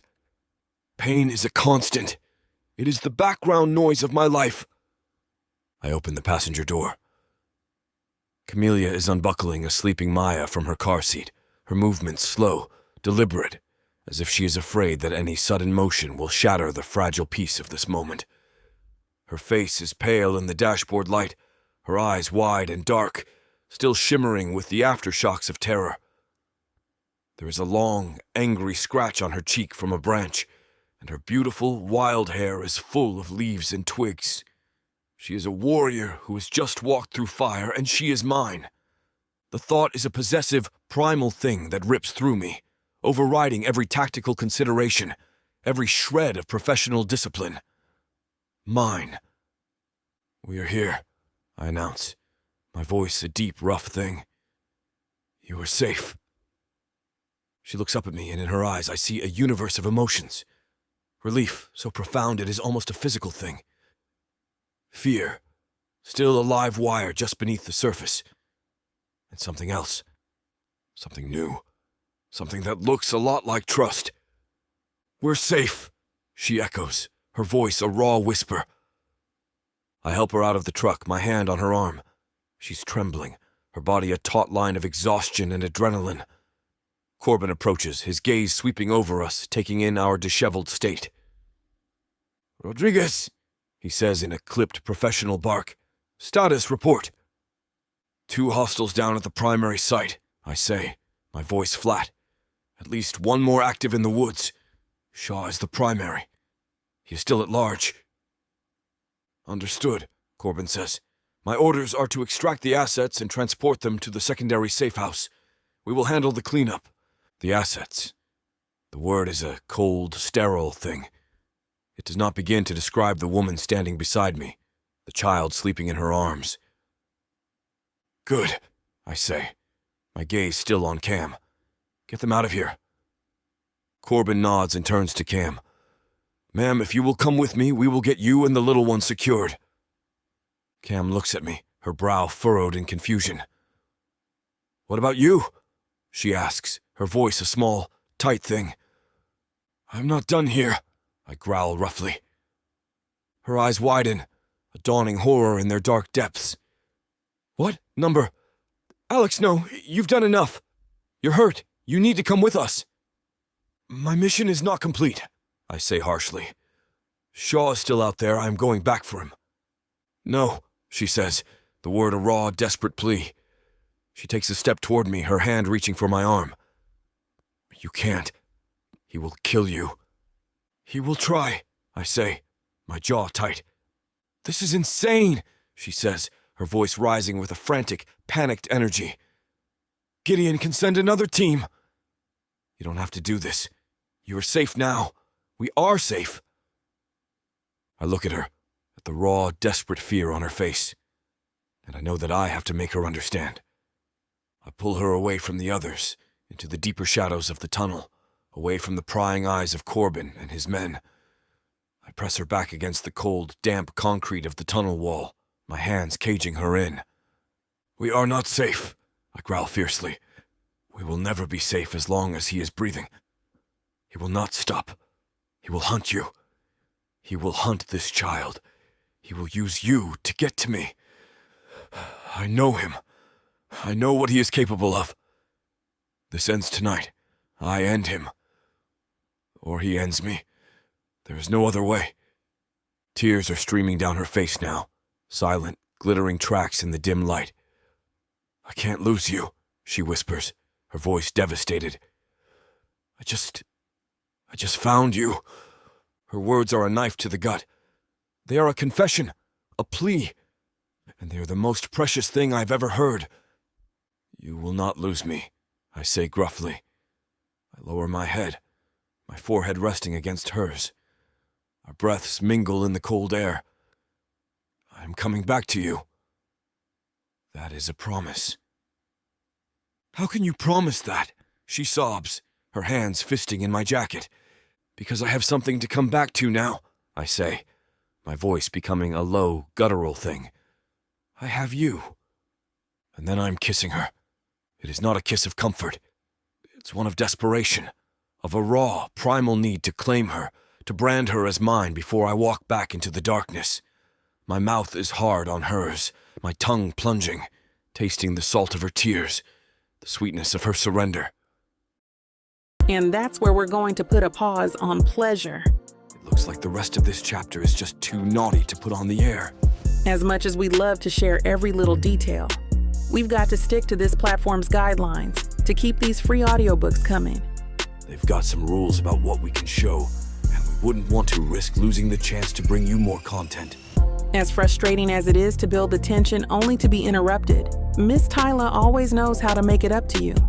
You can find the full, uncut scene over at tylawalker.com. With an entire library of unabridged audiobooks and ebooks, Miss Tyla's collection is waiting for you. And if you use code SAVE40, you'll get 40% off any digital product, even on bundles that are already discounted. So don't let the fun stop here. Head over to tylawalker.com and treat yourself with Miss Tyla. I cup her face in my hands, forcing her to look at me. Her lips are swollen, her eyes dazed. She is the most resplendent thing I have ever seen. "You have to go," I say, my voice becoming a raw, broken whisper. Tears well in her eyes, but she does not argue. She just nods, her body trembling. "Promise me," I growl roughly. "Promise me you will stay safe. You will listen to Corbin. You will not do anything stupid."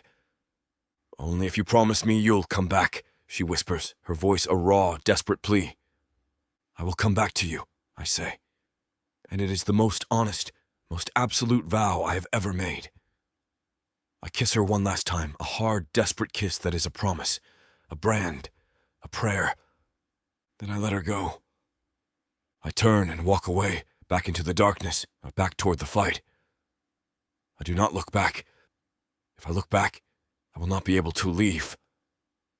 The feel of her is still on my skin, her scent is still in my lungs, her taste is still on my tongue. She is a part of me now, and I will kill any man who tries to take her from me.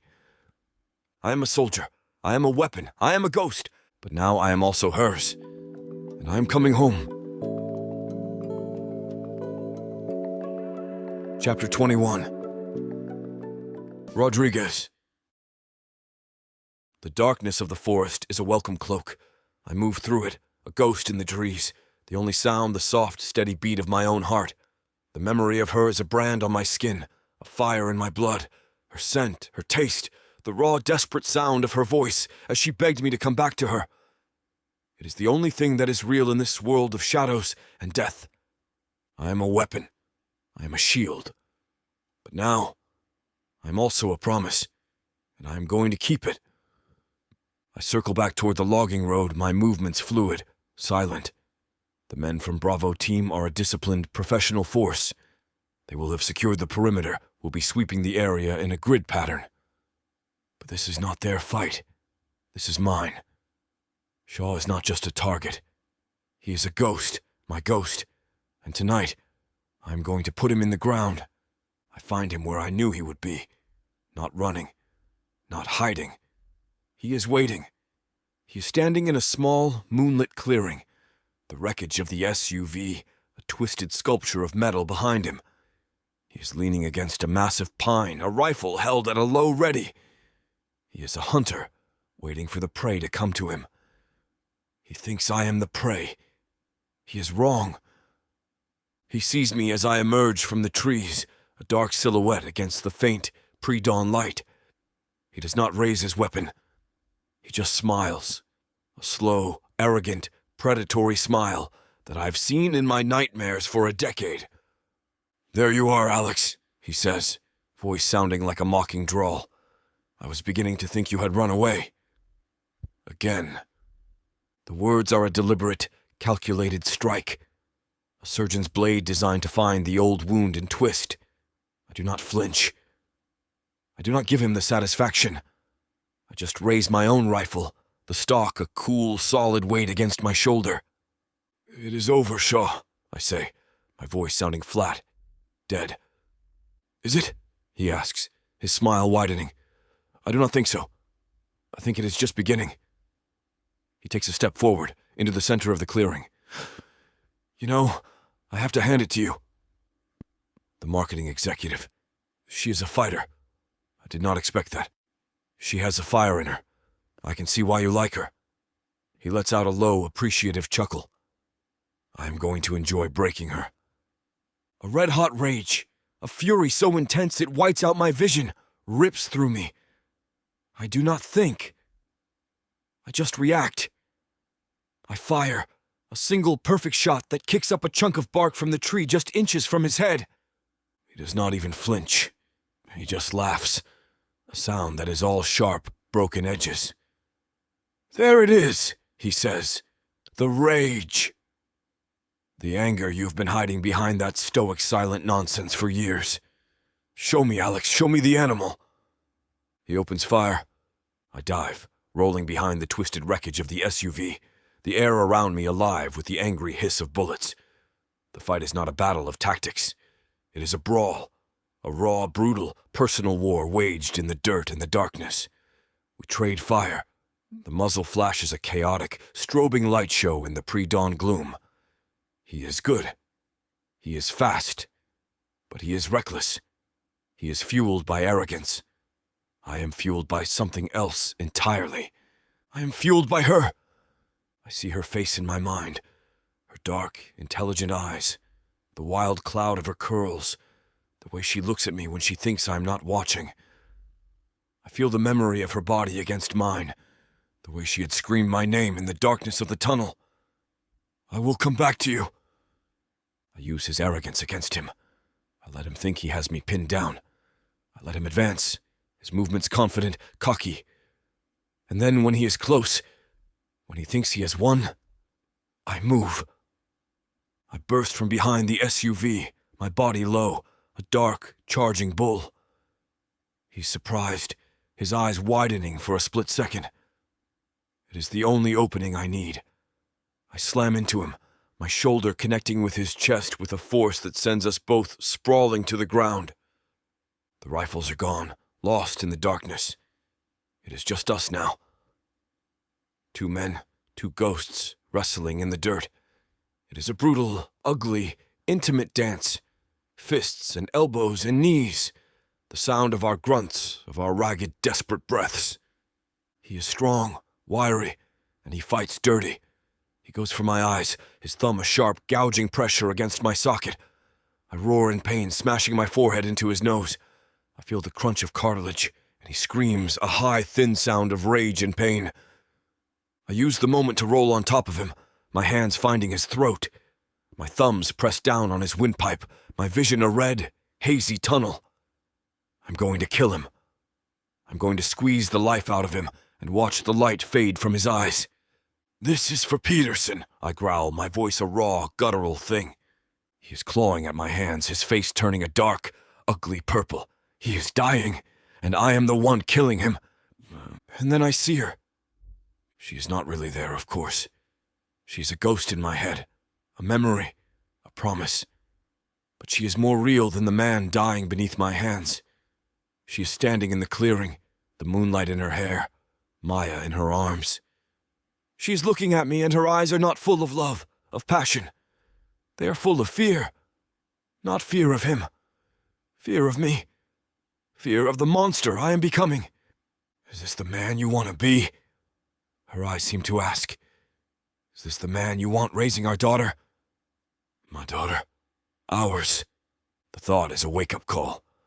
I see Maya's face, her wide, innocent eyes, her gummy, trusting smile.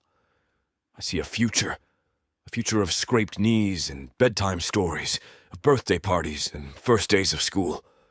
A future where I am not a killer. A future where I am a father, a husband. A future I will lose if I cross this line. My hands loosen. I pull back, my chest heaving, my body trembling with a violent, uncontrollable force. Shaw takes a great, gulping, rattling breath, his eyes wide in terror and disbelief. I have him. He's at my mercy. I could end him. I could put my ghost in the ground. But Camelia's voice, a soft, gentle whisper in the chaos of my mind, stops me. Guilt is just responsibility with nowhere to go. I have a sudden, shocking clarity that killing Shaw will not absolve me of my guilt. It will only chain me to it forever. My responsibility was to Peterson, to his memory. And the best way to honor that is not to become the monster that Shaw is. It is to be the man Peterson believed I was, a good man, a protector. I stand, my body a single screaming ache. I pull a pair of zip ties from my belt and haul a sputtering, choking Shaw to his feet. I cuff his hands behind his back, the plastic biting into his wrists. He stares at me, his face a mask of blood and confusion. Why? He rasps, his voice a hoarse, broken thing. Why didn't you kill me? I look at him, at the man who has haunted my nightmares for a decade, and I feel nothing.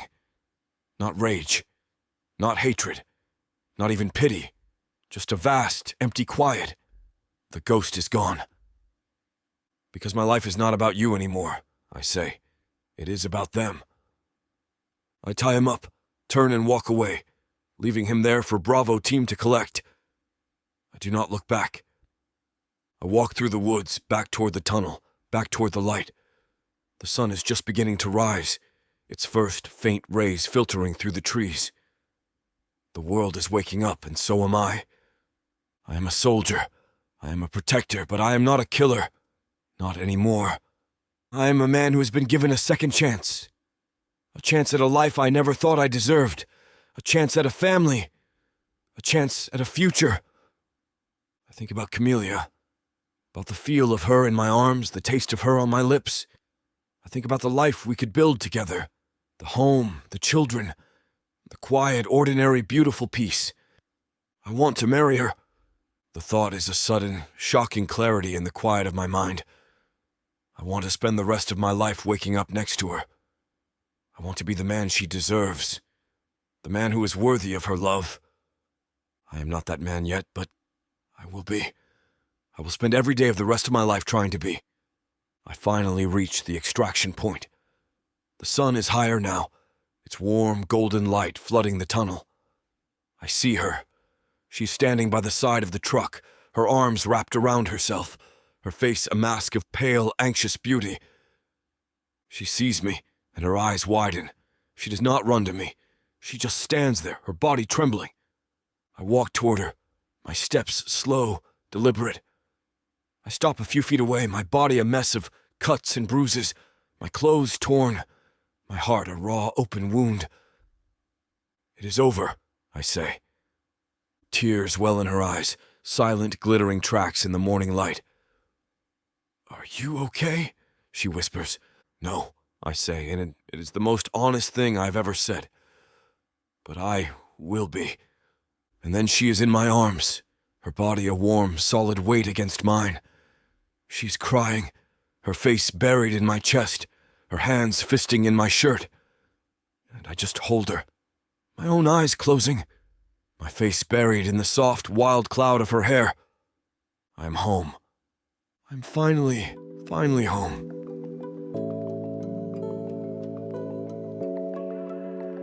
Chapter 22.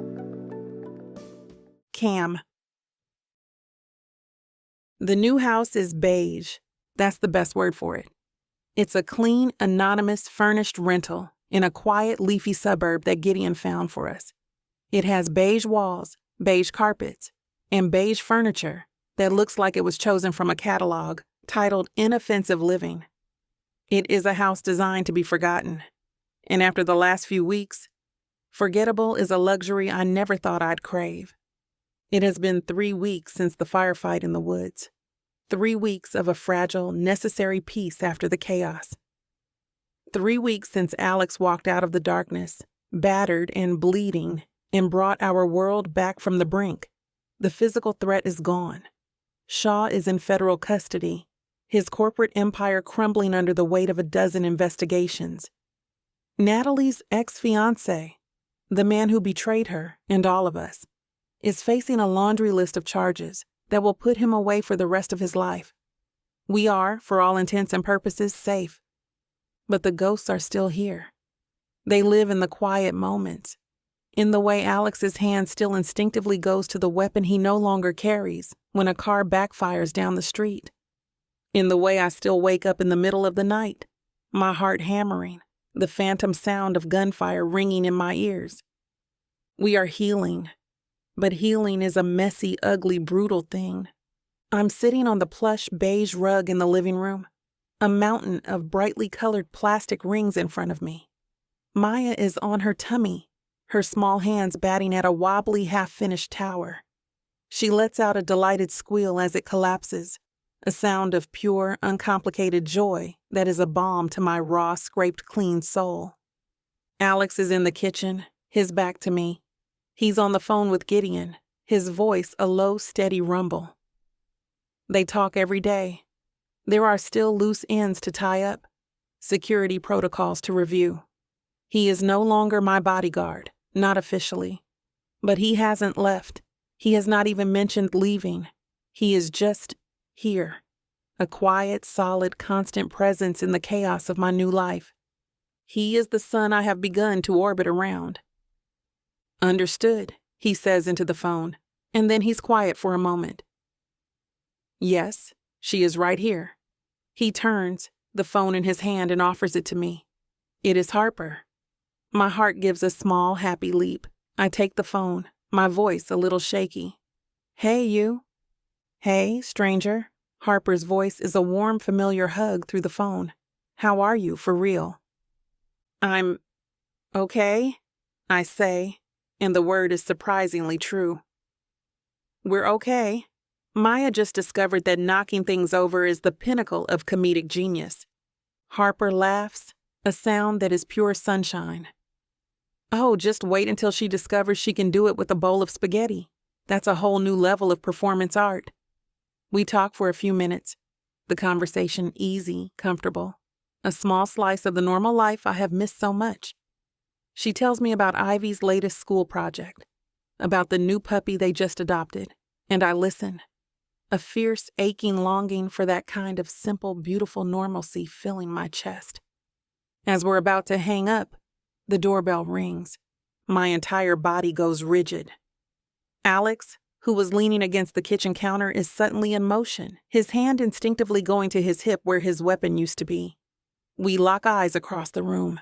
The same thought, the same fear, a live wire between us. I'll call you back, I say to Harper, my voice a tight, strained whisper, and I hang up. Alex moves to the door, his body a low, silent crouch. He peers through the peephole. He is a soldier again. The quiet, domestic man from a moment ago vanished, replaced by the lethal, hyper-vigilant operative. He relaxes, the tension draining out of his shoulders. He looks at me and gives a small, reassuring nod. It is a courier. The air leaves my lungs in a whoosh. I sag against the sofa, my heart still hammering against my ribs. The ghosts are never far away. He opens the door, signs for a package, and closes it, the click of the deadbolt a loud, definitive sound. He walks over, holding a large, stiff cardboard mailer. The return address is from a prestigious law firm downtown. It is from your sister's estate lawyer, he says, his voice quiet. I had to give him a secure address for the guardianship paperwork. Of course. The boring, practical logistics of death. I take the mailer from him, my fingers numb. It feels heavy, official. I slice it open with my nail. My movement's clumsy. Inside is a thick stack of legal documents, dense with jargon I don't have the energy to decipher. But tucked between the pages of the will is something else. A large manila envelope. My name is written on the front in a handwriting I would know anywhere, a handwriting I thought I would never see again. Elena's. My blood turns to ice. What is that? I whisper. Alex's gaze sharpens, his focus entirely on me. What is it, Camellia? My fingers tremble as I pull the envelope from the legal documents. It is cool, heavy. My sister's handwriting, her familiar, elegant script, is a ghost on the page. I turn it over. On the back, in the same script, are 3 words, just in case. A sob, a raw, ugly sound, is ripped from my throat. I stumble back, sinking onto the sofa, the letter clutched in my hand. Alex is there in an instant, his large, warm hand landing on my shoulder, a silent, steadying presence. Cam? He asks, his voice low. She wrote it before. I whisper, my voice a choked, strangled thing. She knew it was dangerous. He is silent for a very long moment. His hand on my shoulder tightens slightly. You do not have to open it. I do, I say, my voice determined. I have to. My fingers, clumsy and numb, tear at the seal. Inside is a single folded piece of paper. I pull it out. It is her favorite stationery, a thick, creamy paper with a small embossed peony in the corner. Then I read it. My dearest Cammy, if you are reading this, then the worst has happened, and I am so sorry. I am sorry for the pain you are feeling, for the grief. But most of all, I am sorry for leaving you with my greatest treasure, our Maya. I know you are scared. I know you are sitting there right now, thinking you are not enough, that you are not an aunt, that you cannot do this. And I am writing this to tell you that you are a goddamn liar. You are the strongest person I have ever known. You have been taking care of people your entire life. You took care of Mom. You took care of me. You have a spreadsheet for a soul, my love, and that is not an insult. It is a superpower. You are the one who makes the world make sense. You are the one who builds the fortress, and there is no one in this entire world I would trust more to be a fortress for my daughter. Mark's work, it is dangerous. I know that, but it is important. He is a good man, trying to do a good thing, and I love him for it, but I am not a fool. I know the risks, and so I am writing this, a final, secret little insurance policy. A final, I love you. Do not let this break you, Cammy. Do not let the grief, the fear, swallow you whole. Live. Live for me. Live for Maya. Find joy. Find laughter. Find love. You deserve it. You deserve a love that is as fierce and as loyal and as strong as you are. Do not settle for anything less. You are not the moon, my sweet sister. You were never the moon. You were always your own sun. You just needed to be reminded how to shine. I love you, always. Elena, the letter falls from my numb fingers, the tears I have been holding back, the grief I have been trying to manage, to control. It all comes pouring out of me in a great shuddering wave. I am not just crying. I am mourning. For my sister, for the life she lost, for the woman I used to be. Alex is there. He does not say a word. He just sits down beside me on the sofa and pulls me into his arms. And I let him. I bury my face in his chest, my body convulsing with sobs, and I let him be my shield. I let him be my rock. I let him hold the broken pieces of me together.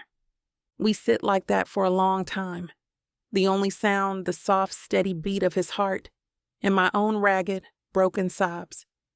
That night, Maya has fallen asleep in her playpen. We are in the kitchen.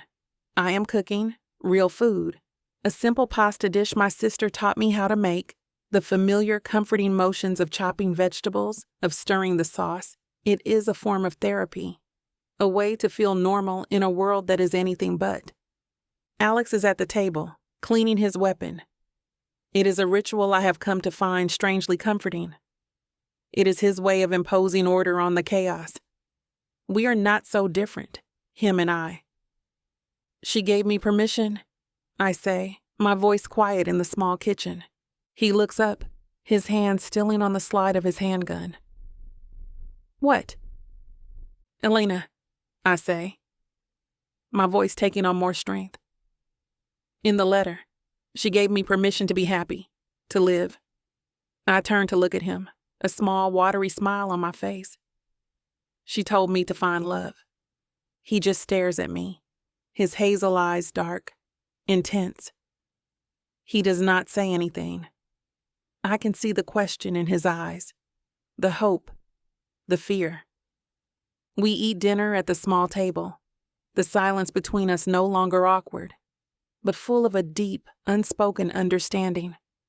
We are two survivors, two ghosts, who have found a strange, unexpected solace in each other's company. He is the one who finally breaks the silence. Camellia, he says in a low rumble. He sets his fork down, his hands resting on the table. Now that it is quiet, now that the threat is gone, I need to know. What happens now? I look at him, my heart giving a slow, heavy thud. What do you mean? I mean us, he says, his gaze holding mine. Me, you, Maya, I am not your bodyguard anymore. I do not have a mission, so I need to know. Do you want me to go? The question hangs in the air between us, a terrifying, beautiful, impossible thing. I see the vulnerability in his eyes, the raw, unguarded hope. He is giving me an out. He is giving me a choice. And the answer is the easiest, most simple, most terrifying thing in the world. No, I whisper, my voice a raw, broken thing. I don't want you to go. A wave of relief, so profound it is a physical thing, washes over his face. Good, he says, voice sounding like a low, rough murmur. Because I do not think I could. He leans forward, his hands covering mine on the table. I want to be here. I want to be a permanent fixture in your life, in her life, if you will have me. Tears well in my eyes, but they are not tears of grief. They are tears of a deep, profound, overwhelming joy. He is not just talking about being a protector. He is talking about being a partner, a father. And the words are out of my mouth before I can stop them. A wild, reckless, beautiful impulse. Is that what you want, Alex? I ask, my voice a trembling whisper. A permanent fixture? Or do you want a wife? He freezes, his entire body going rigid. He stares at me, his expression a mixture of shock and disbelief. The silence stretches, and for a terrifying, heart-stopping moment, I think I have made a catastrophic mistake. And then he smiles. It is the smile I saw once before, the one that transformed his entire face, the one that made him look beautiful. Are you proposing to me, Camellia Jordan? He asks, his voice a low, incredulous thing. I might be, I say, a shaky, watery laugh bubbling up from my chest. Is that a yes or a no, soldier? He gets up from his chair, his movements slow, deliberate. He walks around the table and pulls me to my feet. He frames my face in his hands, his thumbs stroking my cheekbones. Yes, he says in a pure, reverent whisper. Hell yes. And then he is kissing me. It is not the desperate, frantic kiss of the tunnel. It is not the slow, seductive kiss of the cabin. It is one of pure, unadulterated joy. A kiss of promise, a kiss of forever. A happy, gurgling squeal from the living room breaks us apart. We turn to see Maya standing up in her playpen, bouncing on her small, chubby legs, a wide, gummy smile on her face. She is clapping her hands together, a small, perfect audience to our own private fairy tale. Alex laughs, a real, genuine, beautiful sound. He scoops me up into his arms, and then he walks over and lifts Maya into his other arm. He holds us both, his 2 girls, his family, and he twirls us around in the small beige living room, our laughter echoing in the quiet house. I look at him, at this strong, silent, beautiful man who has walked through hell and has come back to me. I look at the precious, perfect child in his arms, the one who is my reason, my purpose, my heart.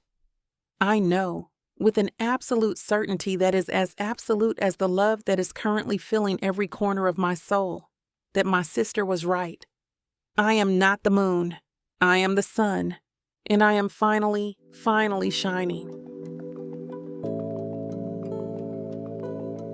Chapter 23. Cam. 6 months of quiet, messy, beautiful, ordinary life. 6 months of healing. 6 months of learning how to breathe again. I stand in front of a full-length mirror in Harper's guest bedroom. The late afternoon sun slanting through the window, turning the dust motes into a swirl of glittering diamonds. The room smells of lavender and hairspray and the clean, sweet scent of baby powder. It is the scent of my new life. Okay, you have to stop looking at yourself like that, Harper says from behind me. She's perched on the edge of the bed, a vision in a deep emerald green bridesmaid dress, her glorious curls piled into an elegant updo. You're going to make me cry again, and I just spent 20 minutes getting my eyeliner perfect. I let out a shaky, watery laugh and turned to face her. Like what? Like you can't believe this is real, she says, her voice soft, her eyes shining with a deep, knowing love. Like you're waiting for the other shoe to drop. She's not wrong. My reflection is a stranger to me. The woman in the mirror is wearing a simple, elegant, ivory-colored gown that skims my curves and leaves my shoulders bare. My hair is a soft, romantic cloud of curls, a few tendrils framing my face. My skin is glowing. My eyes are bright. I look happy. I look like a bride. It just feels surreal, I whisper, my hand instinctively going to the delicate silver locket around my neck. It was my sister's. It has a tiny picture of her and Mark on one side and a picture of Maya on the other. It is my something old, my something new, and my something blue, all in one. It's real, Cam, Harper says, getting up and walking over to me. She smooths a hand down the silk of my dress, her expression full of a fierce, protective love that has been my anchor for my entire life. You survived, you fought, you earned this. She gives me a small, watery smile. And he is so ridiculously in love with you, it's almost embarrassing to watch. A fresh wave of tears prick my eyes, and I fan my face with my hands. Don't, I say in a choked whisper. You're going to make me ugly cry. Too late, she says, her own eyes shimmering. She pulls me into a fierce, careful hug. I'm so proud of you, Cammy. Elena would be too. The mention of my sister's name is a sharp, sweet ache in my chest. But it is not the raw, agonizing pain of before. It is a gentle, bittersweet sorrow. A scar that has healed over, leaving a reminder of the love that was, and the love that still is. Okay, no more crying, she says, pulling back and dabbing at the corner of my eye with her thumb. It's time to go get your man. My heart hammers against my ribs as I take Gideon's arm. The acoustic guitar in the clearing shifts into a soft, gentle melody. It's time. You ready for this? Gideon asks, his voice a low, comforting rumble beside me. He looks down at me, his eyes full of a quiet, paternal pride that makes my heart swell. No, I whisper honestly, and he chuckles. But let's do it anyway. We step out of the house and into the forest clearing. The late afternoon sun filters through the tall pines, casting a warm golden glow over everything. Twinkling fairy lights are strung between the trees, and our small group of family and friends turns to watch us. And then I see him. Alex. He is standing at one end of the makeshift aisle, a dark, magnificent silhouette against the backdrop of the setting sun. He's wearing a simple, perfectly tailored black suit, his white shirt a stark contrast to his weathered, tanned skin. His short, dark hair is neatly combed, and his hazel eyes, the color of moss and whiskey, are fixed on me, and he is smiling. A real, genuine, breathtaking smile that is just for me. My breath catches in my throat. The world narrows to this single perfect moment, to this man, my rock, my shield, my safe harbor. Gideon walks me down the path strewn with rose petals. With every step, Alex's face becomes clearer. I see the raw emotion in his eyes, the love so profound it's a physical thing. He is my future. Maya, our flower girl, is a vision in a tiny frilly white dress, her dark curls a wild halo around her head. She makes it halfway down the aisle, clutching a basket of rose petals, her small face a mask of serious concentration, and then she sees it. A small green frog hopping across the path. She lets out a delighted squeal, drops the basket, and takes off after it, her little legs pumping. A wave of warm, affectionate laughter ripples through the small crowd. Alex throws his head back and laughs. A real, genuine, beautiful sound that is the most wonderful music I have ever heard. He walks forward, scoops her up into his arms, and carries her the rest of the way, her small hand clutching a fistful of his lapel. He meets me at the end of the aisle. Alex places my hand in his, and the moment our fingers touch, a jolt, warm and electric, arcs between us. He brings my hand to his lips, his eyes never leaving mine. "Hey," he murmurs, his voice a low, rough thing that is just for me. "Hey," I whisper back, my heart so full I think it might burst. We turn to face the officiant, a kind-faced older woman who is a friend of Harper's. And then we say our vows, the raw, honest words of two survivors. "Camellia," he begins, his voice thick with an emotion he doesn't try to hide. "I am not a man of words. I am a man of action, and every action I have taken since the day I met you has been for you. You came into my life like a storm, all fire and intelligence, and a strength you didn't even know you possessed. You taught me that a home is not a place. It is a person." He looks at Maya, who is now in Harper's arms, and his voice cracks. "You gave me a family. You gave me a reason. I promise to be your shield, your partner, your home. I promise to love you, to honor you, to protect you, always." Tears are streaming down my face as I begin my own vows. "Alex," I whisper, my voice trembling. "I spent my entire life building walls. I thought they would keep me safe. But you didn't just break down my walls. You walked through them. You showed me that true strength isn't in standing alone. It's in having the courage to lean on someone who is strong enough to hold you." I take a shaky breath. "You are my peace in the chaos, my calm in the storm. I promise to trust you, to lean on you, to build a life with you full of laughter and joy and a beautiful, messy, ordinary love." I end with the words that are the truest thing I have ever known. "You are my safe harbor, Alex, and I am finally home." He kisses me and it feels like forever. It is a promise, a vow, a brand. The reception is a warm, happy blur. We eat and drink and dance under the stars, surrounded by our found family. I watch Alex from across the clearing as he talks to Gideon, a rare, easy smile on his face. He looks relaxed, happy. He looks like a man who has finally laid his ghost to rest.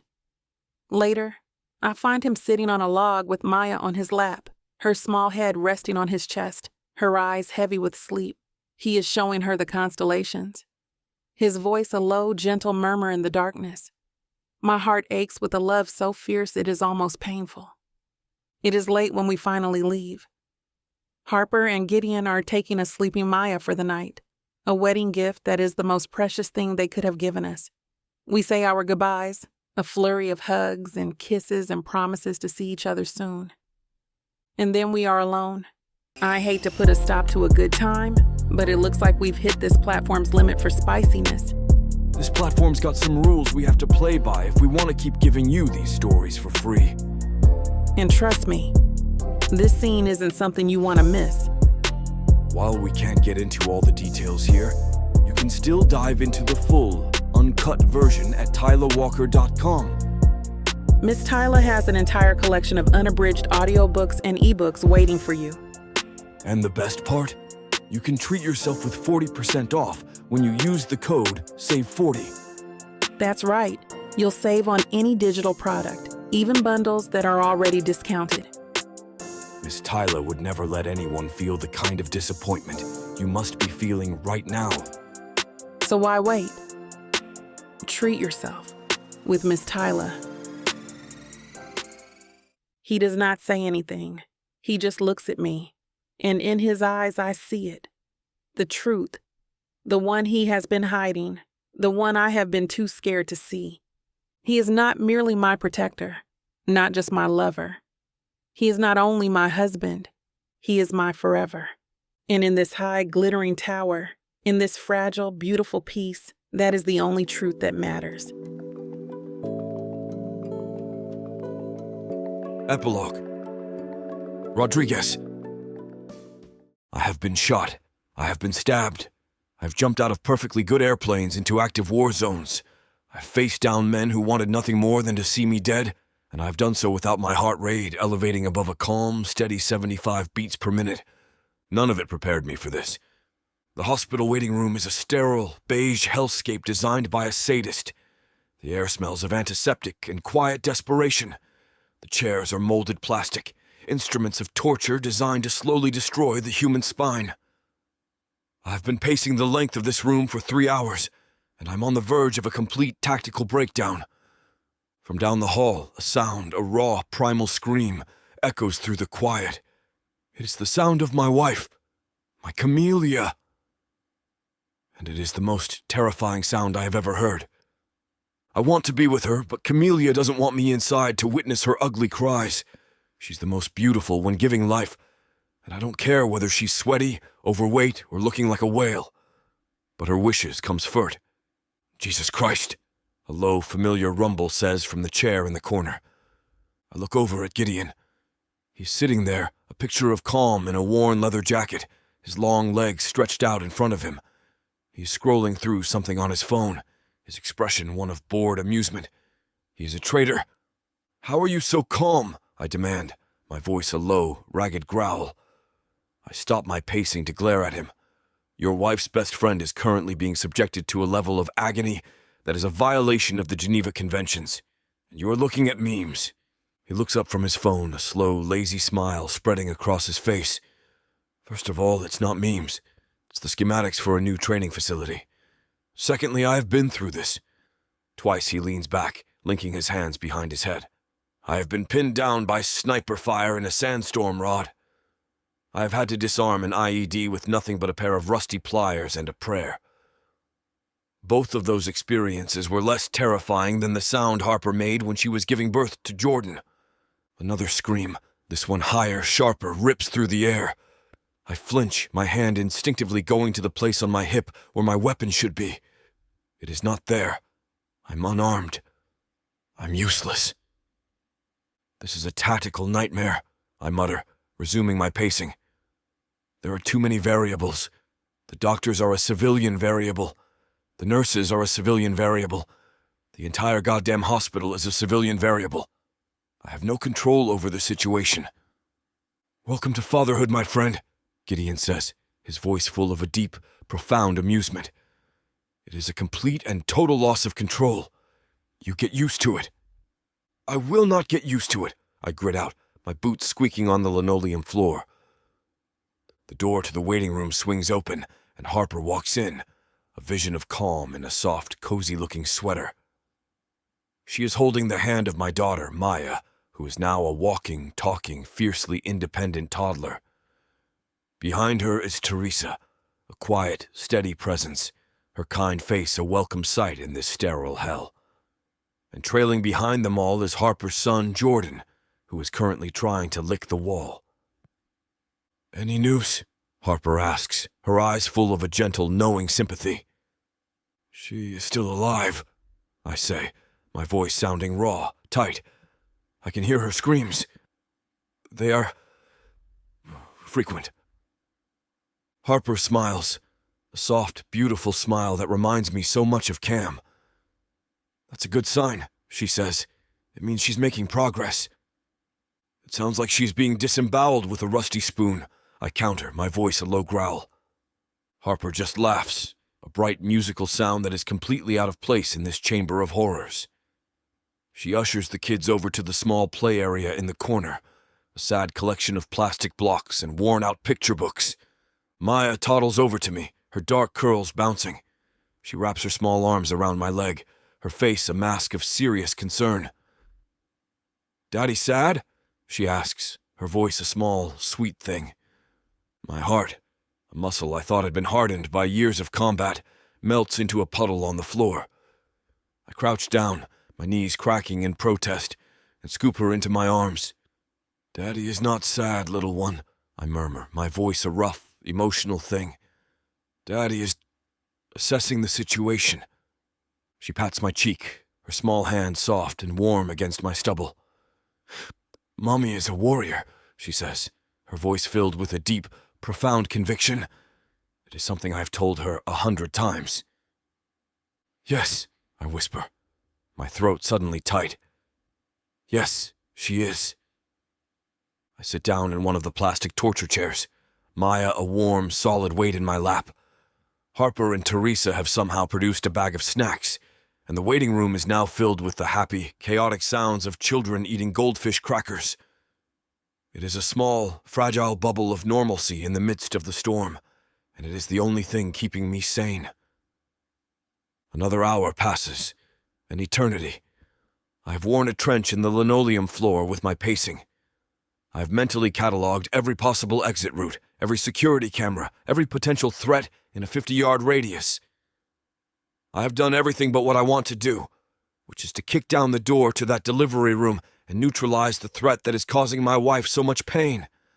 A nurse, a small, round woman with a no-nonsense expression, finally pokes her head into the waiting room. "Mr. Rodriguez?" I'm in front of her before she can finish the sentence. "Is my wife okay?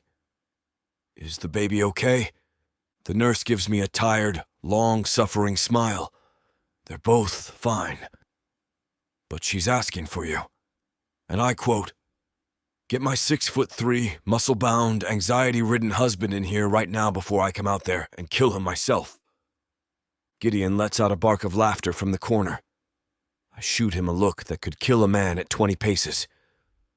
"Right this way," the nurse says, her voice sounding weary yet amused. I follow her down the long, sterile corridor, my heart hammering against my ribs.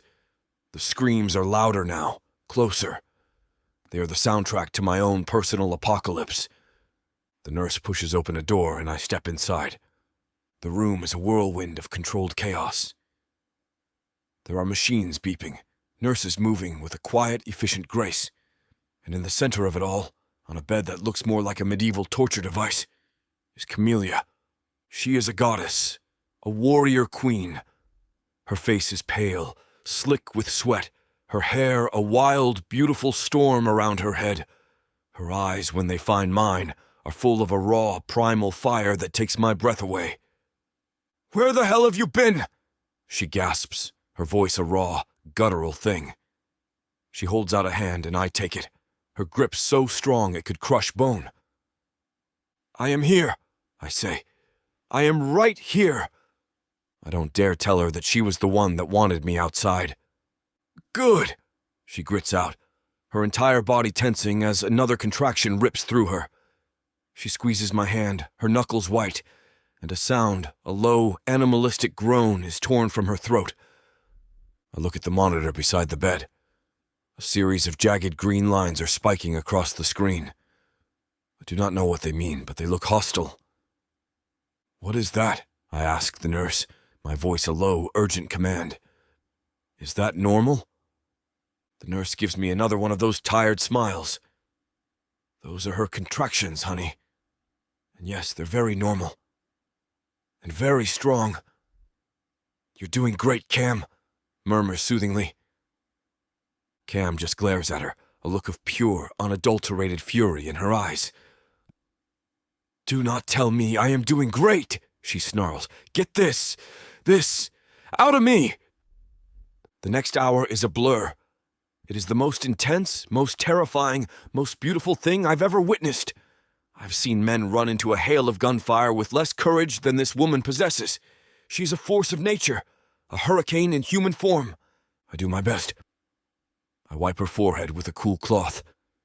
I give her sips of water. I tell her to breathe, a suggestion she meets with a look so murderous I am genuinely afraid for my life. At one point, I try to apply my tactical training to the situation. You need to control your breathing, I say in a low, steady command. In for 4, hold for 4, out for 4. It will lower your heart rate and increase your focus. She turns her head on the pillow and looks at me, her eyes narrowed to slits. If you tell me to breathe one more time, Alex, she says, her voice a low, deadly hiss, I will use your spleen as a chew toy. Do you understand me? Understood, I say, taking a half step back. And then it is time. The doctor is there. The nurses are moving with a new, urgent purpose. And Cam, she is the strongest person I have ever known. She pushes, her body a taut line of effort, a raw, powerful scream tearing from her throat. And then a new sound fills the room. A small, wet, gulping cry. A sound so beautiful, so miraculous, it stops my own heart. It's a boy, the doctor announces, his voice full of a gentle, triumphant joy.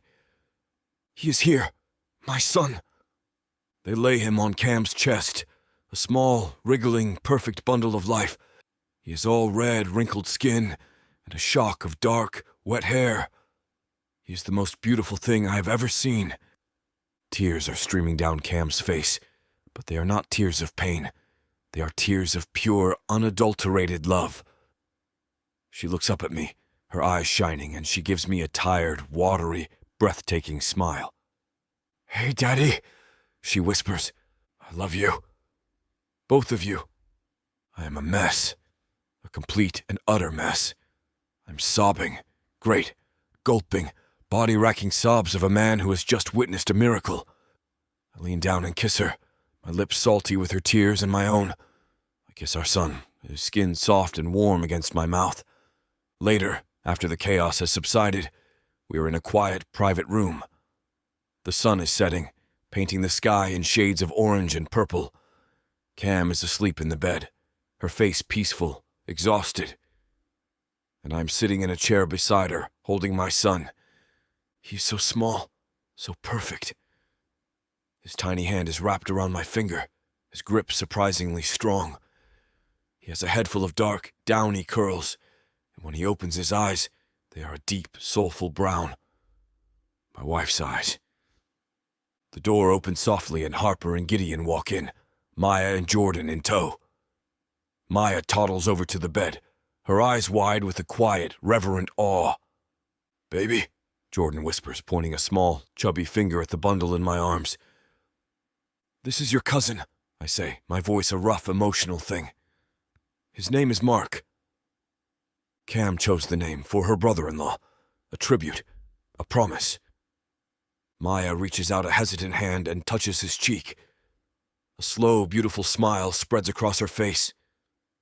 I look at my wife, at the beautiful, fierce, brilliant woman who has walked through hell and has come back to me. I look at the precious, perfect child in my arms, a new life, a new beginning. I look at the family, our family, gathered in this small, quiet room, and I know, with a certainty that is as absolute as the love that is currently filling every corner of my soul, that this is it. This is my mission, this is my purpose, this is my home. I'm a husband, I'm a father, and I am finally at peace.